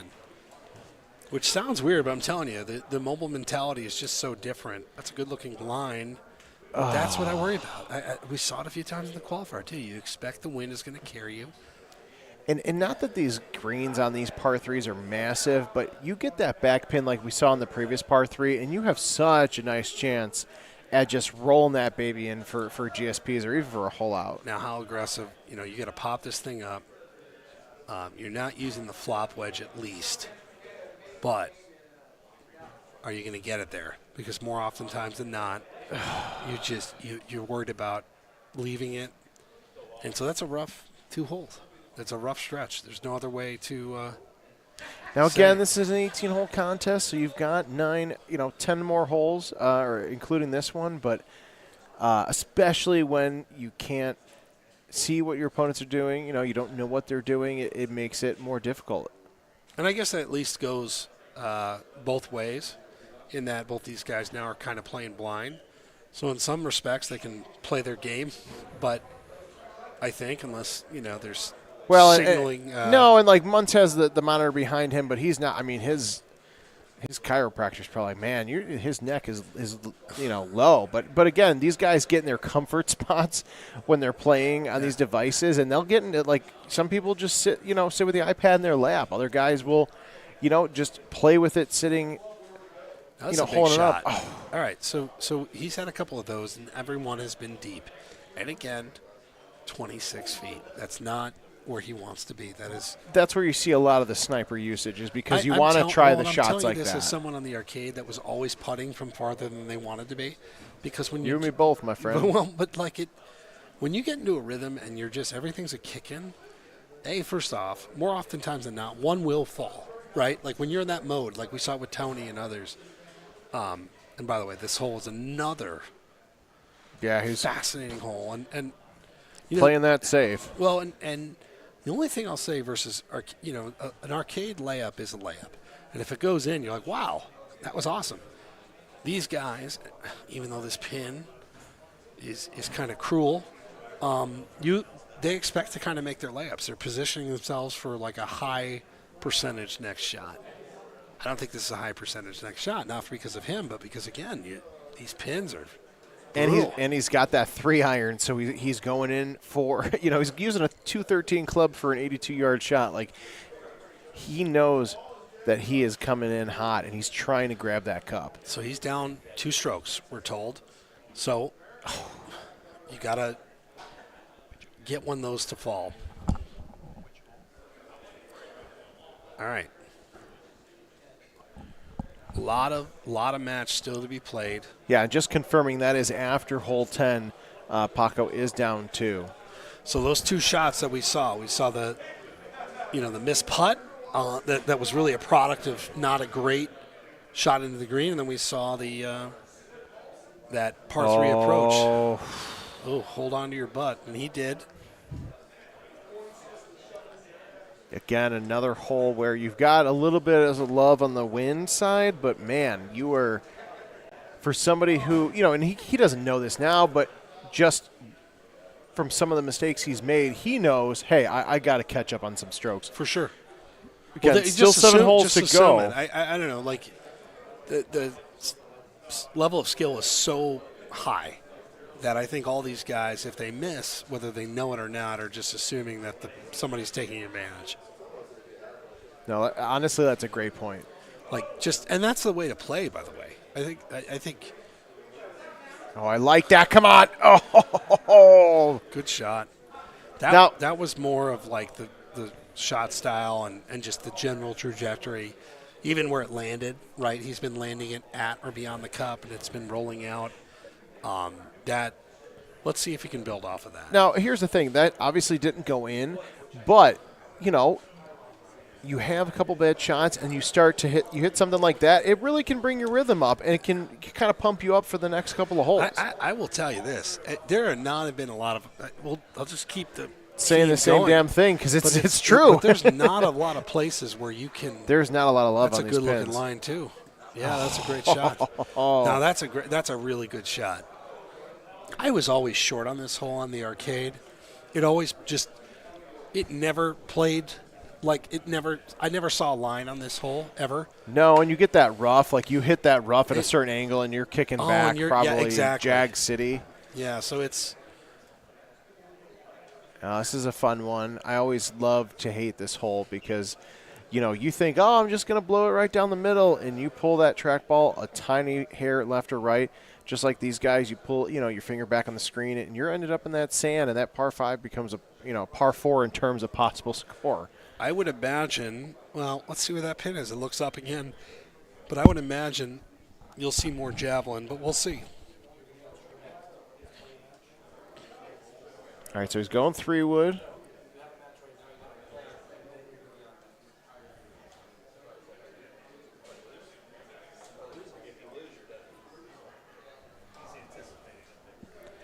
All right, let's see what he can do here with that 10. Oh! That. Scratching your head. Yeah, I mean, the angle on that was not the best, but, man, you could see how damn close he was. Now you really see. Okay, so he had a little pizza. Now, this one, there's only so much you can do with here because you're going to run out of fairway. This is a hole where a new tee box, if we were ever doing that in the future, would be beautiful. Let's make this drivable. This hole's too damn nice, and there's too much water to not make it, potentially, hit that C3 into it. Yeah, man, again, this pin, it's not too bad with the wind. The wind's at least going to, you follow the wind, you should be all right. Has he used a ball other than a sniper, though? Well, because everything is tucked. I don't blame him. Everything is. That's a solid looking line. Oh, and that's where I wasn't even trying to predict. That's where you're using the sniper. Damn, you have that line, but you hit it just a hair short. All right, well there you go. At least again, the putts seem to be getting closer. Good old hole 15. Yeah, this was a. The wind. I think here it is helping in a weird way. Obviously, because you'd hope you'd be able to, find some rhythm. But you can see it kind of deep into that view there. He's got those trees in the back. Oh, no, 100%. Like that. Those leaves would, even when you get through, you're not done. Now, again, the zero bird really gives a good opportunity here because you can just hug that green. You just got to clear the first set of trees, clear the trees and leaves on the second part. Even if you have a tough putt, you have that upslope that's going to become a downslope that can really factor into that putt, especially for an eagle. That's beautiful. Yeah, I like that shot a lot. Now, the only downside is he's going to have more of a right putt than a down putt because he wasn't able to cut that around, but that's okay. No, with that, that's hole high. That's beautiful. So, was chasing strokes a few holes ago.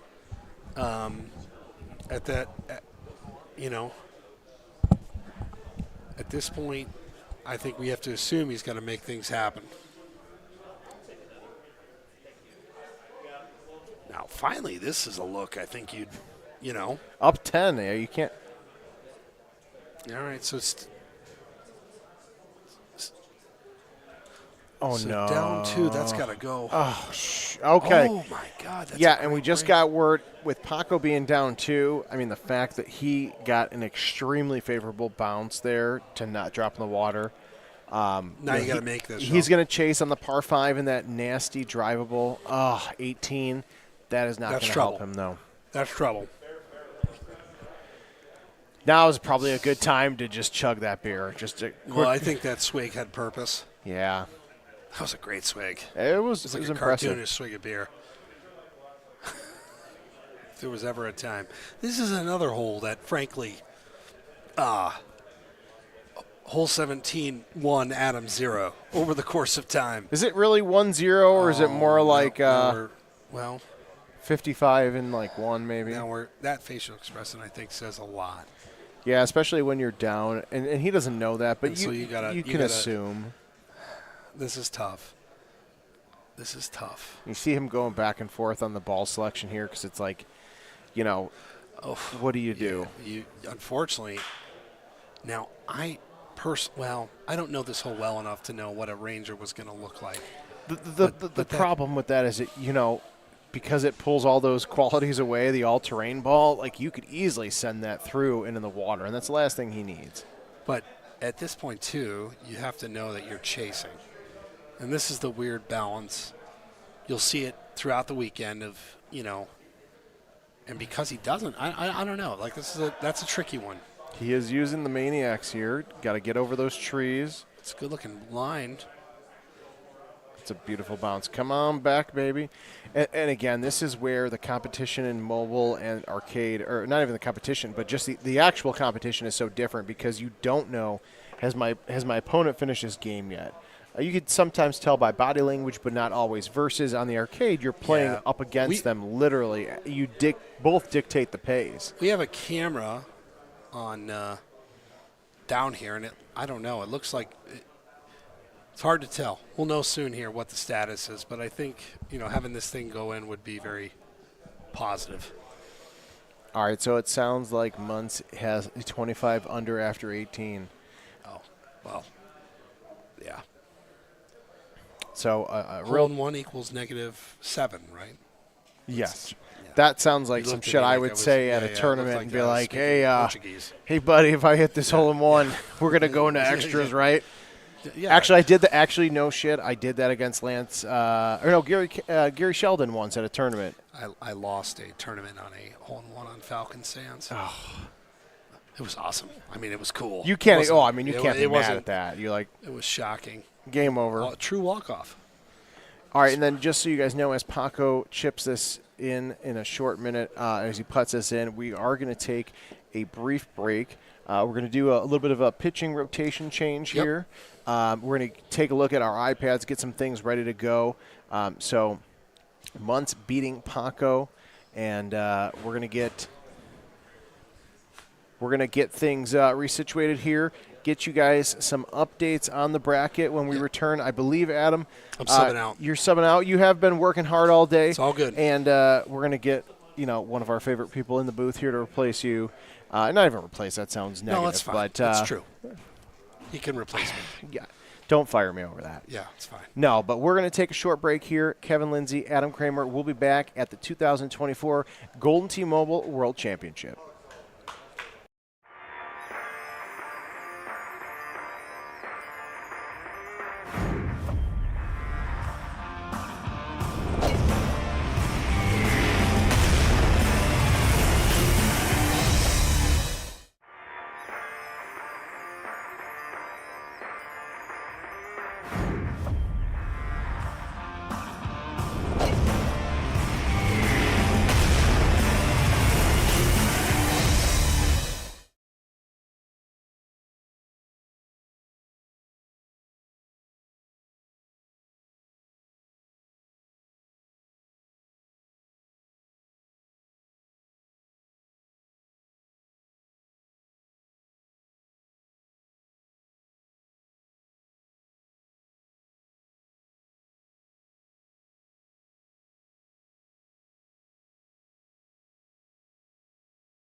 Welcome back to the Palms Hotel and Casino here in beautiful Las Vegas, Nevada. I'm Chad Trump. This is Kevin Lindsay. We are getting ready to put a legitimate treat on your screen by way of former world champion Rick Copperthorne and Nelson Wade. You just saw Nelson up on the stream. We had technical issues, as you know. We didn't get to see his match. He did win by 4 strokes over Walter Flores. And this is one of those matches, Kevin, where you've got 2 of the very best players in the world. No offense to these guys, but I got to be honest. When you said they're about to see a treat, I thought it was because you were on camera here. Yeah. You know, with that beautiful voice commentating the way to these guys, you know, matches. And, you know, with Nelson, you know, you look at that best round 30 under. That is such a strong number. But then you see some of the other guys with 33, 36. Like, it is crazy to see the scores that these guys are putting up. Probably unlikely that you see it in a match play just because it is very different versus what you are playing from the comfort of your, you know, your own home or wherever that may be. Right. But very excited to see this next match. Yeah, it should be good. And Rick's on top of his game. Nelson, both of these players are some of the very best in the world. I kind of waver in between second or third best player in the world with Rick. I mean, until TJ gets dethroned, and I know he just lost, and that's a surprise when Tony Johnson loses a match and goes to the losers bracket. Big time shock. But until he is defeated in one of these world championships, he's still my GOAT. And right now it's hard to think anything other than that. Right.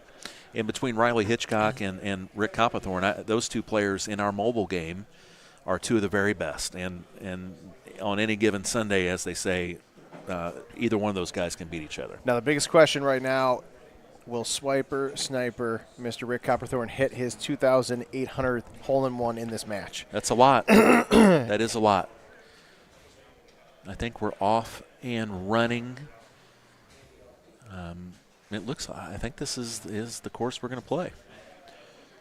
Just want to make sure. I'm just trying to verify here when Rick hits start, and just want to make sure that Muntz Beats isn't doing some campaigning, but no, he's not.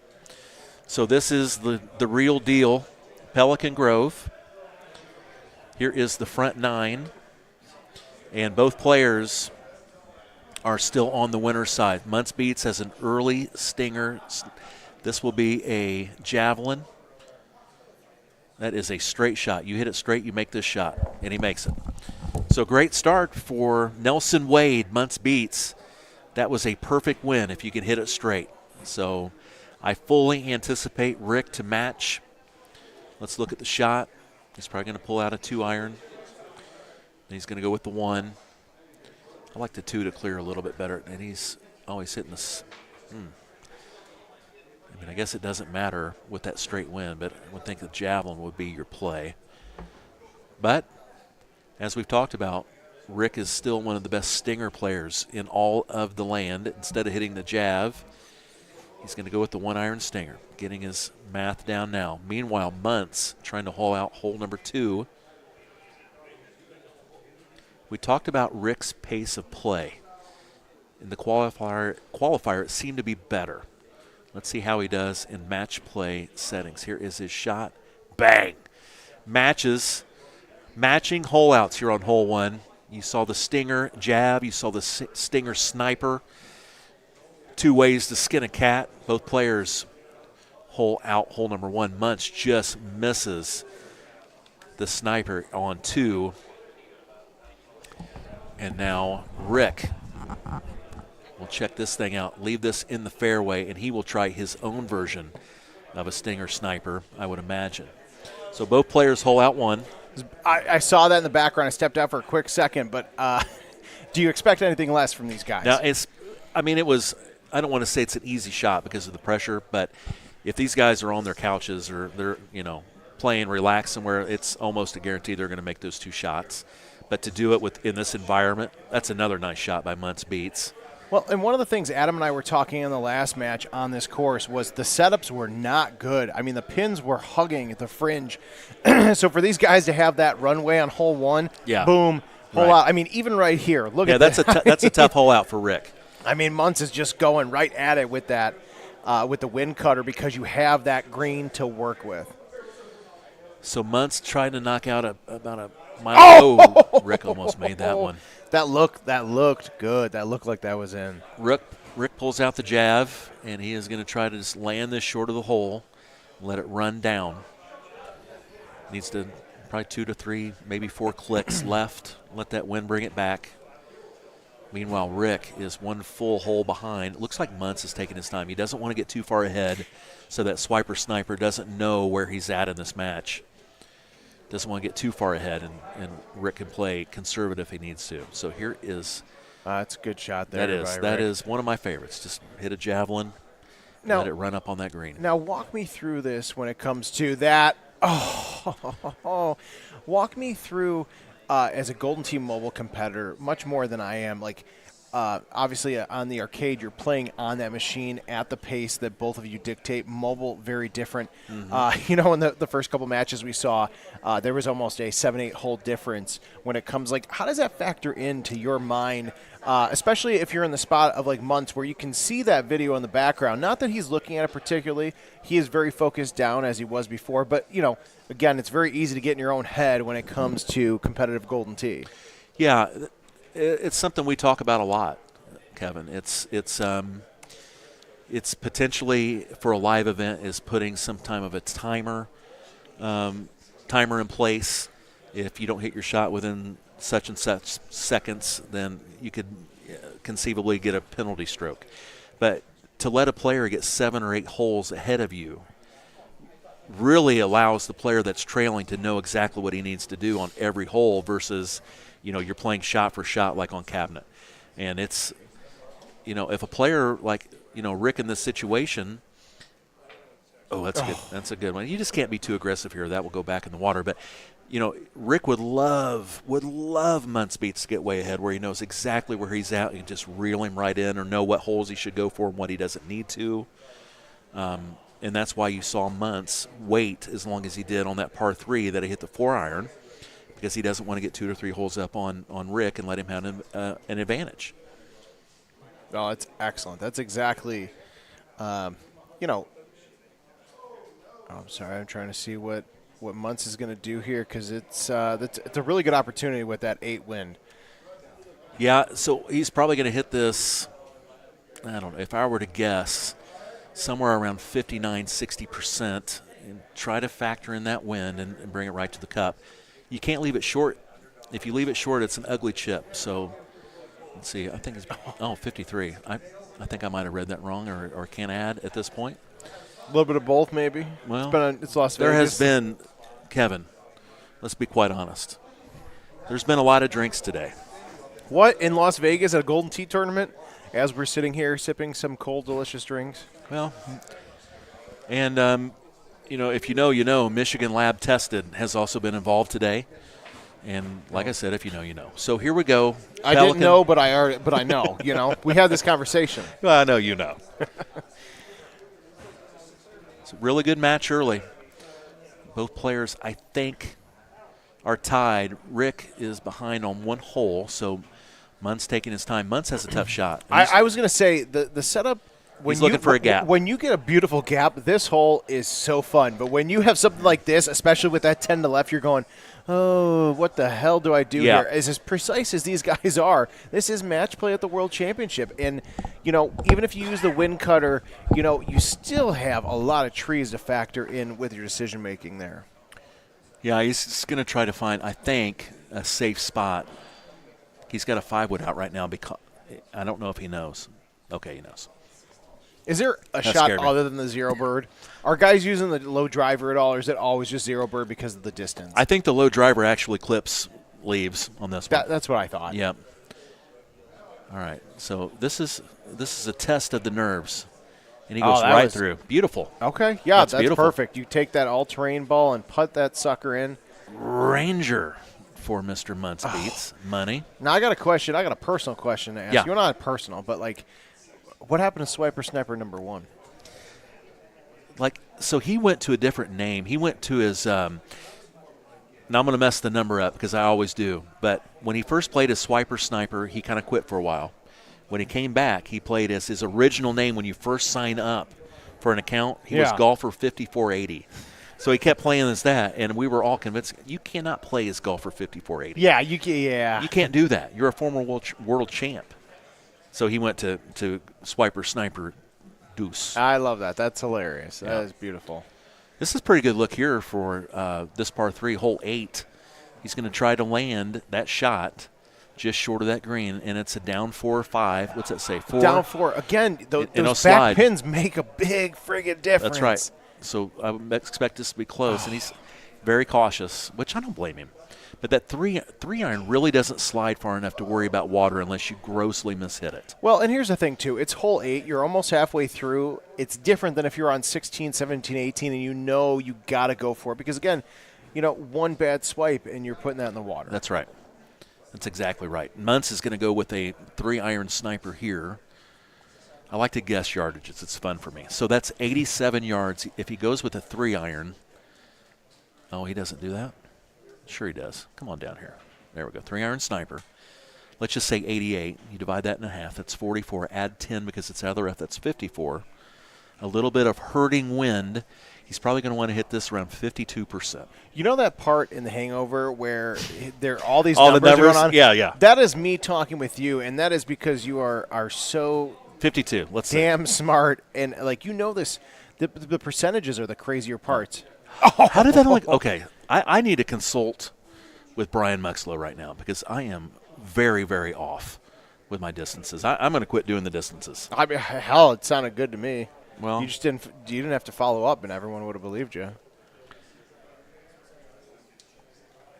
Swiper Sniper still looking at this shot that Muntz beats hit a while ago, and he hits the identical same shot. You'll have a Ranger putt here.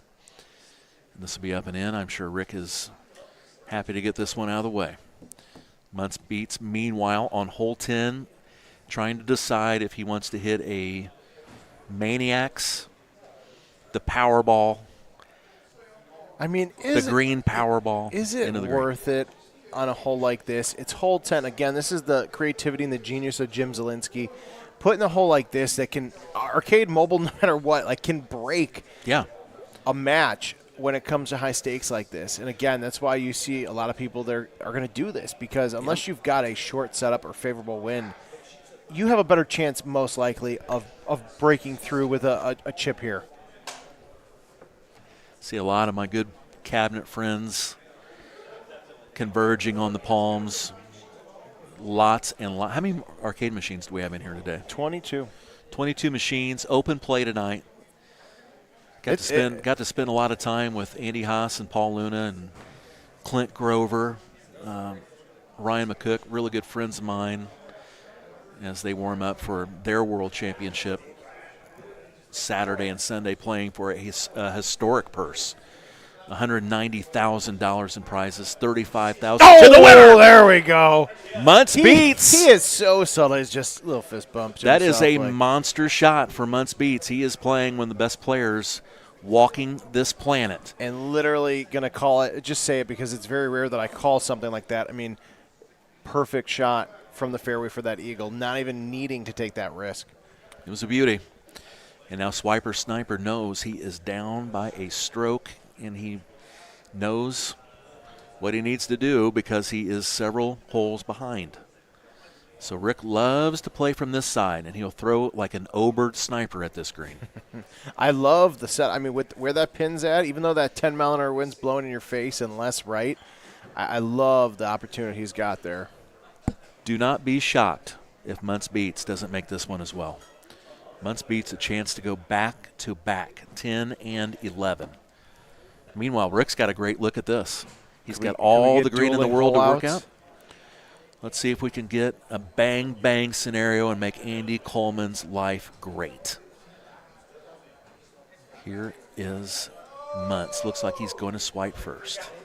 1 iron on the way, and he just misses it. Goes into the first cut. Here is Rick for double eagle. Damn, both these guys so close. Good shot from Rick. He will eagle hole number 9. He will move to the back. As we already know, Muntz Beats made his eagle here on hole 10 from the fairway. Javelin to the safe part of that fairway, and then a beautiful sniper carried over the water, over the fringe, into a very tight, cut hole, and he holed out hole 10. Here is Muntz Beats par 3, and it looks like he is going to take his time and let Rick play a little bit of catch-up. And I promise you this, Rick's going to take his time figuring out how he wants to hit this 1-iron sniper. Oh, yeah. Meanwhile, Muntz trying to play his own game. He has a 1-stroke lead through holes 10. So if Rick holes out 10, which he's getting ready to shoot, they will be tied again. Here is Muntz. And that's a chip. And that is a problem with this hole. This is not the easiest par 3 we play. No, and that pin position we saw before, I mean, it's so damn tight in that corner. This is a real tester. It's a flat green. You just need to hit it straight, and he did. Beautiful. Muntz has come to play. And not because he's sold out twice. It's just that's a good, steady swipe, and it tells me his nerves are completely in check. Well, now, those are the shots that you need to make at a World Championship in these They matches. hold your rounds together. They keep your rounds together. Here's It Rick. is the glue. Here is Rick. I think he's nutting this. If he makes this, be surprised. It's a tough shot. Oh, come on. Come on. I thought I had that one. Rick. Beautiful shot, though. So close. Now Muntz Beats just wants to get this a nice safe putt here in this par 5. Plays a lot longer than it looks. So he's looking at this right now. This will not land where you see that marker. This is going to land before the hole. No, that's where having that javelin is key. Let's see what he does here. Because that green slope's not too bad, but you can get It just crept on that green. Yeah. And he will clean that up, shakes his head. He knows that was a close call. That was always going to be a close call. And that's what I love about the competition of Golden Tee Arcade Mobile, no matter what. You know, a shot to the average player that's watching, they're like, oh, my God, that was great. How that almost went in. And to these guys, they're like, son of a bitch, it didn't go in. I calculated it like you were just doing earlier. Yeah. Like, I thought I had it. How did I not get that?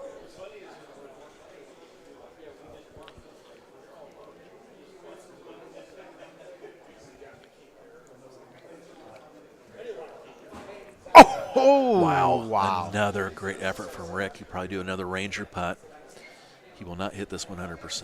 I mean, how did that not go He doesn't want this to hop, which did happen to him in qualifying. And he makes that.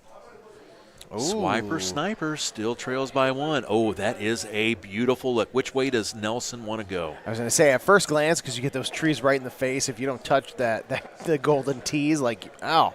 I think this is a medium. See, he's going to hit the driver. I would hit a medium T O-bird sniper.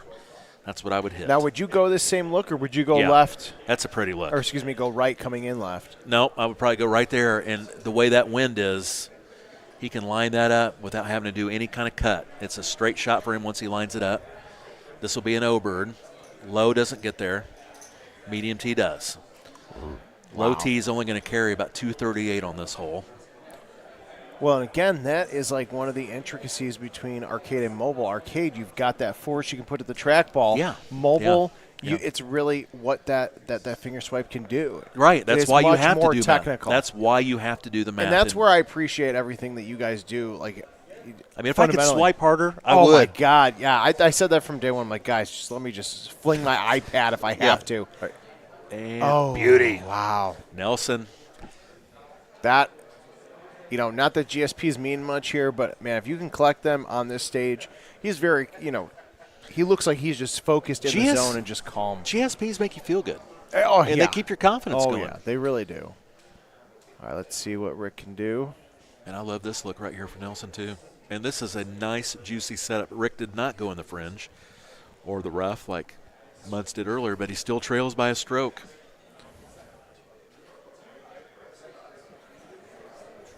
Here comes Nelson. Oh, more GSP. Wow. And what I love about the effects, too, is when the balls hit the green and kind of explode, you're like, okay, so did that go in or no? Like, you got to wait that extra second. You're like, did that sniper just boom in there? When they play quick shot, it's hard to tell with quick yeah. shot. If you didn't have quick shot on, it's not as bad, but all the elite players typically leave that quick shot on. This is one of the more difficult holes on this course. Very setup dependent. But hole 17 at Pelican can be a real bear. A real bear. And obviously, Rick is a few holes behind, but there's just something about him in this position right now, knowing he's down one. He's adjusting that a little bit. Like, this feels good. I mean, Muntz was close, but I don't know. There's just something about the way that it's in his name, Swiper Sniper. I think he hit a better drive. I think he's a little bit further than Muntz Beats was, so I think he has a better look here. This should get all the way to the hole for him if he wants it to. If he wants to challenge that left side and let that right green break towards the hole, he can take a chance here, and he's great at it. Oh, come on. It bounced right. Literally same shot. Yep. Both beautiful shots, just right off of the money. Now here is a huge shot for Muntz Beats. He is elected to not hit a javelin. He's not going to cut that wind out. He's going to let sniper. He's going to let that wind blow that back towards the green because this plays longer than it looks. So if he just gets his line right, this will be on the green. This will clear. And that 7-wood's such a dangerous club. Oh, that's a great shot. When I was so happy when they gave us the 7-wood and the 9-wood. When you have that in the right hands, the right palms, or fingertips. While we're these at guys, the palms. Literally at the palms. While we're at the palms. Thanks for giving me a joke to make for arcade for sure. Yeah, use it. Yeah, and hole 18. I mean, that wind is a killer. You got to fight into it. I like it a lot more in mobile than arcade. Yeah. It feels like there's just a little bit extra of a gap there for these guys. Yep. So this is clearly hole 18 expert settings. We are playing this championship on expert versus pro. Probably better viewing for those at home. But typically this would be a much tighter gap than what he has here. So I expect this to be close. Oh, and he just misses it. Muntz Beats another % or two less. Trying to seal that deal. Yeah, that was a great shot. And he has played clean. Rick needs a hole out.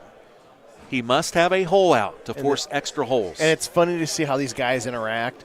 Again, Rick knows exactly. Oh, yeah. No, I mean, these guys, a lot of these guys in the community are cool, but, sometimes match play can really change things. And you see that little nod he did. He's like, like son of a gun. He acknowledged a great round. Now, you think he's going to go left here on this? Yes, for sure. He's going to find the straightest shot he can hit. And let me tell you something, Kevin.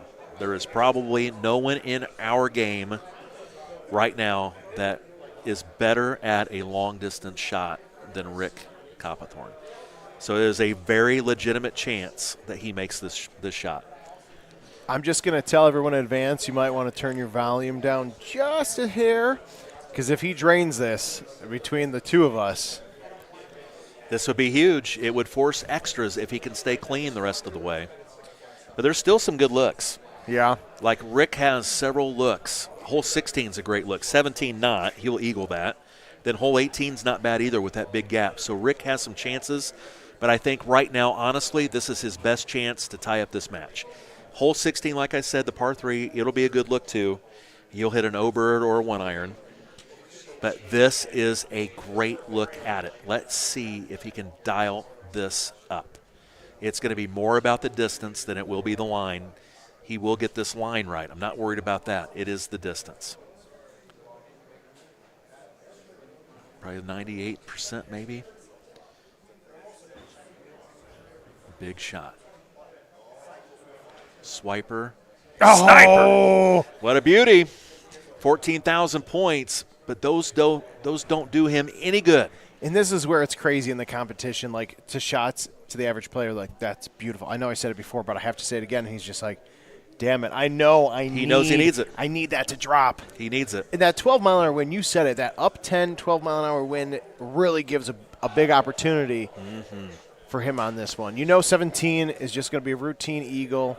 And 18's not hard, but for somebody like him who needs that extra stroke, this really is probably his best chance to do it. Kevin, 100%. Couldn't said it better myself. This is probably, if we're being honest with ourselves, this is his – I mean, he could make 18, but this is easily his best chance. You've got, to quote my good friends, the Dixie Chicks, you got wide open spaces here compared to hole 18 where you got to finesse with the wind, with the trees. And he's going with the sniper. Yep. Interesting. No, I like that. he's got to. And You can't very hit a javelin smart. here. If he hits a javelin, even if he gets the distance right, it's going to hop over the hole. Yeah. If he wanted to be absolutely mentally crazy, he could hit some kind of an orbits and land on the very back of the green and suck it back. But this is his best chance. Well, and I appreciate, too, he kind of did what we call on the arcade side that right-click 1-2 to see where that green slope changes. And he knows it's up 10, but the farther right you go, it goes to a right 2. So he's going to factor that into this shot here. This will slide. If he makes this, it's going to bounce right in front of the green and slide. And he hit the worst. That's the worst swipe he's hit the entire night. Yeah. That never had a chance. The distance was solid. And right now, Rick Copperthorne is on the ropes. We have had a night of upsets. Tyler Caskey knocking off the 2-time world champion Anthony Johnson. Tony is relegated to the loser's side of this world championship. Tyler Caskey ends his night 2-0. What a run for Bogeyman. And right now, Rick Copperthorne absolutely on the ropes.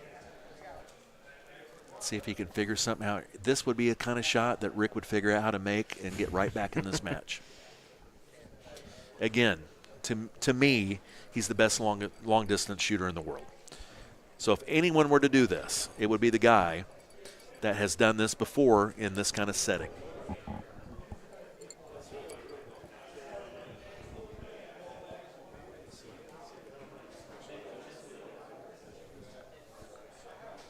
Ryan Tusky watching from Canada. Ryan should be in this tournament, one of the very best players in our game.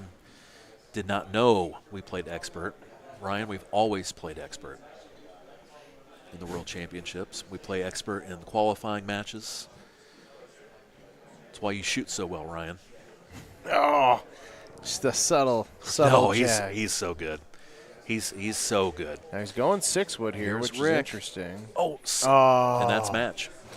Rick hit a javelin 6-wood. You have to hit it hard enough to clear the trees, and he hit it so hard that Now it you hit notice the back. he sent himself the replay just to see. He's trying to learn from what- the shot, but this match is over. Yeah. Nelson Wade has gone 2-0 and will be in the catbird seat going into Friday rather's head-to-head matches. I can't even fault you because it is Vegas and time spins so quickly. It's crazy.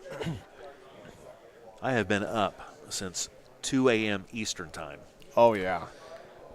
I feel Yeah, good. that 2-hour change from Chicago is rough, but Eastern is like, oh, here's the extra gut punch. Yeah, that's right. Rick, give us some fireworks to end this match.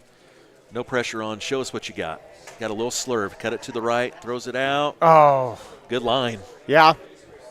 And Nelson Wade has knocked off the great, incomparable, I knew what you meant. Rick Copperthorne. So Nelson Wade's going to go to his hotel tonight in prime position to do some damage tomorrow because he is, at this point, has to be considered one of the favorites to win this entire shooting match. As long as he goes straight to his hotel room and does not get caught in the Las Vegas Aura. Yeah, he's pretty grounded. That's a grounded fella. Which is tough to do in this family of community. Whether it's arcade or mobile, it is so easy to go out and have dinner and drinks with your friends, and then, it's 2 o'clock. Right. What happened? Oh, no. Hey, And then back. you're like, shit, it's 2 o'clock. We might as well just stay out till 3. Had been there and shout had out done Eddie that. G in downtown Las Vegas last year, but we won't talk about it. Right. Again, when you get this community together, arcade, mobile, the whole family together, it's the reason why you need to come out to a tournament, whether it's the Windy City in Chicago for mobile, one of the national Golden Tee Tour events put together by Power Events on Golden Tee, or even coming out to Las Vegas. And hell, it is 7:46 Pacific time.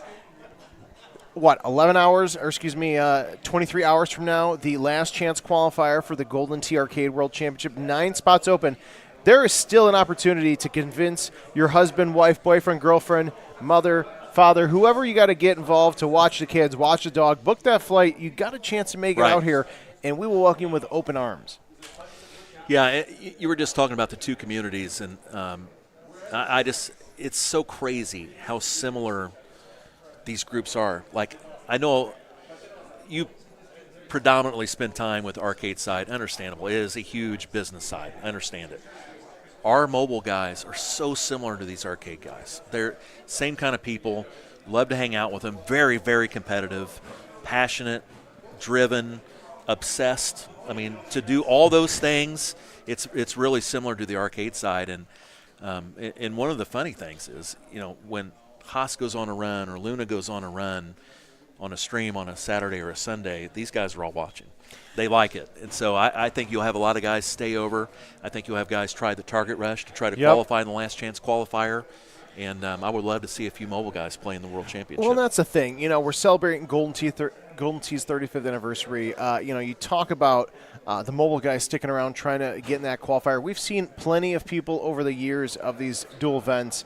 Lance Harris 2 years ago taking top 4 in both tournaments. Not one. Second in both. Yeah, not one but 2, and that's a massive thing. And here's the thing, 35 years.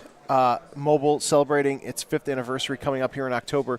Now is the time to kind of blend these two together. And we I know Andy Kuhlman, our director of esports, running around like a crazy madman with his team this weekend doing production, and amazing at that. But he does a really good job of connecting with you guys on the mobile community. He does. And it is on us to kind of do a better job of blending together. And maybe it's time we do another national event where we have the two together. And again, the communities are very similar. The people, they share some of the, people in the community, but that passion, the drive, the craziness, the love, the, the obsession in the best way possible. I mean, we all have it at times. But it really, Golden Tee, that this brand as a whole, over 35 years, has been predominantly arcade, but 5 years has been mobile and arcade. And you guys, to the credit to you guys, the league guys, the guys in Chicago put on the Windy City Showdown. You guys have done a lot in those 5 years, a lot more than most mobile games in those communities have. And I say communities, and there's not even a ton of communities unless you've got these games that have tens of millions of downloads because they're, putting tens of millions of dollars in advertising, which as much as I'd love to do that, I don't have a budget for that, my friends. But but now is the time as we look, 35 years and beyond, it's, how can we blend these two together? Again, very different games, trackball, touchscreen, but at the core, it's Golden Tee. It's these courses and the fun. And the mobile guys have never professed that they think it's the same game. Exactly. Because we like we've talked about ad nauseum. Like, one of my strengths when I played a lot of arcade, and I played a lot of arcade, it's the soft shots, it's the touch around the greens, it's the chips, it's you can hit a trackball soft. And I also had a lot of power, and you could before there was a governor on the trackball, it was unlimited RPMs, and I could really get it going. And that was one of my strengths. But we can't do that on mobile. It's like we just talked about. Right. If you could power that touch screen, you could. But you can't. You can't. So, there's a lot of similarities in the game, the game play, the ball flights, things like that. But, I think there could be a respect there between the two groups. Mobile really likes watching the arcade and never professed to be the same game. But if there was a chance to do a national event other than a world championship where mobile could be included in a nice facility, a nice bar where there's room, I mean, you would see pretty solid attendance. I mean, we put 45 people in Chicago. That's our big event. The strongest field in the world was in Chicago. I think we were only missing, we're missing TJ. But we still had all the other top 10 players. So, I mean, we can fill a place. Exactly. And 45 is not, a number to snuff at all because, when I started playing Golden Tee tournaments 10, 11, 12 years ago, there were tournaments that were on a national level that were that number of people. So, again, for a game that has been doing tournaments, for so long, what you guys have done, in that community and really helped show us the way to a certain extent, the best way possible. Hey, this is why you guys should, have Andy involved in doing more, and John Noble's team and things like that. And so I appreciate that. And there's some conversations I think that need to be had on both sides, and I'm looking forward to having that with you guys. As we, next year's 36, nobody cares about year 36, but when we're here in 5 years talking about Golden Tee's 40th anniversary, I think things are going to be a lot different. Talking about guys that grow a game and make it better. Russ Lyons, Tilt Nasty, both started out in the lower levels of the Golden Tee Mobile, the league, and have worked their way up. Both are in our Platinum division, and now they face off head-to-head, winner's side. The winner will be essentially 2-0, although Tilt Nasty did have that first-round bye. Russ Lyons, absolutely.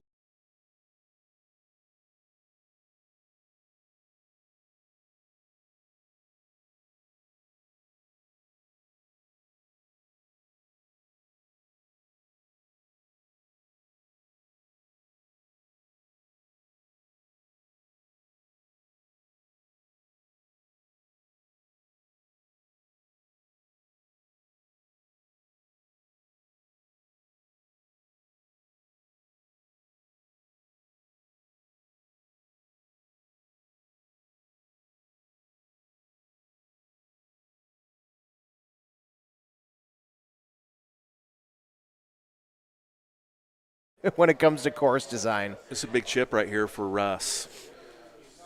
I mean, I think the winner of this match is going to need to shoot a solid 30 under. I think you've got to have a 30 under, and of course we haven't seen the setups. Hole 12 is going to be pivotal, as it always is. Yeah, that's the big deciding factor. That's our tough one on mobile because you can't overpower it. We've talked about that kind of stuff. We'll see what it sets up at. But here's two chips. Both players, we could have dueling hole outs here. Well, and you talk about those crazy scores that players are hitting. I mean, this is one of those courses. Again, match play is different than casually at home. But these are one of the – there we go. There we go. Beautiful hole out. But this is one of those courses where you can see one of those crazy scores. And in person, you can't even say, wow, I can't believe it. They were cheating. No, you watch it live and in person on this stream and see what they're hitting. Russ Lyons, one of the best players in our game that has never played in a world championship. Has just not been able to make the dates work. Oh, there we go. Matches. Back to back. That is an awesome start to this fireworks exhibit. Riley Hitchcock answers the bell against Russ Lyons. Both one better, and now we go to the double eagle hole. Beautiful drivable par 5, depending on the setups here. I think that gets there. He's just going to try to find the gap. That wind's going to help enough to get there. I think it's just a driver sniper. I just think 320 driver, hit it as hard as you can, straight. And I think you're there all day long. Oh. I'm wrong. I'm wrong. Oh, Riley knows that you can't get there. I thought you could. Now, Russ can make this chip. Absolutely from the sand. This is all downhill. Just get your line right. Again, you talk about he's spinning right, spinning a little left to see how that green slope changes. Here's Riley. That needs to simmer, and it does. He will have an uphill putt for a double eagle. Longest drive, though. Shout out, 383. I think Russ makes this. I know Riley's making that. There's his double eagle. Beautiful. I think Russ makes this. He is a big game player, and he's very similar to Tilt Nasty, that he likes that kind of pressure. Let's see how he does here. Again, competing in his first world championship, this is kind of like this is one of those pivotal moments early on. Oh, there he goes. We've got a match, folks. Russ Lyons. That deserved a sip of the drink there as he did it. Russ Lyons has answered Riley Hitchcock's double eagle. These guys answering the call, and that's beautiful. I love Grabber. that. Oh. Good shot from Russ. Riley, rather. Now here is Russ. And is he also hitting a grabber? I think he's just lofting that there. I don't understand that shot. It's just a 3-iron sniper all day. Oh, it's a 3-iron sniper. Now, he's probably going to make this too. He's going to look at it. Here's the thing, though. Early on, you got to avoid these chip opportunities, like these chips. Because eventually you're going to miss one. Yeah. And there's plenty of holes where there's a lot more on the line where you need to save any kind of sand save opportunities. Again, these guys are great, but you say he playing his first world championship, and it's those little things that will eat you up sometimes in competitive play. So he missed that one right. His swipe was right. Nice shot from Tilt Nasty, as you would expect. That was a very gettable pin. Anytime you can hit grabber on this hole 5 here on Rattlesnake, then you've got a good setup. So I imagine Russ will get this kind of close. Now, again, it's still early on. There's plenty of golf to play. But you can't get too crazy early on. Let me tell you something, too. Something we haven't even talked about yet that I didn't really want to necessarily bring up. Oh, Russell!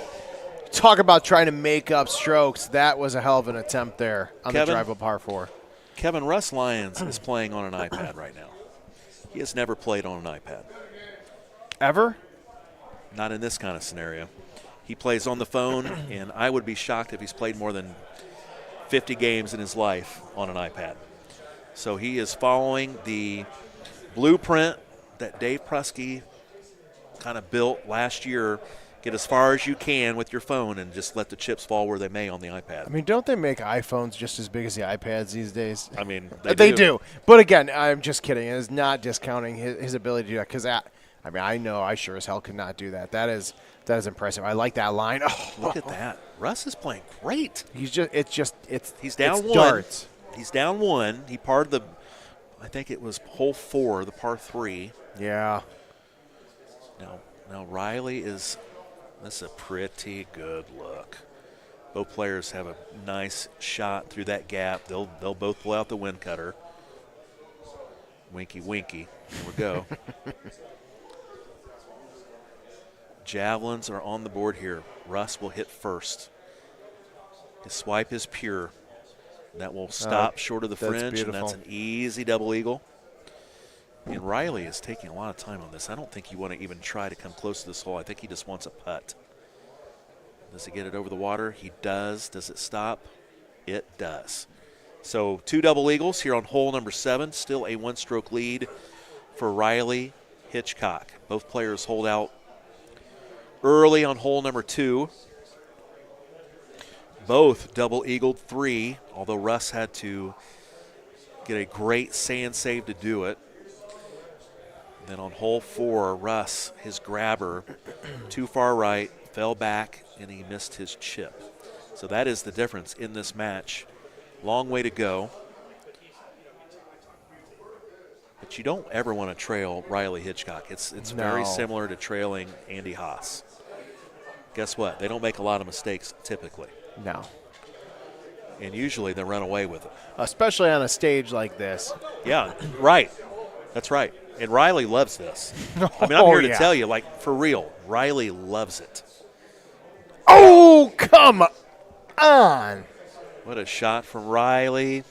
And he is so, you talk about people that just don't show a ton of emotion, and not even in a bad way. He's just very calm, cool, and collective with some of those shots, because I'd be losing my shit if I was hitting shots like that and they weren't dropping. Riley was a competitive golfer as a youth and has done enough competitive things that way that I just think that he is easy to adapt to a competitive situation and knows how to hold the emotions in. So Riley is lining this up. This is a good look. Oh, come on. Nice shot from Russ.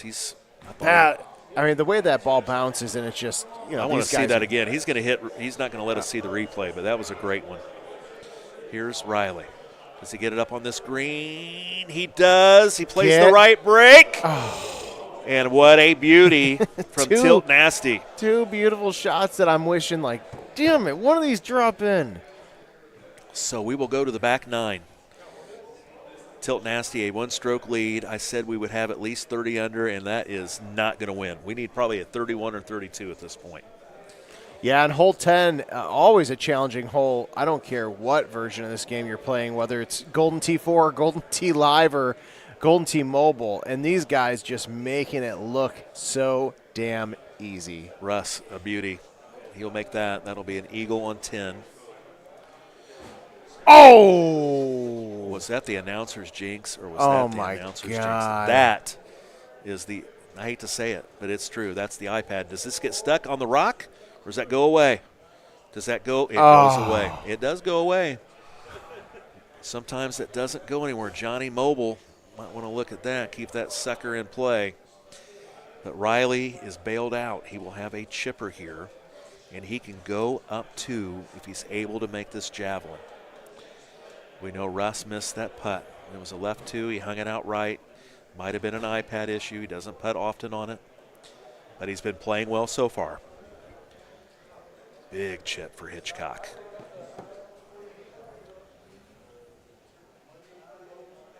Bingo. How you like your boy, Linda? That is an eagle on 10. A 2-stroke lead now on the great Russ Lyons. And that's another beautiful shot there on 11. That was really nice. I mean, that, again, you're on the backside of that green. You've got some room to work with, but, man, that is not an easy shot at all.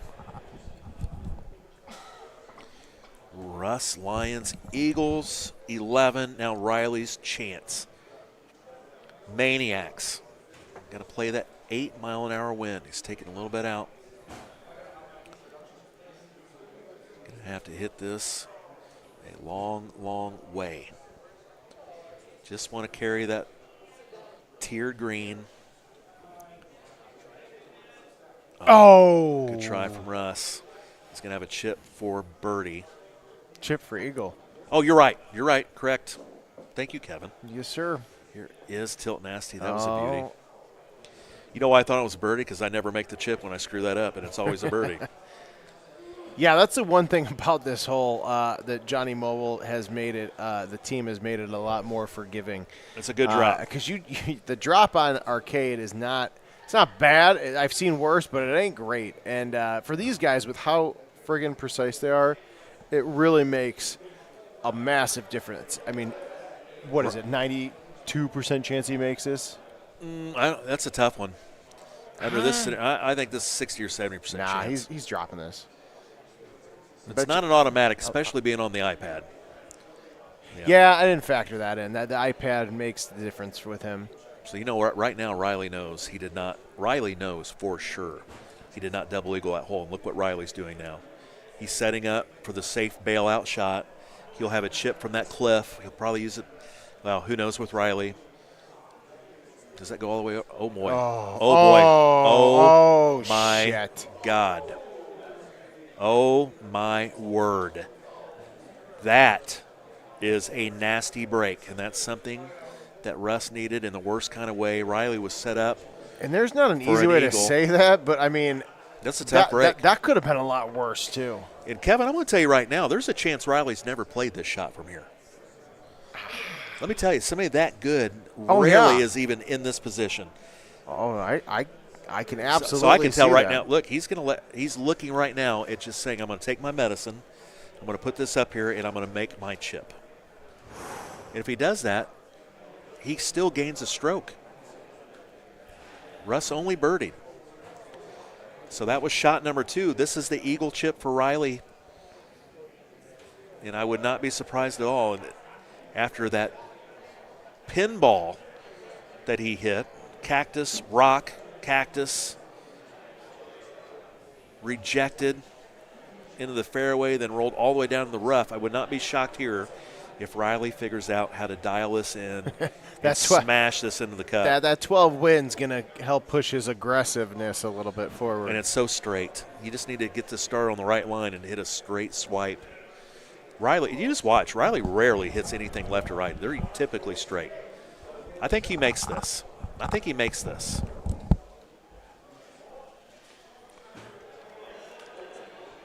Sizing it up, and he is no good. So that will be a birdie. Russ Lyons birdies. Riley still a 2-stroke lead. Does Riley know he's up 2? Not sure if he knows exactly what Russ did on that last hole, but when he went from looking at the green to looking at the bailout area, I have a really good feeling he does know. I think Riley probably figures he's up at least 1, maybe 2. So here we go, par 3. For Riley Hitchcock, Russ was already taking care of that work. And oh goodness, that was playing with fire. Now here's Russ. This is makeable. I mean, he needs to find a stroke. He is only up or only down 2. 1 here goes a long way. 1-stroke lead with a whole lot of holes to play, you can get yourself right back in the match with one mistake from your opponent. Does Riley make a lot of mistakes? No. But is he capable of messing up? Yes. So this would go a long way for us Lions.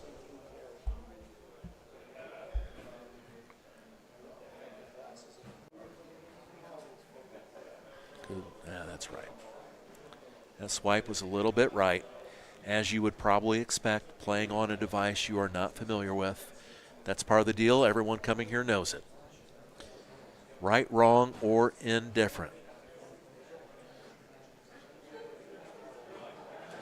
Riley letting this come down, a beauty.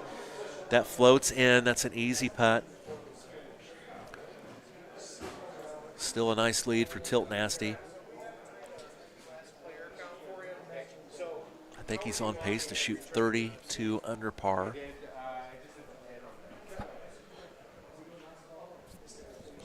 Here is Riley. Bangs this way deep. Will have a very similar shot. No, he does not. It's a little different shot. He hit that a long way. Russ. Again, he needs to find some kind of a hole out. Orbit. That was a nice effort. Easy putt. Riley's going to throw this up with a wedge. A little jab. It's going to bounce right.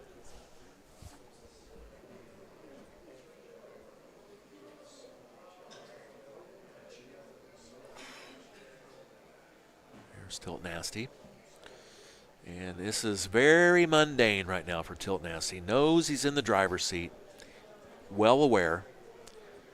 Knows his opponent needs to do some miraculous type playing soon.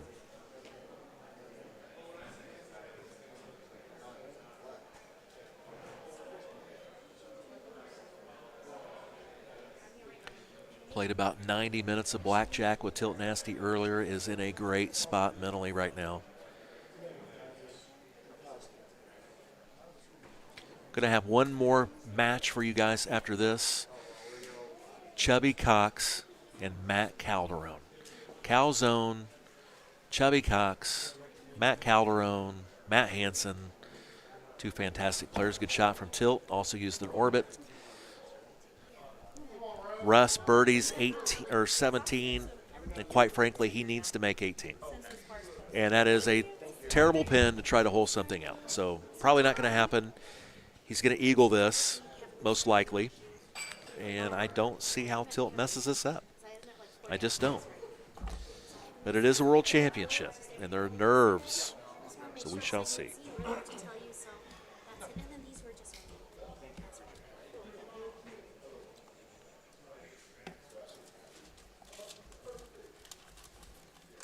Riley, nice effort. Russ looking at this one more time. He has very little room. This hole is cut. If this was real golf, maybe 6-7 paces from the water. So going with a javelin here is probably suicide, but it might be the only way he can make it. I think if you're really trying to make this, you go with an orbit, or you just try to land it straight in the cup with a sniper. He knows he's down big. It looks like he's just going to hit the sniper. Russ Lyons must make and hope for a mistake. It's a little deep. That is an eagle putt coming up. Riley at this point can force extra holes if he just pars it. So a birdie wins. Eagle obviously does the same. Here is Hitchcock, and he barely. Wow. You talk about playing with fire. So a 2-stroke victory for Riley Hitchcock. Georgia's Riley Hitchcock will move on. Russ Lyons will go to the loser's bracket, where he will wait on an opponent. And we will be back shortly. We're going to come back with two of the best players in all of Golden T-Mobile. Chubby Cox will be playing Calzone, Matt Calderon, Matt Hansen. Two guys that played in multiple world championships, and we're going to take a break to get buckled up. So come back to us here in a few minutes. We're here at the Palms Hotel and Casino. See you in a minute.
Palms Casino Resort, Las Vegas, Nevada. I'm Kevin Lindsay. This is Mr. Piss Missile himself, Chad Trump, Night 1, Golden T-Mobile World Championship. Somehow, with all the competition in action today, we have made it to the final match of the night. And talk about What a saving way a to good go out. one. Yeah, this is a good one. This is arguably the maybe 4th or 5th best player in the world right there. The man you see, that is Matt Hansen, Chubby Cox. Look at that freshly minted photo. He is one of the best players in our game, and he's going to play a guy that had a hell of a tournament at the Windy City just a few short months ago. And that man, that's Matt Calderon, also a top 10 player in the world. So we legitimately have one of the best matches you could hope for right here. And I'm looking at this match as another real opportunity for a guy to win a world championship. You get through this match, you got 2 wins under your belt, you send another great player to the loser side where Whammy's already waiting, where Rick Copperthorne's already waiting, where Chad Schrump's already waiting. Well, one of those 3 is not like the other. We won't decide who. We'll let the crowd do that. That's right. And the other thing, too, we talk about community. And, when you have great people that are playing in great matches, it just makes for a much better environment. And these 2 guys are just that. And it's our good friend Rattlesnake Ridge. So you're going to get some excitement just like we did the last match. 2 really, really, really good players. And I'm not understating that whatsoever. So let's see what we have on deck. These will be different conditions than you just saw.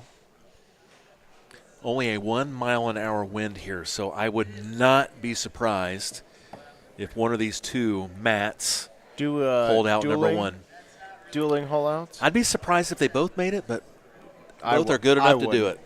They're both good enough to do it. Matt. Oh, no. Boom! Matt Calderon answers the bell early. Here he comes. Boom! Dueling holeouts, you called it. Hansen, Calderon, all square through 1. They have both holed out number 1, and there's a very good chance, looking at hole 2, that both players have a legitimate chance to make this one as well.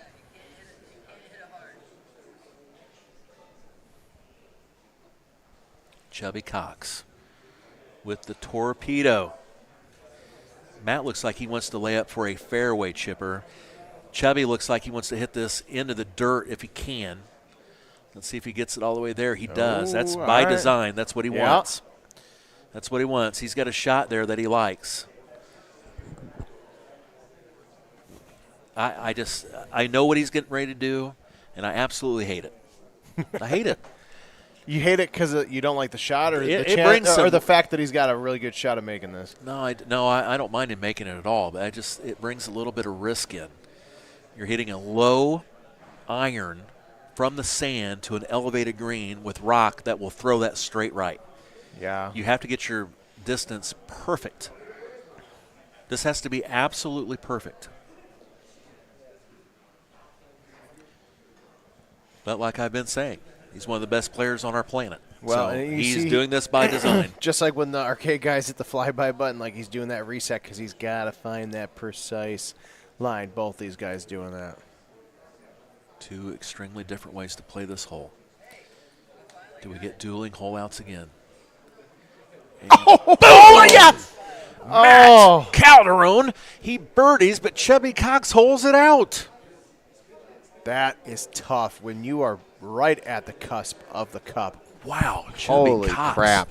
Chubby Cox That's finished, a rock. I believe, 4th place 2 years ago in the World Championship, and he wants to get his first victory. I mean, that was a rock-hard shot, let's be honest. It was. And we said that was by design. I just think you take a lot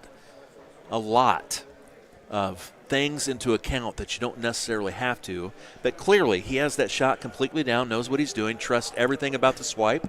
And on the biggest stage in our game, he converted. Let me just tell you another name, Eddie Godfrey. You know, one of those people that hits the unconventional shot but does it so damn well that you're like, why do I even question this? Eddie G, one of my good buddies. Look at that kick. That was by design as well. Yeah, that was a beauty. That just rocketed. That's gonna Again, different shots going Yep, into this. these are completely different. He just used a Maniac's Powerball, and here is Hansen. Gets it just over that fringe, and rolls I love down. having that down 6. Oh, yeah, it helps. You know, a grabber might even be closer to the hole at that point. That would not have stopped. So good shot from Chubby. Maintains that one-stroke lead at least. Calderon still looking at this double eagle putt. Taking a lot of time for a left 1. I think that might have been between a left 1 and left 2, and it changed on him. You want to make sure he had that right. Buries it like nothing. Walking away with those double eagles. Get them now while you can, because as we have seen, hole 12 is not wanting to give those things up at all. You better get them on the front. Hey, but at least we're looking and seeing new shots we can potentially go for on hole 12 if you like pinball.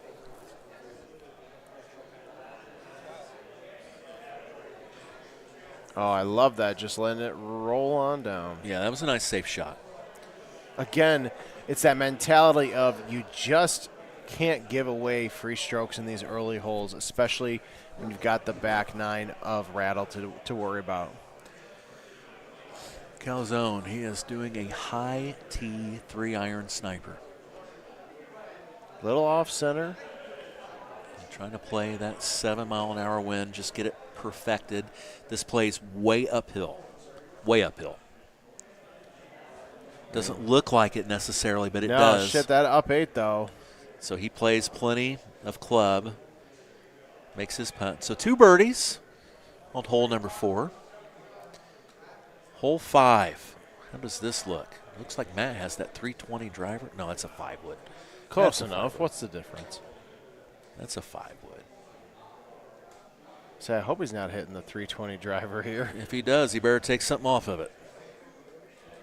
Another nice one. Just lands it on the green. And he didn't like that at all. He's like, nah, not close enough. I think he was surprised how close that came to water. Yeah. That just cleared the fringe. Tell you, Rattlesnake Ridge, you don't see any snakes, but you always see that ostrich right there.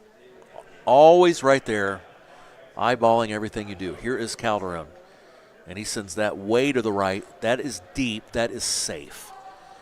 Calzone with a nice safe shot on hole 5. And Matt Hansen, Chubby Cox, on the left of your screen, feels to me like he is in one of those rhythms. Just he's back, got that nice fresh haircut. It's the shortest I've ever seen his hair in 5 years of playing Golden T-Mobile. And he looks like he is in his element. Hey, you know, if you're going to play well enough to get pictures taken, you know you got to come in looking fresh. That's right. Look at that one. That's GSP. 20,000? 16A. We'll call it almost 20. If you round up. Calderon is looking at a 3-wood grabber. We just saw that sniper was perfect distance. This grabber will go farther. So let's see if this goes past the hole. Oh, he took something off. They didn't even hit the same club, I don't think. So good shot from Calzone. Chubby Cox still with that 1-stroke lead. He holed out hole number 2. After holing out hole number 1, Calzone could not match on the second hole. Both players hold 1, and that's the difference in this match so far. Both have played perfectly. When you have a difference of 1 hole out like that, that's when you know that this is, you know, top-level talent that are playing, especially on a course as difficult as Rattlesnake. Yeah, and, you know, the funny thing about how well they're playing, it's just there's some guys that eat those nerves for breakfast and some don't. And these two are showing no ill effects from the stage, literally on the stage, in front of their friends, their peers, their competitors, watching on the stream,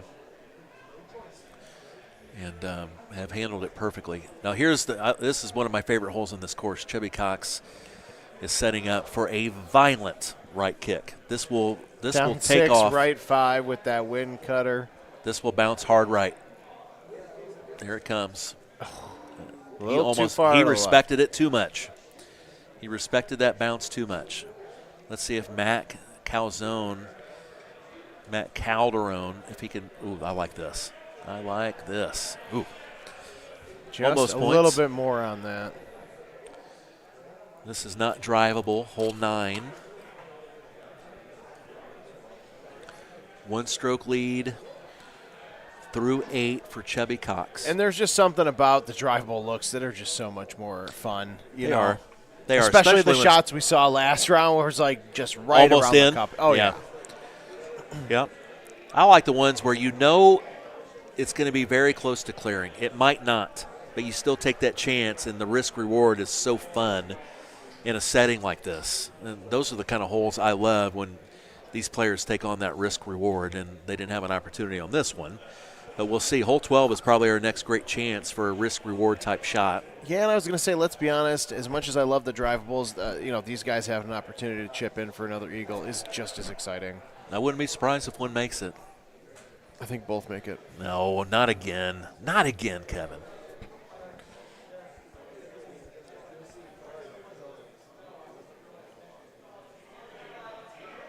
I think they're going to hit about the same time.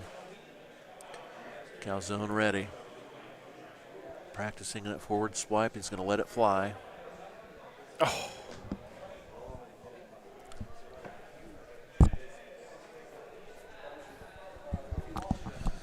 The great Evan Gossett with us right now.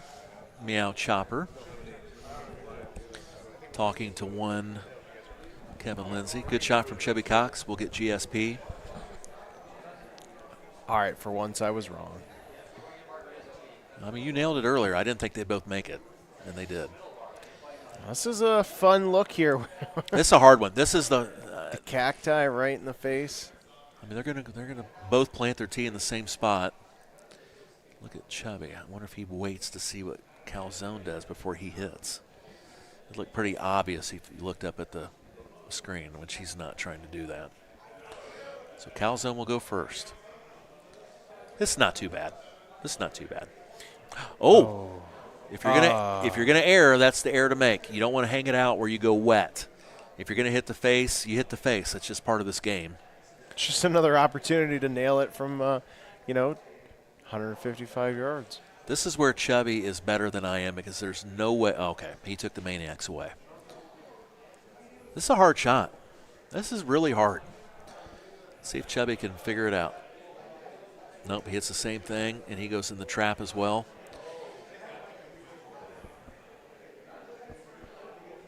Calzone on the green. He will make a putt for birdie. That was one of your tougher hole 10 setups.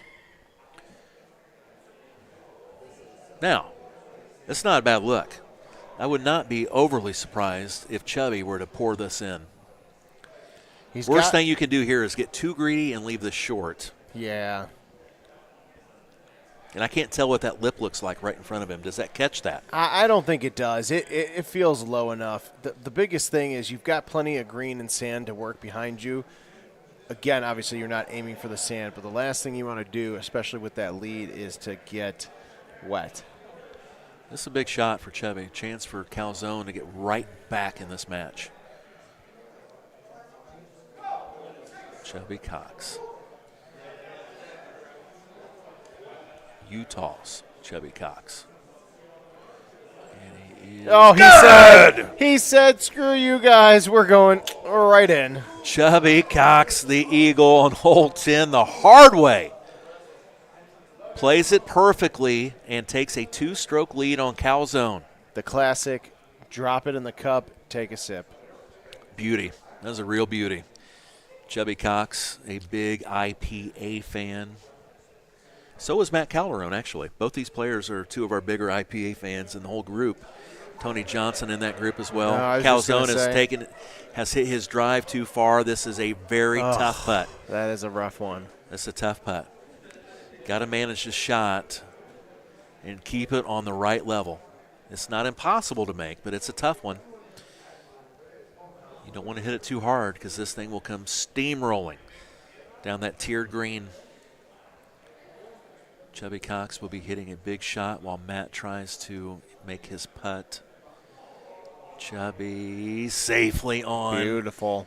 Calzone. Oh, come on. And he's going to go down 3 strokes He after played 11. it so safe there too, but like not even a bad way. Just that felt like it had such a good shot. That was a good stroke. But the real error is you have to be on the right level or you're going to lose a stroke. And if I'm Chubby Cox, I don't even look at this green. I refuse to look at it. You're up by 3. No. You're up by 3. Just land it in the safe spot. Although you know from the last match that there's a chance. Always a chance. Always a chance.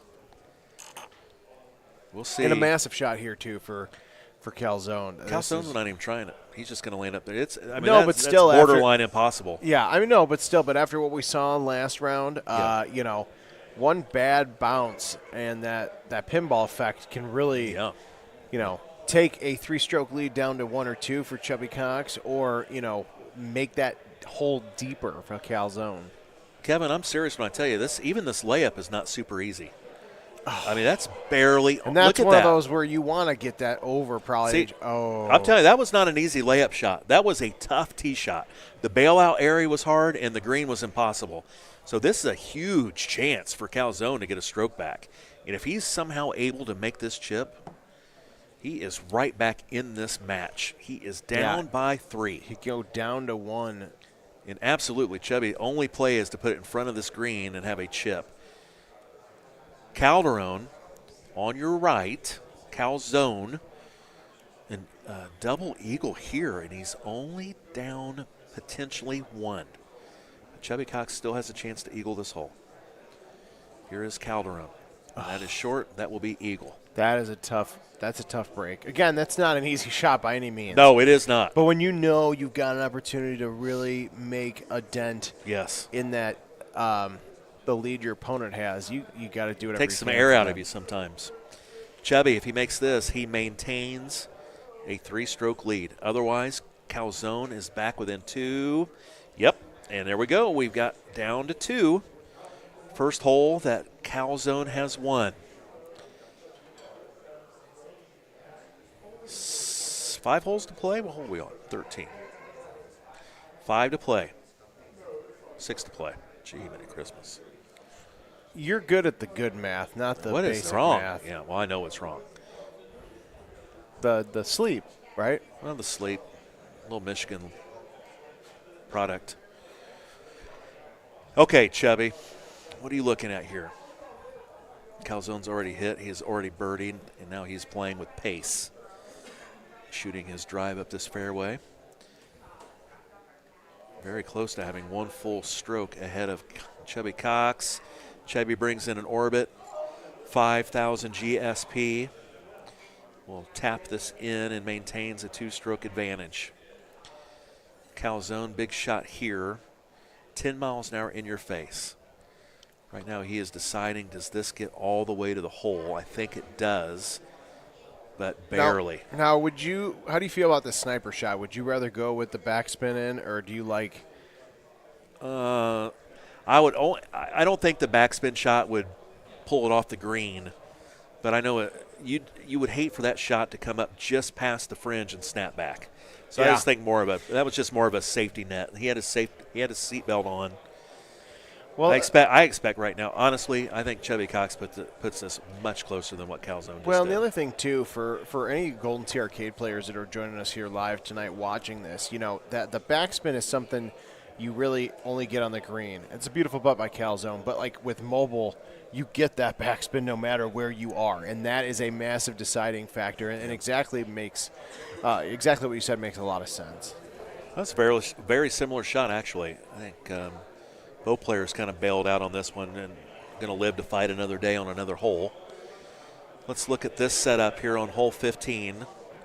We have some left to right wind, and it does not look like you'd want to even think about hitting it in the sand in front of the green. So I think you'll see both players try to put it onto that bottom rough area and hit a sniper in. And that is exactly what Calzone has done. And it looks like Chubby will do the same. Correct. So now you need to navigate a pin that is dangerously close to a humongous drop-off. That sand is very punitive. You've got to get the right distance here. You can get cute down by 2 thinking you've got to get this in the hole because it's a makeable shot. But there's a lot of danger. Yeah.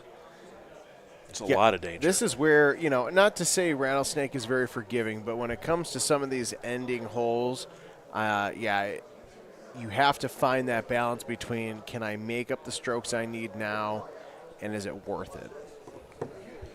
All right, looks like Chubby is going to go first.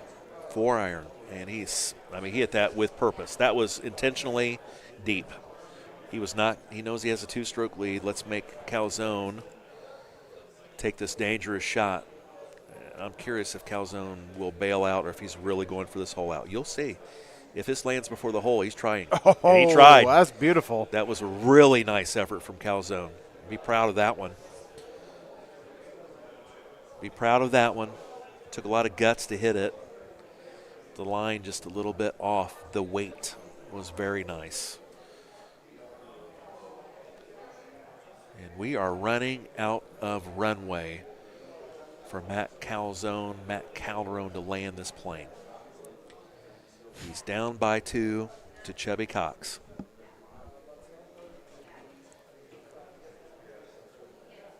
This is a pretty good look with this helping wind. Just start this right on the left side of that rock, that cliff face, and let the wind bring it all the way back to the right. That's a tough one. Ooh. Does this get onto the green? Yes, it did. We could have very easily have a one-stroke. We probably will have a one-stroke game. This is a left 6 off an elevated landing area. This almost has to hop once or twice and just dive in. This will be going at a lot of pace. Big, huge chip for Chubby. It's makeable for him, but it would be a hell of an effort. Calzone has potentially cut this lead to 1.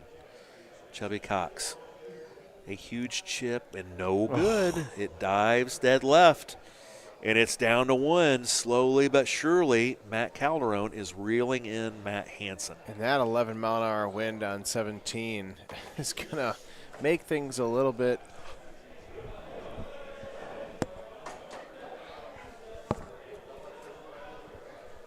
It's under. Here we go. My apologies. I think I may very well have kicked a wire. That was definitely Chad Schrump's fault, not Andy Coleman. All right. So Calzone has birdied 17. Chubby Cox, his lead was 1-3. It's down to 1. We have theater here. Here's Chubby Cox. Oh no. My goodness. This Holy is shit. very interesting. And let me tell you something here. He might be one of the better players that we have in our game at this shot. And Calzone, a beauty into 18. He will post a nice card. Chubby Cox needs to make this to have a 1-stroke lead in 18, or we might be playing extras. Let's see. Chubby Cox has fallen apart a bit at the end. Huge chip. Oh! Chubby Cox. An enormous chip on 17. A clutch chip. And the look in his face. That was completely pure different relief. than 10 seconds ago. That was pure relief. Now he needs to settle in. Calzone has to be heartbroken to see Hansen make such a fantastic clutch chip on 17. That was as good as any shot, if not better, that he has made today. That will rival his hole out from the sand on hole 10. Still needs to finish strong. Must eagle here to win this match. Calzone hit a javelin. Cox with a sniper. Oh. And he almost goes deep here, but he should handle this with no problem. And Chubby Cox. There he goes. He has held off a deflated Matt Calderone. An epic battle, and one that got extremely interesting. Yeah. Man, you talk about a difference in the first 16 holes of gameplay, and then, holy shit, literally. It got tight. Amazing shots by both of these guys, or recovery shots going into the last couple of holes of that match. That is What a match. I mean, we said two of the best players in the world. we like the precursor of this is going to be an amazing match, but then these guys literally prove why they're on that stage. Yep. Matt Calderon tightened up towards the last of that 18 and almost pulled off a great comeback. But Chubby Cox with one of the best shots he will hit all weekend long, bar none. He had a torpedo that tiny sand little shot wedge. can make or break his entire tournament rolling into tomorrow. That was absolutely money. So if you like what you saw, it's just going to get better tomorrow. And we will be back tomorrow. We're going to play more head-to-head. This is the 2024 Golden T-Mobile World Championship. We're at the Palm Casino. This is Kevin Lindsay. I'm Chad Schrump. We'll be back with more bracket play tomorrow. We're going to get some rest. We're going to do it again I don't tomorrow. know about the rest part, but we'll do our Maybe. best. Depending on what these faces look like tomorrow, we'll kind of, give you the over-under on how the rest of the night went. But here's the thing, too, is that tomorrow, another massive day, not just for Golden Team Mobile players, but then also the kickoff to the arcade tournament. As I said earlier, 9 qualifying spots open. I think most places, most states nearby, you can still drive to Vegas and get here by 7 p.m. Pacific tomorrow. 9 open spots. We're crowning a 2024 Golden T-Mobile World Champion tomorrow night, giving away $10,000 to that winner, $30,000 overall. And then we're kicking off the rest of the weekend. A lot of action here at the Palms. Chad, my friend, appreciate it as always. I'm Kevin Lindsay. For everybody here at the Palms Casino Resort, thank you guys. Have a good night. We'll see you tomorrow.